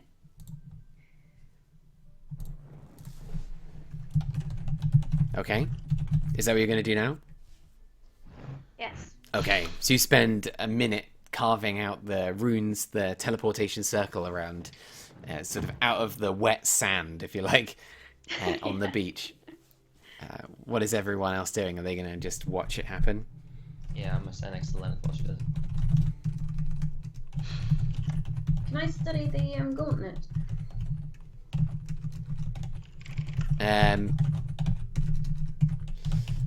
Yeah, absolutely. Roll me, an Arcana check to have a look at the gauntlet in detail. Where's Hazardon? Have it in a sack. I think Thank you. our first port of call is destroying that. I completely agree. I Yeah. was trying to tell Ureth at the temple that we should destroy it to get back to Waterdeep. So I tried to put it in acid, but it had no effect. I was testing to see. He tried to convince me to kill people and answer the calling for blood and thirst and great things. Yeah, we've never really spoken about Hazaron. I know a bit of its creation. I cast identified it once, but we've never really had a chance to talk about it. No, that's right. Maybe now's the time to deal with it. Yeah, it's a good idea, Tim.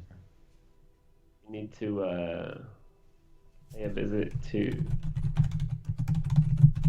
a guy whose name I can't remember. Thunder spells? No, How do you forget that? he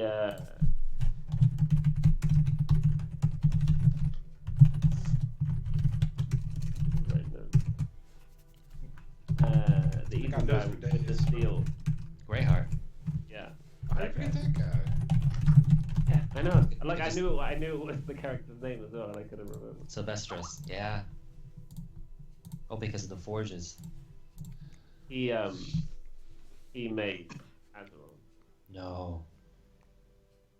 What?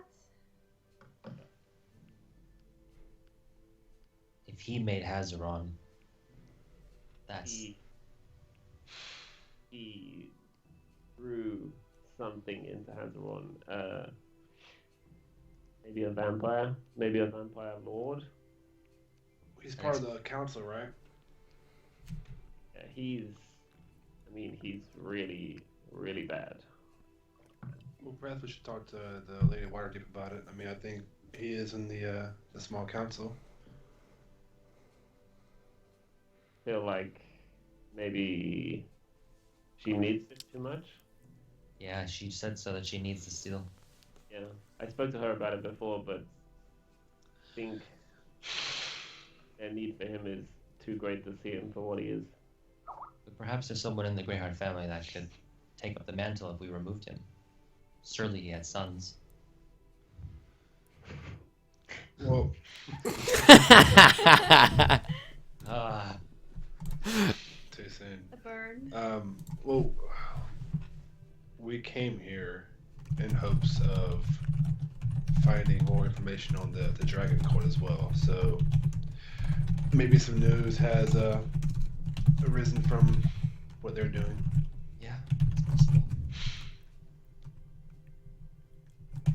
I mean, am I the only one thinking that smoke that came out of Joseph's body might be more than just smoke? Yeah, of course. Yeah, definitely. I mean, he had a temper, but Justice Brune is dead. I. But I mean, when normal people die, they don't turn into smoke. Yeah, the head stayed though, right? But the body disappeared. Well, I don't think Justice Brune was a normal person. Oh, for sure, he was crazy, but But even still, he has a point. The body doesn't just evaporate into nothingness. It's if that was because of Hazaron, then that's because of Greyheart. I think we need to pay him a visit. I don't know if we should waste any more time on Joseph Brune. Yurith. You killed him. We killed him. The least we can do is show him some ounce of respect. I know what he did was terrible. Let's put it in the past. I think the sword turned him. I don't think. Whatever happened has happened. We should worry about Tiamat. We need to worry about Hazaron because we know what that sword can do. Don't vampires We become? need to worry about Greyheart. Don't vampires become ethereal after they? Or so not? They can't. You have to destroy a vampire with sunlight, but in order to do so, you have to do it while they're most vulnerable. Is it possible that Matt's soul has become vampiric in nature and he has escaped? Let's go back to Waterdeep and possibly ask around. Yeah. I mean, maybe someone there can answer some questions on a religious meeting or a smithing meeting or something. Yeah, perhaps the Temple District might have some answers. The later Waterdeep might have some answers. Or Greyheart thunder might spells. have some answers. Hmm? Should make haste. I was waiting for like mid conversation for it to just be like, and Lenneth finishes her spell, and I need everybody to roll me a perception check, just as we're getting as No, the. No, caps, no. You get to finish that sentence. And we teleport to Waterdeep and everyone is okay. wait, what are we doing? Perception check? 28. Okay. Nobody but Jill. 20 plus 3. No, 9. natural 1. 22. So, Lenneth and Seraphina, as you finish the spell, Lenneth, I'll do it from Lenneth's perspective just because it's easier for you to be casting the spell. But Seraphina, you notice it too. Lenneth, you finish the spell, you place your hand in the center of the circle, making sure that everybody's kind of stepped within it without kind of breaking any of your wet sand lines that you've drawn. And all of the wet sand lines begin to glow with this sort of luminescent, almost electric blue color. And just as you finish the spell, you kind of look up to everyone and you're looking around. And just at the corner of your eye, you see this sort of glint of metal on the beach in the sand. And as you look over, as the spell completes, you can see the symbol of Tyr, this holy symbol, lying on the beach on the sand, and the spell completes, and you disappear. What?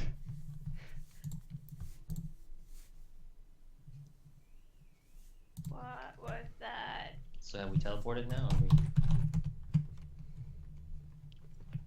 But You disappear and you head to Waterdeep, I guess. Is that where you're headed, Lenneth? Yeah? Yeah. Yeah. Yeah. So the spell completes, and you step out into this small, darkened room. A man with his glasses halfway down his nose notes your entry, marks it down, and just kind of points to the door. okay. We've done this dance before. Yeah. He just gives you a single nod. Just dabs his quill and ink, keeps writing. Now, considering that both Seraphina and Lenneth gasped, do you notice that?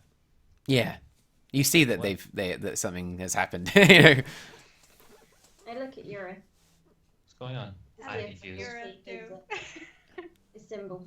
Stared out. I look at them. What's wrong?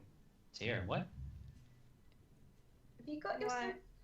What happened to your holy symbol? What's going on? I left it at the beach. You left it? What? Why? Why? Let me worry about that.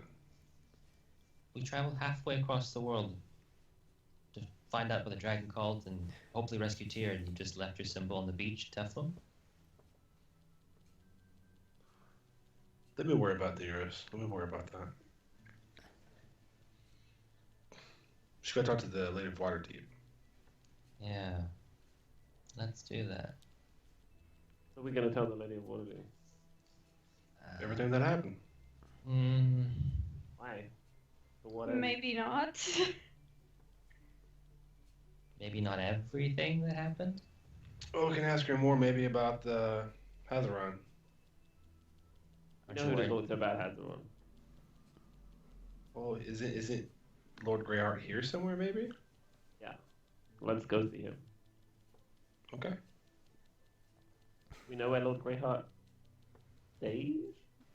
You know that there's kind of a residential section to the White Keep that's there's a spiral staircase opposite the council chambers, and there's a sort of a row of rooms that are up there where dignitaries tend to rest. They're kind of luxurious apartments, really. Like, And you've been are up we there gonna... before. Sorry? Sorry, I was just saying you've been up there before to go and see thunder spells and people. Oh, yeah. So you want to go see Greyheart to get more information on the sword? Yeah, and to find out what happened to Joseph. Yeah. Okay. I mean, it's ballsy, but they're only the best And I maybe thing. would they have to go. ask. Yeah. There is no risk he will try to take his sword back if we go there with it. We just won't let him. Yeah, from us. It's definitely possible, but The sword belongs to us. Well, he might not see it that way. Think of it this way. I'm just thinking. Yeah, think of it this way. If Lord Greyheart attacks the Blue Gnome group for no reason in the city of Waterdeep, that's gonna look pretty bad for him. yeah. And I we're guess pretty. that's true. I mean, this group is very well respected by all of the aspects of the city, so I think they take our word over his. This feels like we're confronting Darth Sidious, you guys. We're all fucked. All right, let's go. I want some answers and that I'm guy's just got him. a bit worried taking the sword to him because We- wasn't that a part of that they needed it in some way to complete the Dragon Cult ritual? did. The Dragon Cult did, at least. Okay. I think he's definitely involved with the cult. though. Yeah, Yeah. but we don't need to tell him we have the sword. Just ask about the sword. Do we want to put it in the bag of holding for now? You don't think he can sense it? Well, it's an He extra. might not be able to sense it in the bag. Yeah, it's a different dimension. So, Oh, the bag of holding yeah. is a different dimension. Yeah. Yeah. Pocket dimension, right, Kev? My character doesn't know about this bag of Yeah, we're not holding, carrying so like a it's, 5,000 ton bag of money and gold and swords and shit. It's a magical bag.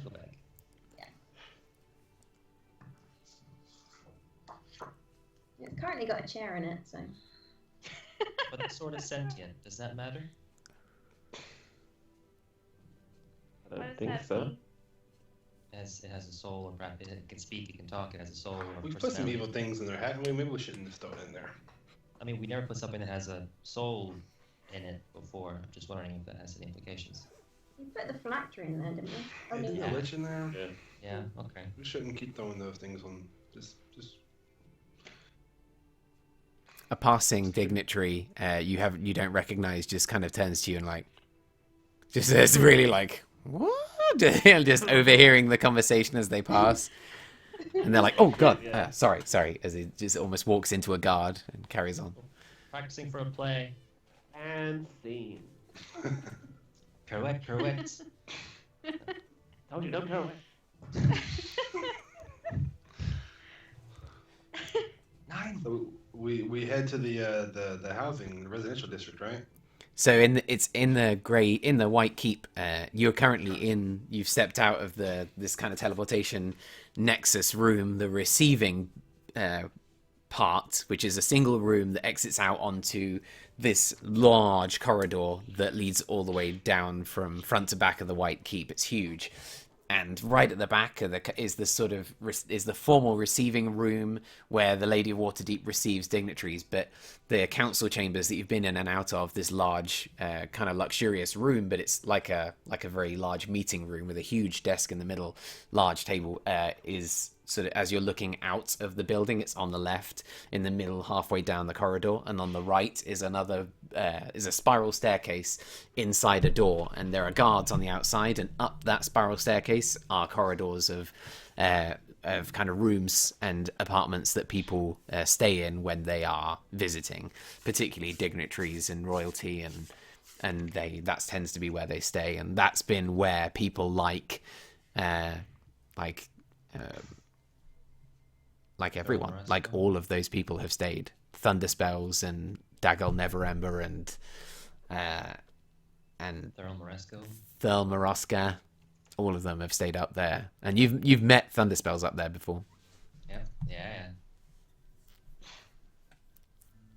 Let's go see. I'm assuming there's a reception or something, or No, there's 2 guards at the door that leads up the spiral staircase. okay. Let's walk up to them, or are they blocking the way, or are they just like stationed at each side? They're just stationed at each side, and you as a group are generally speaking permitted anywhere around the White Keep now. Should we ask where Greyheart's quarters are? Do we know where Greyheart's quarters are? No. But you imagine they'd be up that staircase. That would be the first place. Well, in the hope of not wasting a lot of time looking around a hotel, is there a lot of rooms? You going to head up there? Yeah, let's just head on. Yeah, okay. As you approach the 2 guards at the doorway, they kind of mention, "Oh, hello, sirs. Hello. Please, let me. Is there somebody you're looking for? I can go and rouse somebody if you're looking." No. Thank you. Oh, very welcome. Yep. At ease, Walk soldier. past. At ease. Of course, yes. As you sort of step up the staircase, he's just like, "I don't know. I just get nervous."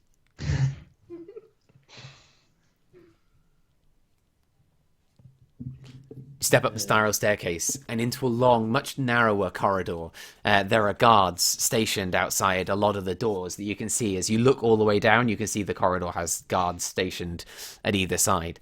They're all stationed on the left-hand side of the corridor as you're looking down. There's a couple of rooms on the right, but they seem to be very small. You imagine, like, from what you've seen of this corridor, you can see that there are a couple of rooms on the right. They haven't got guards on. All the guards are on the rooms on the left as they dot down. Some of the guards are in sort of formal dress of different nations. And Lenneth, roll me a perception check.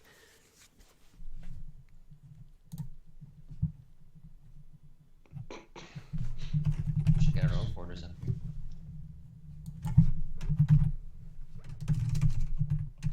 Blue Gnome Lounge.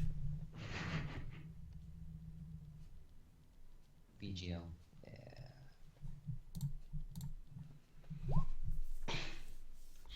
Well, Looking down the corridor, the third room down, you can see that the two guards standing on either side of the room are wearing the formal guard uniform that you recognize as being from Neverwinter.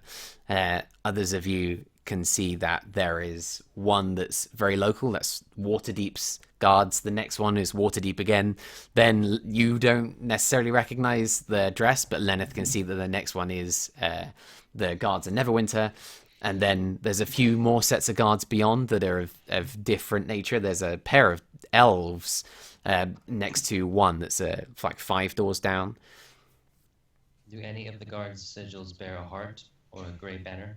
Roll me a perception check as you sort of just wander down this corridor on your own, away from the group, just looking down at these guards. Oh man. 18. You notice that none of them do.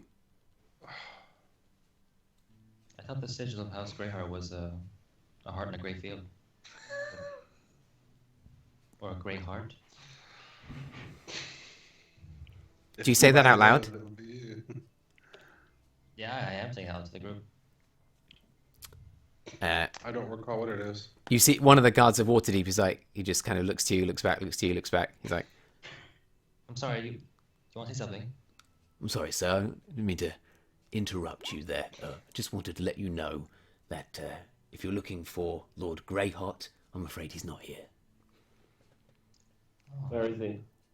He hasn't been here for some time. He's staying, I think, at Greyheart Manor. Wait, insight check him. Yeah, roll me an insight check. Can I help him? Since we're... You can roll one too.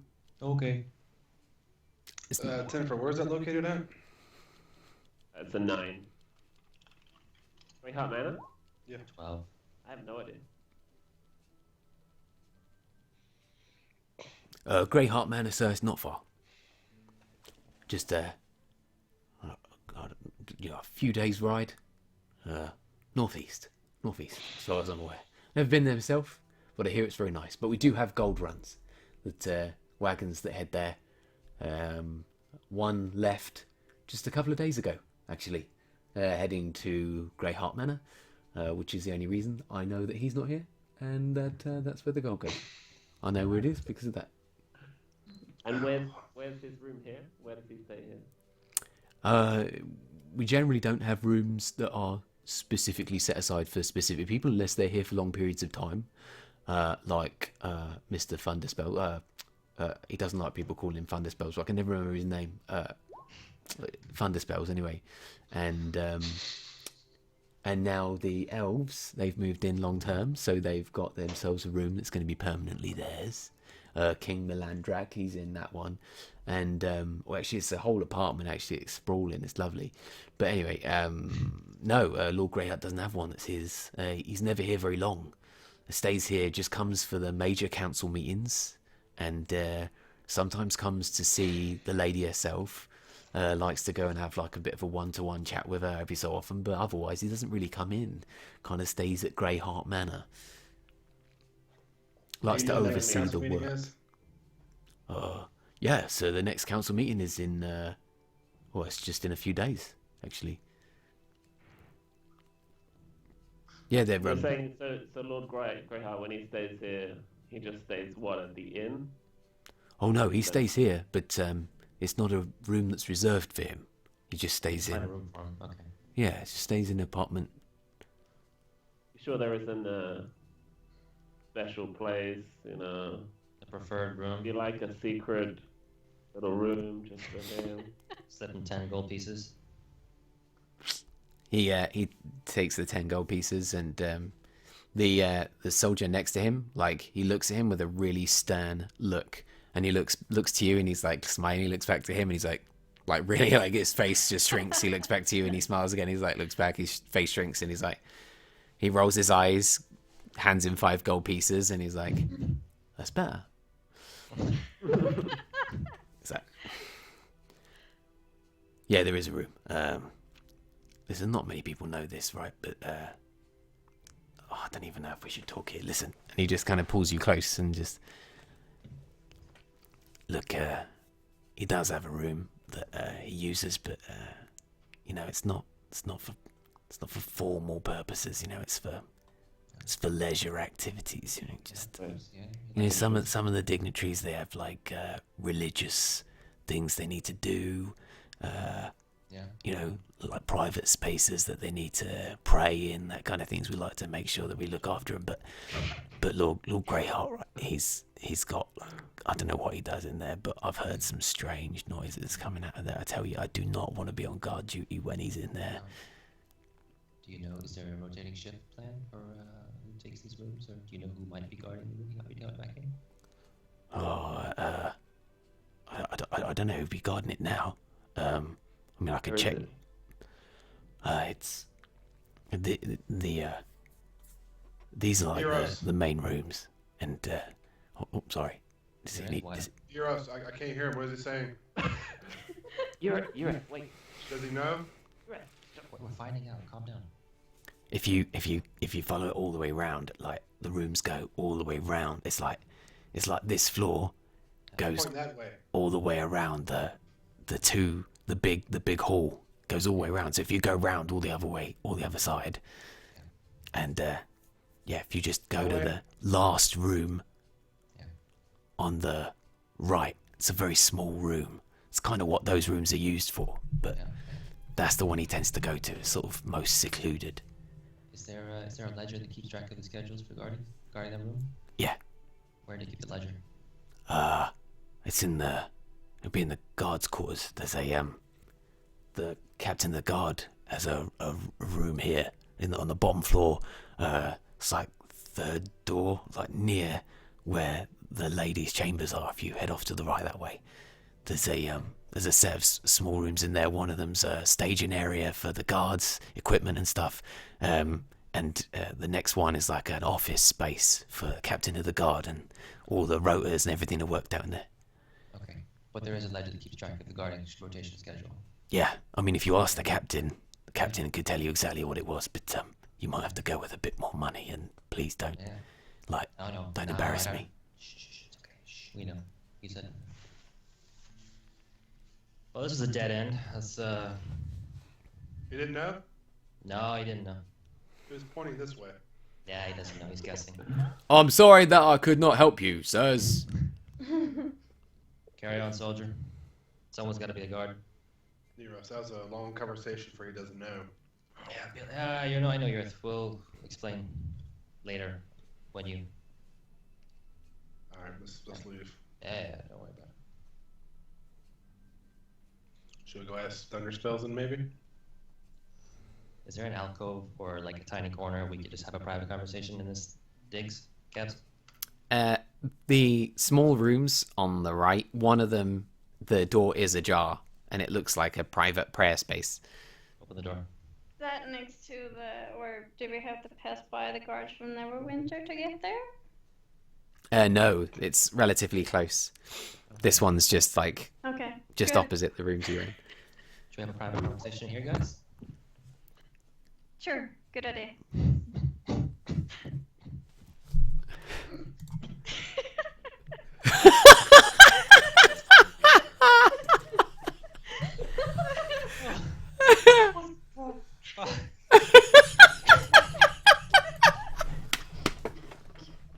Like that, don't you? I got skills. Jesus Christ. Why would you do that? So good. I'm just gonna save this as murder. It's Matthew's face that's the best thing. That's all, you know. Oh, well. But it's like 2 minutes, so.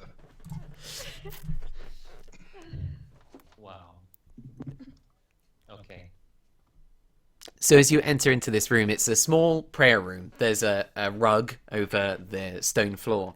Although the halls are carpeted, this room isn't, and there is a rug on the floor. And a small altar, which is kind of neutral. There's nothing adorning it particularly. And there is a window that pulls in light from, and as you peer through, from the sort of the Great Hall, which is this huge corridor that spans the center of the White Keep. All right, so we're all in the room now. Can I close the door? Yeah. It's actually a little bit of a tight squeeze for all of you, but you're in there. Yeah. Okay. Close the door. Okay. We pass on everything we found out to Urith.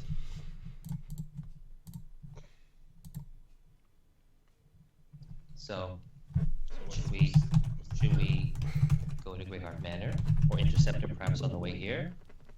Wait for him here, perhaps lay an ambush. I don't think we wait here for days. I don't think.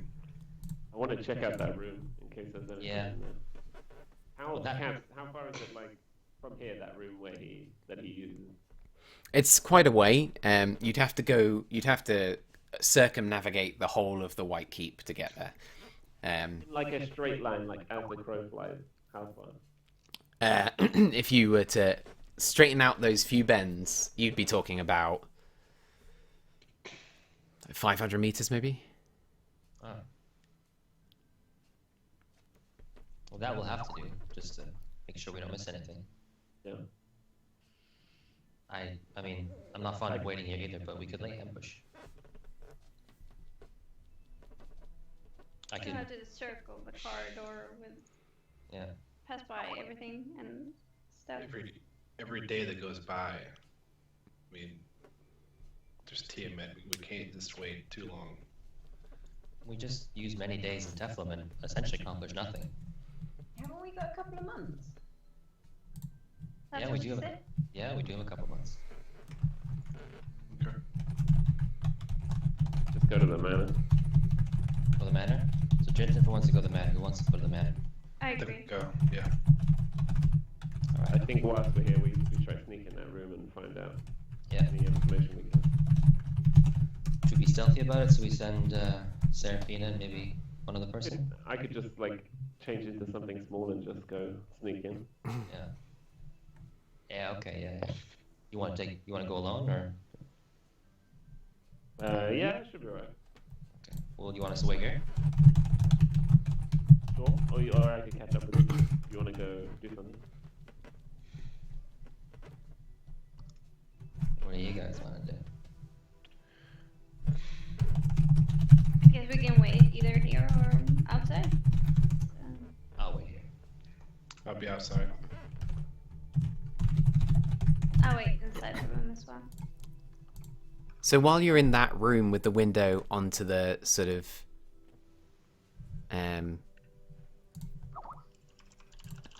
onto the main hallway, Kaz is tired. Don't worry, we'll wrap up before too long. I think, yeah, there's something I want to happen before we finish. So, okay, you're in the room. Sorry, what do you want to do? I got distracted. Carry on. I was walking outside, I think, waiting for Tinfer to do his thing. You were about to say something. What were you about to say? Anybody who's waiting in the room, roll me a perception check. Okay. 5. Lovely upholstery though. 22. Lenneth, are you in there as well? What's a perception? Yeah. I rolled a 1. These crown moldings are just amazing. I mean, look at the sculpture work on this stuff. I got 6, but it was all from my proficiency. Seraphina, you you see a couple of guards standing outside the council chambers downstairs. Like you can see down opposite you on the ground floor, quite a way away from where you are. You see a couple of guards just kind of standing by the council chambers, and a couple more are kind of like beginning to look and peer in through the doorway as they pass. You can hear this kind of like gentle music on the air, but you can't really make out much of it. It sounds well played though, from what you can hear. Maybe like a stringed instrument of some kind. You can't really tell.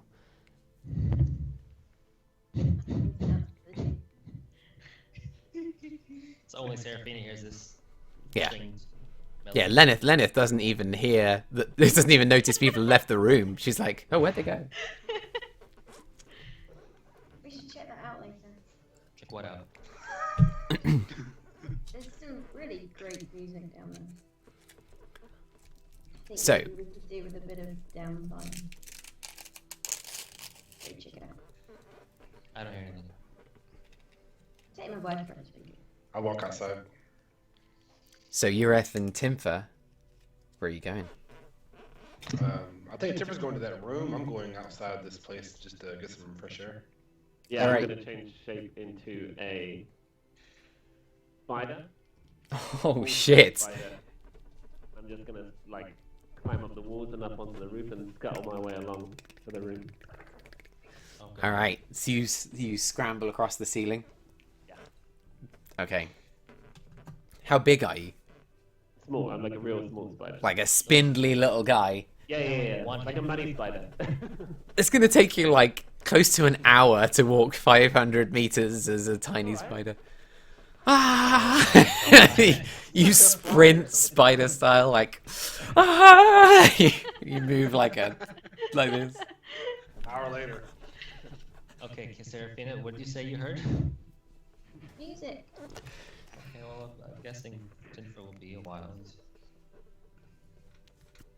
Well, you heard the music where lead on?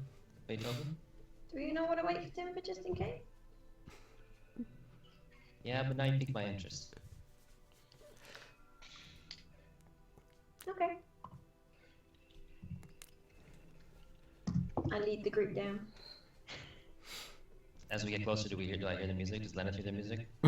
As you descend the spiral staircase, you reach the bottom and step out into the corridor, into the great hall, and you can now hear what sounds like violin music, but it's kind of it's fast, it's upbeat, and it's got a kind of funk to it. Like every so often, it's strung, like it's strung for it, dun, dun, dun, dun, dun, and then it's like back into this sort of funky violin music, and it's drawing out like a couple of guards are just kind of Yeah, listening I'm through the doing that door. on Spotify.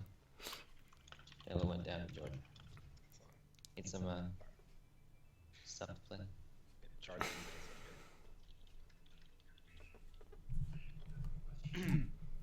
Yeah. Spotify to set the mood. Meanwhile, Timpha is just like, just trying to sprint as fast as he can, and in reality is just moving so slowly across the ceiling. Really dramatic music. Dun, dun, dun, dun. What are the three of you doing? Ureth, you hear the music as well as you're walking out of the building, but I'm guessing that it's not such fuss for you. Yeah, you broke up. Not such a what? Plus, You heard the music when you came downstairs. Are you heading in to investigate, or are you heading out? No, I'm just heading outside. So you guys, as you enter, you can see the silhouette of Ureth, this tall paladin, his shield strapped to his arm, just kind of strolling out of the White Keep. And on your left, you can hear music, this violin playing. What do you want to do? really catchy. Peek in the door. Yeah, wander in and have a look. As you you approach the guards outside, just kind of put a hand up, and they're like, it just says, we have a bit of a situation. Please don't. Just a moment, please. A bit of a situation. Just let it resolve itself before we interrupt. And as you, no, nothing. I'm not really actually sure. It sounds good. I'm not sure the lady is particularly impressed. And as you kind of peer in, you see first the lady of Waterdeep on the left-hand side with her arms folded, and she's saying, "Zaylee, I've ordered you twice to stop. there is a time and a place, and this is not it. As I don't know that you're listening to me, and he's just, all you see is eyes closed, like head back, lying on the table, this red-skinned tiefling, who is these chiseled looks. He's like a young, he's got a youthfully, young Brad Pitt, like ridiculously handsome face, but with these horns and this like slightly demonic edge to it. He's extremely handsome, but for the fact that he's a tiefling. And you can see that the Lady of Waterdeep, uncharacteristically, with this slight smile and shaking her head, and you swear you can see her foot tapping gently under the table as she tries to muster a stern look, and the guards you can see are standing around the doorway, like they're quite enjoying the music, but at the same time they're sort of expecting the lady to invite them to arrest him, but they're not quite sure what they should do, and they're just all a bit sort of hesitant. And she's saying, "This is not the time nor the place." Zele, are you listening to me at all? At all? Do you ever? This guy is wearing like the dopest clothes you've ever seen. That's the Oh, same did I one steal I the found. picture? Too Yeah, bad. yeah. I'll take it first. Searching handsome tiefling on Google. It's not that bad. Fine. He's wearing dope clothes, and he's basically laying on his back, playing violin, and he's like, "Lariel, come on, just enjoy yourself. Just relax, listen to the tunes." Well, what? Listen to the tunes. Really, Zele, this is the third time you have laid on my table. I really have to insist that you play in usual places, not on the council table. I'm not sure that this does my reputation or the reputation of this city any good to see such a formal space used in such a way. But I love you. Silly, we've talked about this.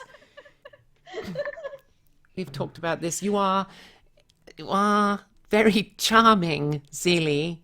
Stop looking at me. Out now, everyone. Guards, leave. Out. I wave everyone. Come in. See. Okay, I just walk past. Alright. Oh, good. The Blue Gnome group have arrived at this moment. This moment was the moment they chose to come. Great. Wonderful. It's good to see you, Zeely. Stand up. Whoa. I stopped playing. I was like, this is the Blue Gnome group? Yes. Is it?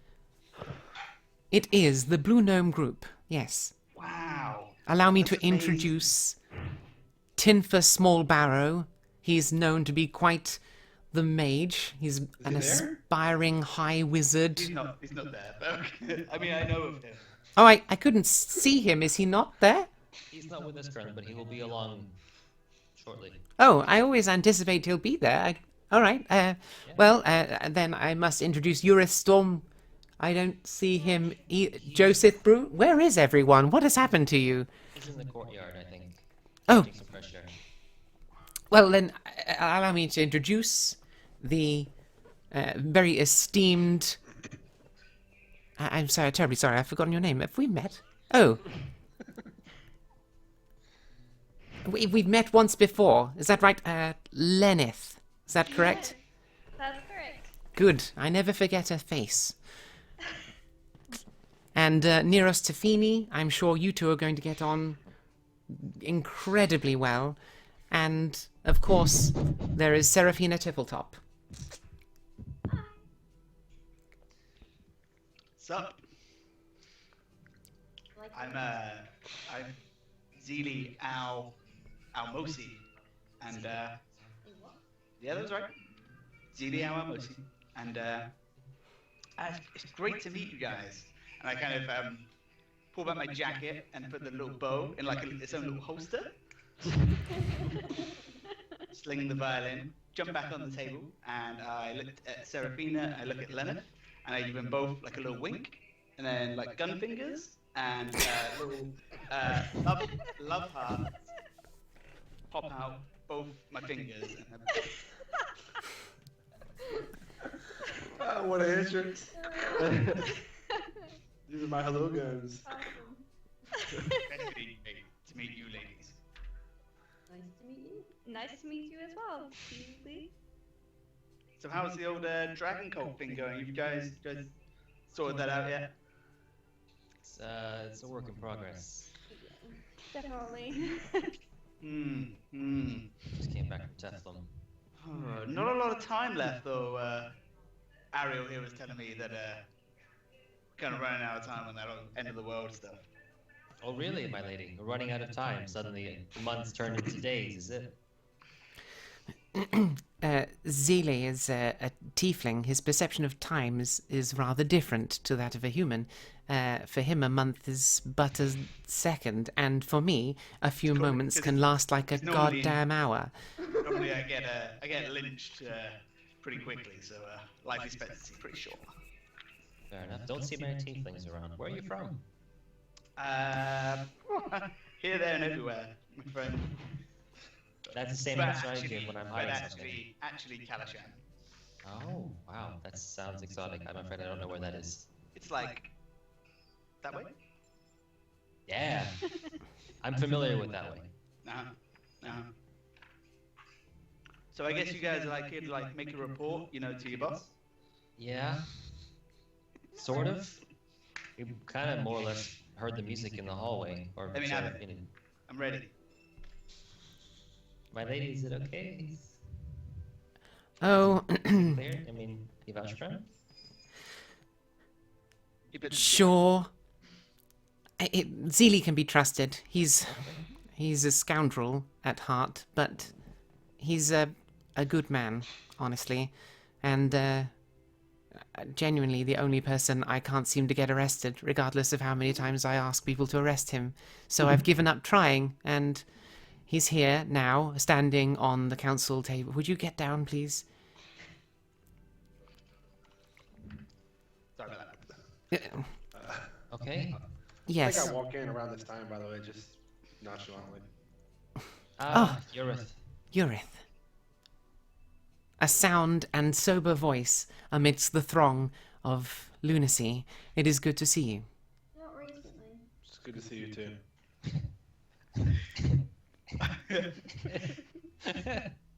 What does Urith look like? His armor is particularly clean and polished. Otherwise, he looks like he hasn't slept in days. He looks haggard and tired. Hey, who died?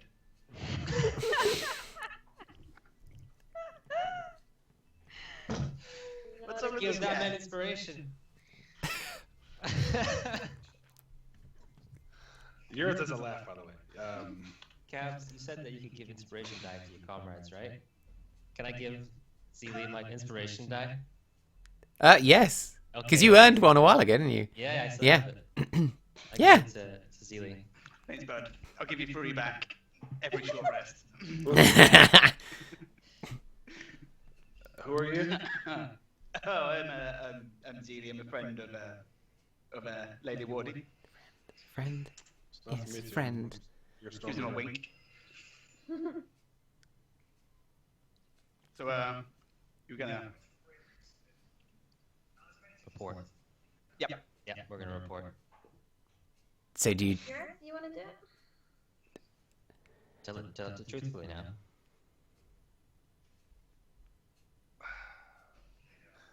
Lady Waterdeep, we failed. Always so formal, Urith. You failed? What do you mean? Yes, we arrived at Esk and we found Tyr, the god of justice, but he was murdered by Joseph Brune.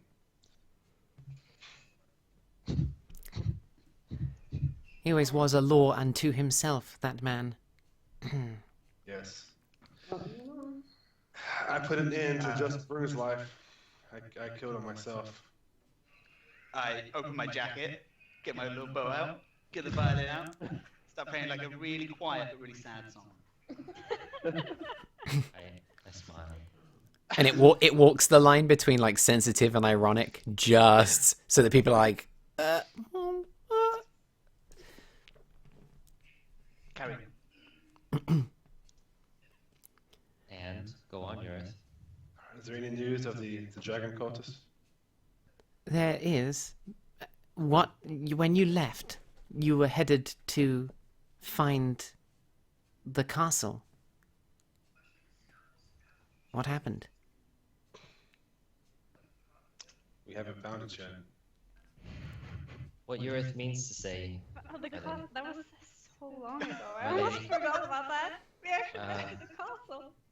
it turns out that they separated the tower that contained the teleportation circle and essentially tossed it into the sea. So we were stranded at sea for a little while. And we found the island, the Forbidden Island, Forbidden Isle. I have maps from the ship that we were on that could help us find it again, I think. Extremely useful. We were on the island. We met some angelic guardians, essentially. They arrested me and let Joseph walk free. And they're guarding the temple to the levels of hell. Then the legends are true. He can actually do it. He could do it. Absolutely. He has the castle, he has an army. He has dragons. He could do it. It will take him a month, as far as we can tell. From now. 1 month for the castle to reach him, for him to load it with supplies and troops, and to fly out over Waterdeep and into the Sword Coast proper. But that gives us time to form some response. We have many who have joined our cause. Baldur's Gate, Neverwinter, the Elves of the Misty Forest, Silvery Moon and the Mithril Hall have all joined our cause. Your very public efforts and successes, particularly in defeating the Green Dragon and its rider, have enamored you to the people. They would be willing to come together under your banner in one aim, to prevent the end of the world.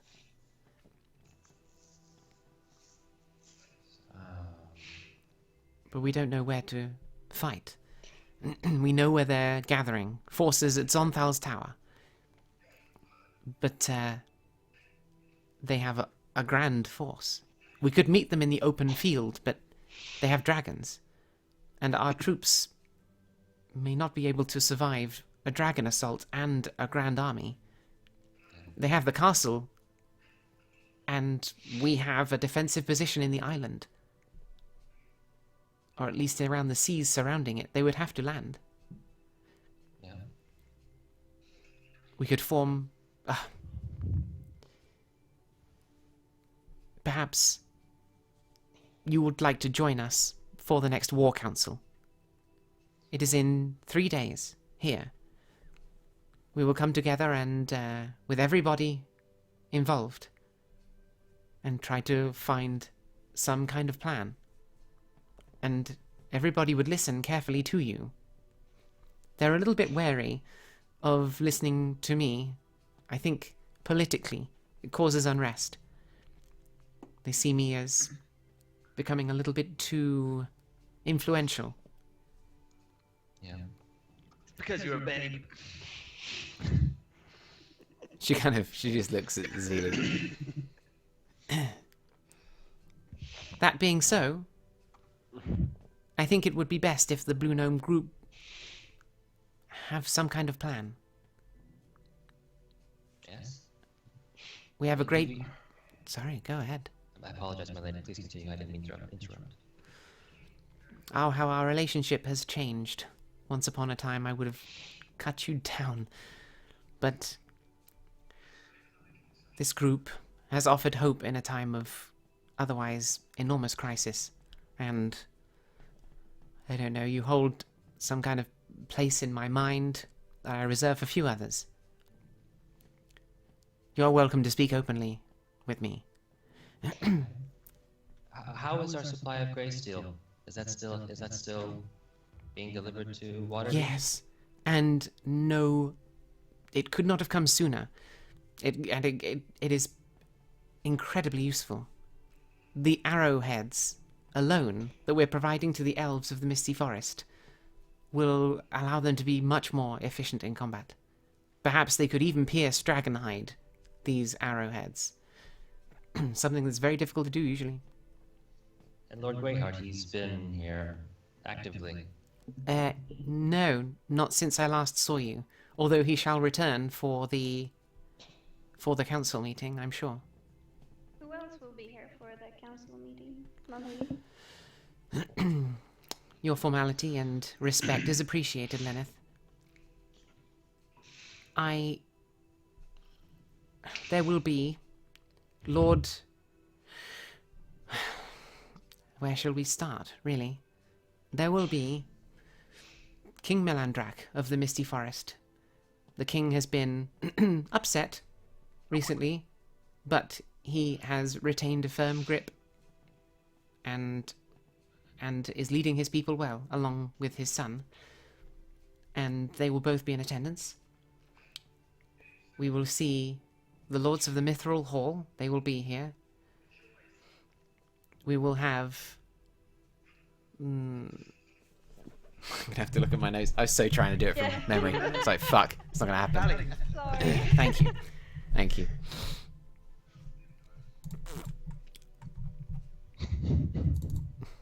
That's a lot of people. Yeah, really.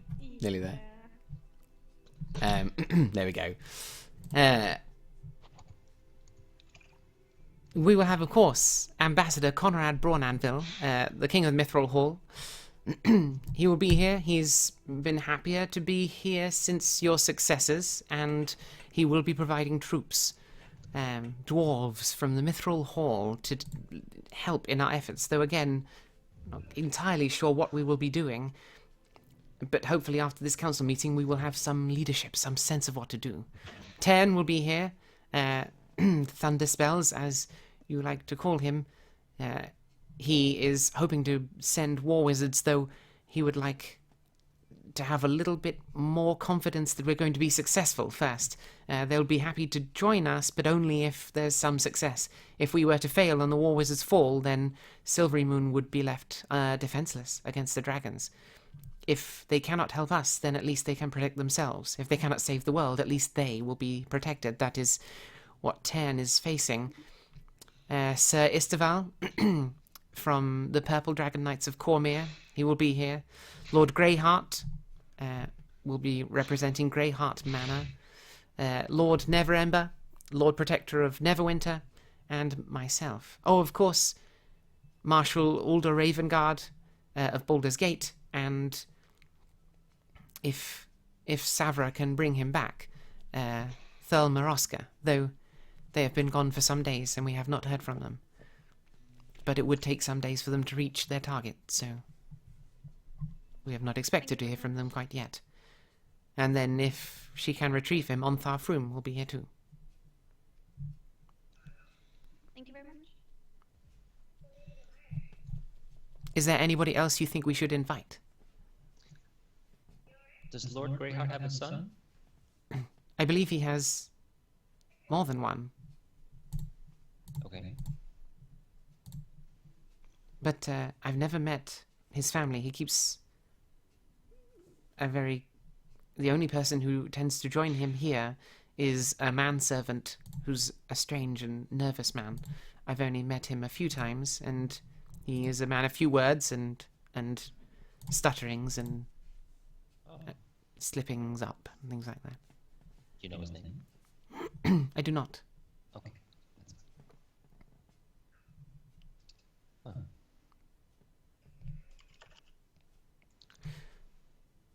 We are not sure if we will be here in a few days' time. there's a chance we will not be able to attend this board council meeting. Oh, you got something more important? We have a lead on something. Oh, on the dragon? No, not on a dragon, but something related to the cause. Oh. We think it's best, in the essence of security for Her Majesty as well, that things be kept on a need-to-know basis. Well, if your business takes you elsewhere, then I can think of nobody better to join you than Zeely. He's a seasoned adventurer himself, always looking for stories, and you and he will be elsewhere. Zeely, you're good with the sword? Nope. And you two vote. An axe, maybe? Nope. Any kind of weapons? Nope. Magic. Oh, by the way, you're all standing on lava, and I cast Phantasmal Force. What does that do? I'll tell you what that does. All kinds of mannerisms. Sorry, I don't have all my spells like written out, so I'll find it. I picked the coolest one.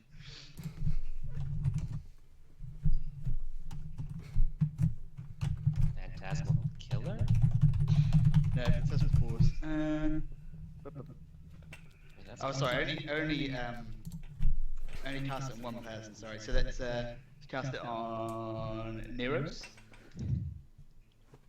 Hey, you're standing on lava. Oh, sweet Jesus! You need to make an intelligence saving throw. Okay. Just a d20? Oh, yeah, never mind. I know how to play D&D. Shut up. 12. Oh, Oh, 12? yeah. Okay, on a failed save, I create a phantasmal object, 10-foot cube on the ground.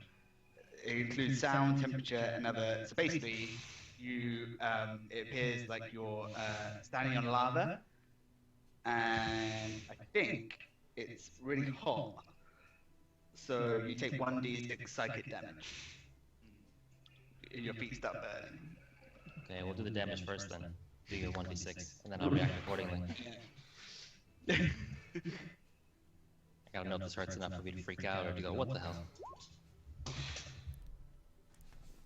Okay, 1. Sweet Jesus, what is happening? I jump on the table. So you treat the phantasm as if it was real. You rationalize any illogical outcomes from interacting with the phantasm. For example, if you're walking across a bridge, you would. Oh, if you thought you. So basically, you just definitely think it's lava. Yeah, I'm convinced that this is lava on the ground. What are you guys doing? Get out here, there's lava on the ground. What are you doing? There's lava. Move. You not feel it? Do you not see the lava in the room? There's no lava. The lady rolls her eyes, holds her hand up, and her hand has, for a moment, a shimmer of silver, as if the hand itself is made of silver, and it ripples on and ripples off as she casts Dispel Magic, and dispels it. The door opens at the screaming, and a head pops his head around the corner, and he says, "Is everything all right, my lady?" Yes. Just lava. It's fine. Get off the table very awkwardly. She says, Sorry about that. "Yes, Quickensworth, it's quite all right. It's just Zeely having some fun. I'll warn him that if he is to do it again, he'll spend another night in the cells." That was quite an illusion. "And the only reason I'm not arresting you now is because last time you spent the night in the cells, I came down to a group concert. I can't even describe what I saw, and I do not wish it to happen again." Well, obviously he's a burden, so we'll take him. "Please, you would be doing me a great service if you would show him the world outside of Waterdeep, far away, But I'm sure that he would be of actually great assistance in your quest as well. He Awesome. is a Go. pain in the neck, but useful.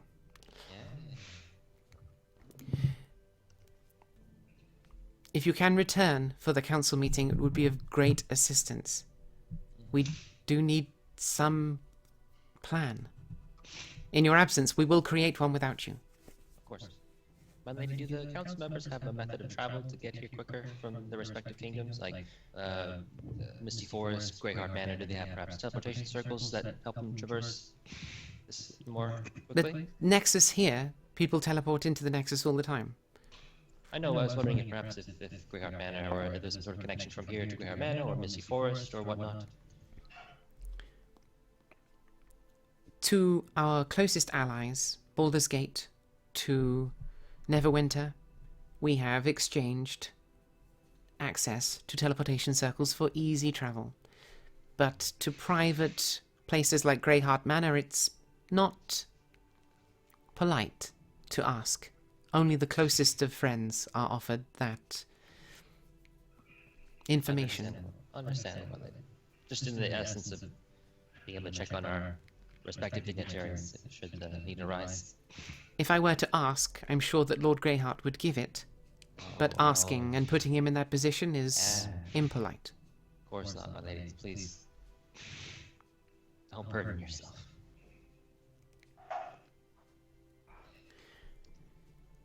Is there any more information you need before you take Zeely away and I ask somebody to clean the table? Can you, this is probably very inconvenient for you, my lady, but is it possible for you to issue another writ? Did you lose the writ? Well, unfortunately, Joseph Brune was the sole carer, provider, and protector of the writ, and refused to make duplicates of it, so he perished, unfortunately, with it. Zeely, can you forge one? Well, I can too. I can. I mean, yeah, but We must not... If we ask for another writ through formal channels, I can order it, but word will reach the other council members. We must not give a sense that we cannot succeed in this quest. We must try to keep our failings quiet and keep our successes very public. I can forge documents too, but do you have a? If you mean to forge one, does that mean you have an example? You had the example, and you lost it. The old Joseph Brune. dude, we'll just make it up. Okay. Who's gonna know? Yeah, I know. I probably should have just thought that myself, but I don't know why. Okay. This isn't something that we would usually do, but desperate times need unusual measures. We must make sure that we have the appearance of competence. We must gain the assistance of the war wizards. They'll be incredibly useful. Anything that can fire at range that might have a hope against dragons. If they get cold feet and they stay home, we will lose a great asset in this war. Understandable. Okay, we will. I'm assuming no one else has anything left to say to the Lady of Waterdeep. See you in 3 days. I think they're going to be good days. All right. I like this guy. I walk up to Ureth. Like, let's go, big man, and give him I turn around and walk out the door. I walk up. Okay. I go for it. I go for it. I go for it. No. a. Oh.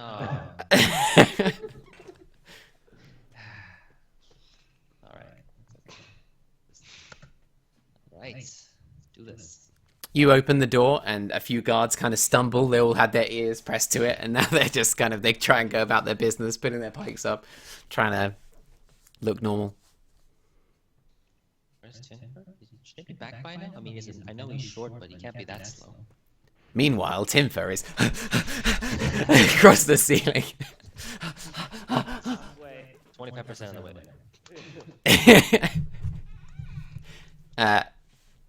I think we'll find out what happens next time when Tifa finally, after another 45 minutes, reaches reaches the room. It's not a sprint. It's a marathon.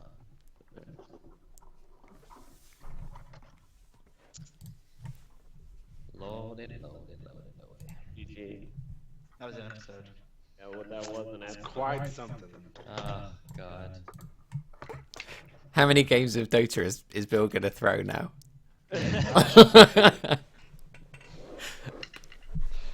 Possibly. I didn't really believe it. I was like fully expecting Joseph to come back, and I was like, oh, no, I'm not got another character. Damn. Just as well you created another character, really, like Right? in case there was a team wipe. See now? For a second there, I thought, like, you know what, like, those three are still in the temple. They're gonna die from a big crater in the ground. Yeah, we have the whole. Yeah. Okay, the ones that we didn't, didn't. Oh, here's a worm beast from Tremor. Oh. Yeah. Like, Justice is dead. It's gonna just basically be me and Tibbs, like, 5 years from now. After we kill the enemies. Oh. Now, okay. Now, outside of game, outside of character, Matt, did you really think Billy would kill you? Did you have faith in him letting you go? I thought I would offer him the chance to kill me, and then he would say no. Yeah. Just be able to walk away. Oh no! I saved, so I had 2 level 2 spells saved, and one was to, at one point I thought I was going to hold Bill in place. I didn't get a chance to do that, so I had 2 Misty Steps. Basically I had another one where if Bill just said no, then I would just Misty Step, like, beyond you guys, and cool guy would walk out the building. Fuck. That was the plan. Oh, man. I thought you wanted me to kill you. I thought it was a trick, too. I'm like, there's no fucking way that he let himself die. There's no way. Gotta be a trick. Some sort of vengeance converting the earth. I'm knowing it. That's why I took my shot. I'm like, nope. Can't purify the aspect of Tyr. But nope, he did it anyway. But it's like I can imagine Joseph like thinking that he's doing this for Hor. He would give his life to have achieved what he thinks he's achieved in that moment. Yeah. I can get it. But I was totally not expecting Ureth to follow through. I was like, as soon as Joseph pulled off his breastplate, I was like, I saw Ureth's face, he shook his head, and I was just like, nah, he's not going to be able to do it. And then he just fucking stabbed him in the heart. Oh shit. The rage for like Anakin Skywalker just happened, you know? Jesus Christ. Just, I hate you! That was good. You are supposed to be the chosen one. Oh, fuck. Jesus. I thought. Do you have any idea that I might do something like that, Bill? No? I knew you had no respect for Tyr and whatnot, but I didn't think you'd go as far as to kill him, mainly based out No, of I had respect no for idea. Ureth, I was a complete. or your fellowship with him would prevent you from doing something like that. You would think that, wouldn't you? Think The whole respect thing, you know? It's only my fucking god for the past year, it's okay. I know, put my paladin cards away. No. No more. I was totally prepared to throw these cleric cards away, but I didn't die, so that's good. What was I gonna say? I think when we first found out that Tyr was alive, I maybe approached Cab straight after and said, I think I want to kill Tyr. That was like ages ago. Like a power move. Dear God. Yeah. Yeah. Should've killed you a long time ago, Bren. Unbelievable. Monster. It's a double-edged sword because A, Joseph just fucking died, and 2, Bill's entire purpose is just decapitated with diamond dust in its mouth. Yep. Like, all that praying and Tyr guide me in the light of Tyr, and then oh, there's Tyr. He's fucking. There he is. Gonzo. How much was Hazaron's influence? Or can we not know how much was Joseph just being? Zero, really? Yeah. I've never ever listened to him. Wow. I fully thought like Joseph was a Yeah. good guy and he's just slowly being made more evil, and I was like, man, like Matt is acting this so well. Like he's just No. committed to being evil. No. Like, no, he's just an evil guy. But it is like Hazaron just gave him the power to do it, to be evil more effectively, like just stronger. So with Hazaron, I was basically like, hey, why don't you just shut up and then we'll kill a god together. And that satisfied him. Yeah. Jeez.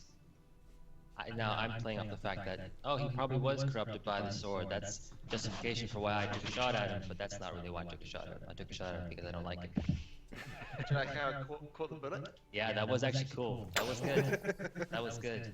Bang. And let you open for Urith's wrath, which I did not see coming. Yeah, the wrath. That's it. Ureth's wrath was awesome. It was because it was so out of character. I was Yeah. just like, oh god. It was like it was out of character, but at the same time, like it's what Ureth would have done. Yes. Definitely. Like, yeah, Yes. It's like, It's pushed him that far. Yeah, Like, like- that's like- the one yeah, thing yeah. that would have pushed him. Kind of like one thing after another in the temple. Like, the only being- thing that would push Ureth to do something like that. Watch someone murder his god in front of him. Yeah, imagine spotting my Right, head. murder That's his what it god. So good. all I'm glad is that Matt did it and not me because I was prepared to kill Billy. I was totally Why'd prepared you to kill kill Billy? Because I didn't want you to get absorbed by the Bane guy and then fuck us all. I thought we Dude, will I didn't really die. realize Cap said that if I would have fucking died from that gauntlet, I would have been dead. Like Yeah, from the gauntlet. That's what his aim was. Like he had like two options, and I rolled to work out what he would do. Like whether he would try to, because he only gets to do it once. Whether he consumes one of his guys, or if he tries to consume you, knowing that you're like clearly wounded, and then you took a hit from the other guy, and he was like, "I can do this." He just reaches in, and he's like fucking 9 hit points off.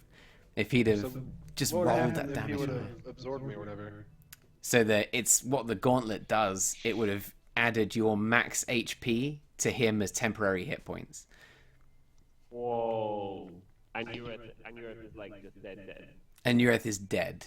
Like it would have absorbed his like spiritual essence, and it would have no bringing him back from that. Man, how awesome is D&D? There's like 10 different options we could have had in that fight, you know? So imagine that, so like 9 more hit points, you would be, Ureth is definitely dead, and it's probably a TPK because that guy with like double hit points. Yeah. There's no way we survive that fight. Like, Yeah. And I think it would have, because he hadn't used it, so I think he could have still done it had Ureth not hit him with the shield and succeeded with that nat 20, because it gave everyone advantage in melee, and he just took just too much damage in the end.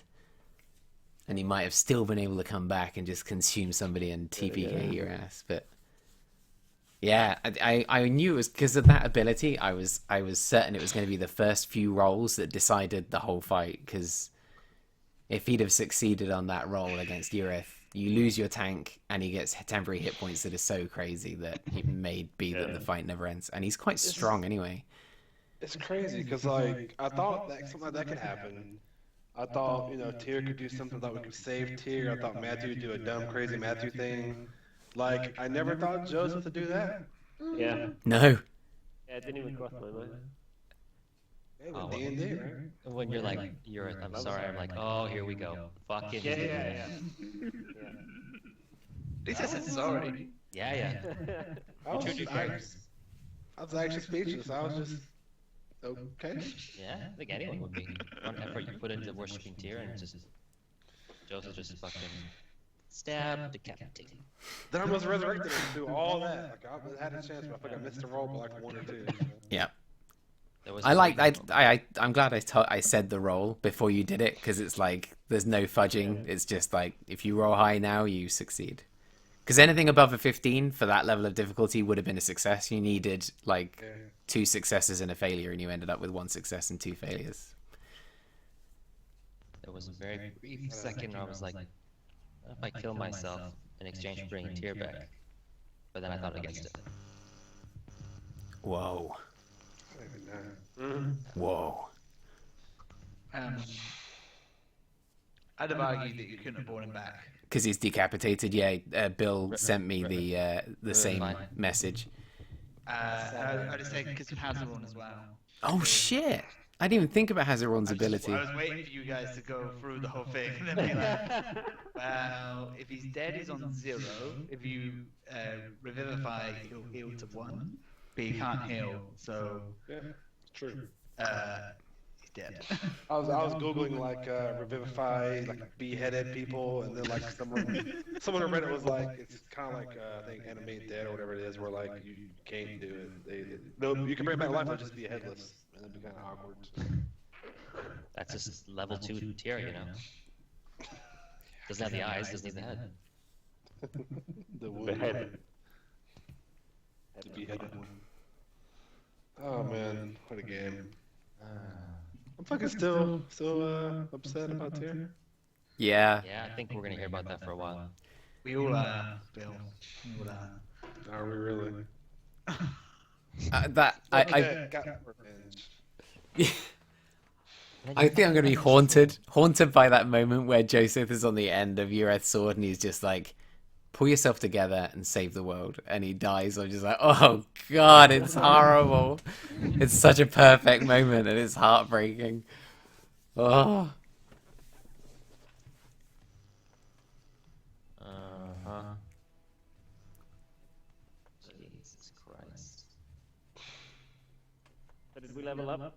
That's a good question. That's actually a really good question. Because we weren't too far off. How far we did it from the last fight, didn't we? We did. Yeah, we were at, I think, 78 pounds. Yeah, that's what level. 56,500 I've got. 78. No? What I have 78 as well. Pretty sure it's 78 after the last one. I'm sure you guys like conspire with each other between games. No, Like, no, "Oh, no. just I was everybody saying says 7,800. she can't argue with all of us. Doubles every time. We're at 90,000. What are you talking about? Not Does even Joseph- that. does- But we're still like, yeah, 7,000 off. Does Joseph's ghost get experience for killing a god? Yeah, yeah. Joseph Where did that go? ascends Even to better, if the godhood. experience split between less people. Well, no, because we killed them before Joseph died, right? How much XP does Ureth get for killing Joseph? You know what? How much is a Joseph worth? That's a good question, because I totally know Right? that. Oh, we're close to leveling. Let's kill Jinfer. How was in XP range for that kill? This isn't WoW, it doesn't have it that way. I leveled up in the jungle. I know what you're talking about. Guys. When are we going to do it next? I'm afraid. So it's about 3,000 experience each, I think. Including Joseph? I think Bill should at least get like a little bit from that. Why? They shouldn't be more- He killed what? A foe. A strong foe as well. A Joseph Brew. He wasn't doing anything. He'd be like stabbing a mattress. If you kill a dragon, it's not like, oh, was the dragon attacking? It's like, no, you killed a dragon. Yeah. Killed a Joseph. I like it. It's fine. What's that put us on the levels up, by the way? With the experience, rather. We have 78,000. We were at 78,000. Yeah, we're at 78, so with 3 we're at 81. What's the next level up? 85. Another 4K. That's fine.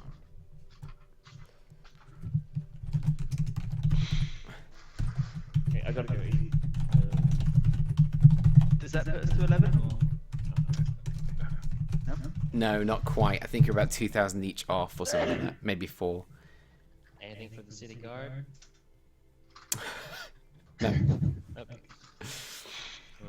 I so was like, God, what happens if they get in? What happens if Ureth gets into a fight? Is that just the end of Ureth outside the temple? Like, having done all of that, Ureth dies to a group of city guards who get a bit too big. I was sitting there like, I just want to fucking kill him. I was about to do that, like, oh man, I don't know, because I think Ureth would just be like, fuck you guys, but I have 14 health. The intimidation roll saved my life. Yeah. Choose you again. I catch you later. When are we going to do this again? Do we need to book another date? I can do We can do whenever, I think. Yeah, I think I'm on all early next week. I'm good on Monday and Wednesday. What about Thursday. tomorrow Monday or the Monday after? Monday following. This one. The 24th. The 24th would be... I'm saying the 17th, Billy. Not the 24th. Oh, yes, okay, I'm fine this week. I can do any this week, I just can't do the 24th, really. I think I can do any day as well. Oh, man. Tomorrow? Pick a day, any day. Wow. How much time does Cabs need? That's the question. I'm trying to think. Where are you heading? You're heading towards Greyheart Manor, aren't you? Next, really? Yeah, we might have this little meeting as well, maybe, I don't know. Depends on what transpires. I think we're going in the manor. I think we agreed on the manor. Oh yeah, I could do. Sometimes I think it's not a great idea to play two games in too close together because I think it's like it builds the tension and people feel a bit more like awesome about it if we leave it a week. And maybe people need a moment to kind of recover from this one. So I wonder if we should do it not this coming week but the week after. What do people reckon? Sure. Yep. I've already moved on. So you can't do the 24th, Bill. What about the 25th? Yeah, that's fine. No, works for me. So far. Okay, let's shoot for that. Lenneth, you right? Yeah, I think so. I can let you know if anything comes up there.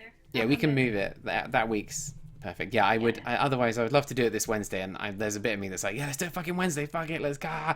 But I think the games are better if we leave it a bit longer. I take a bit more time with planning, and like, I think the games are better. I really wanted to do this Wednesday, but I'm worried that Sorry, not the whole thing. the date. 25th, the Tuesday the 25th. Of October 2016. Cool. No problem. Yeah, just over a week. 7, half 7? I can do whatever time actually. 7 sounds good. Kaz, you good? Yep. Sounds good. Half 7? Our time, Bill. Yeah, I've got a busy week that week. That's So. 2 p.m. my time. It's 8 for you.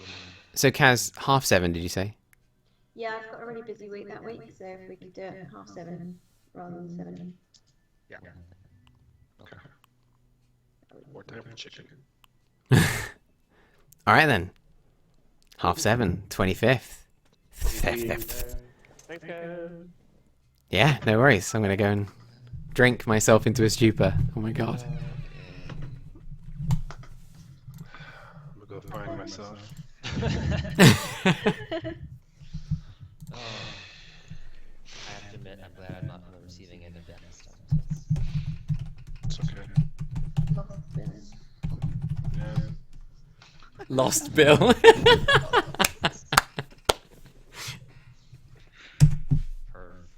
Fucking perv.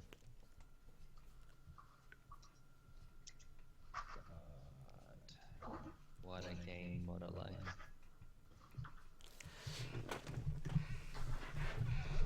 Are you kind of relieved a little bit at the same time? Play your card now?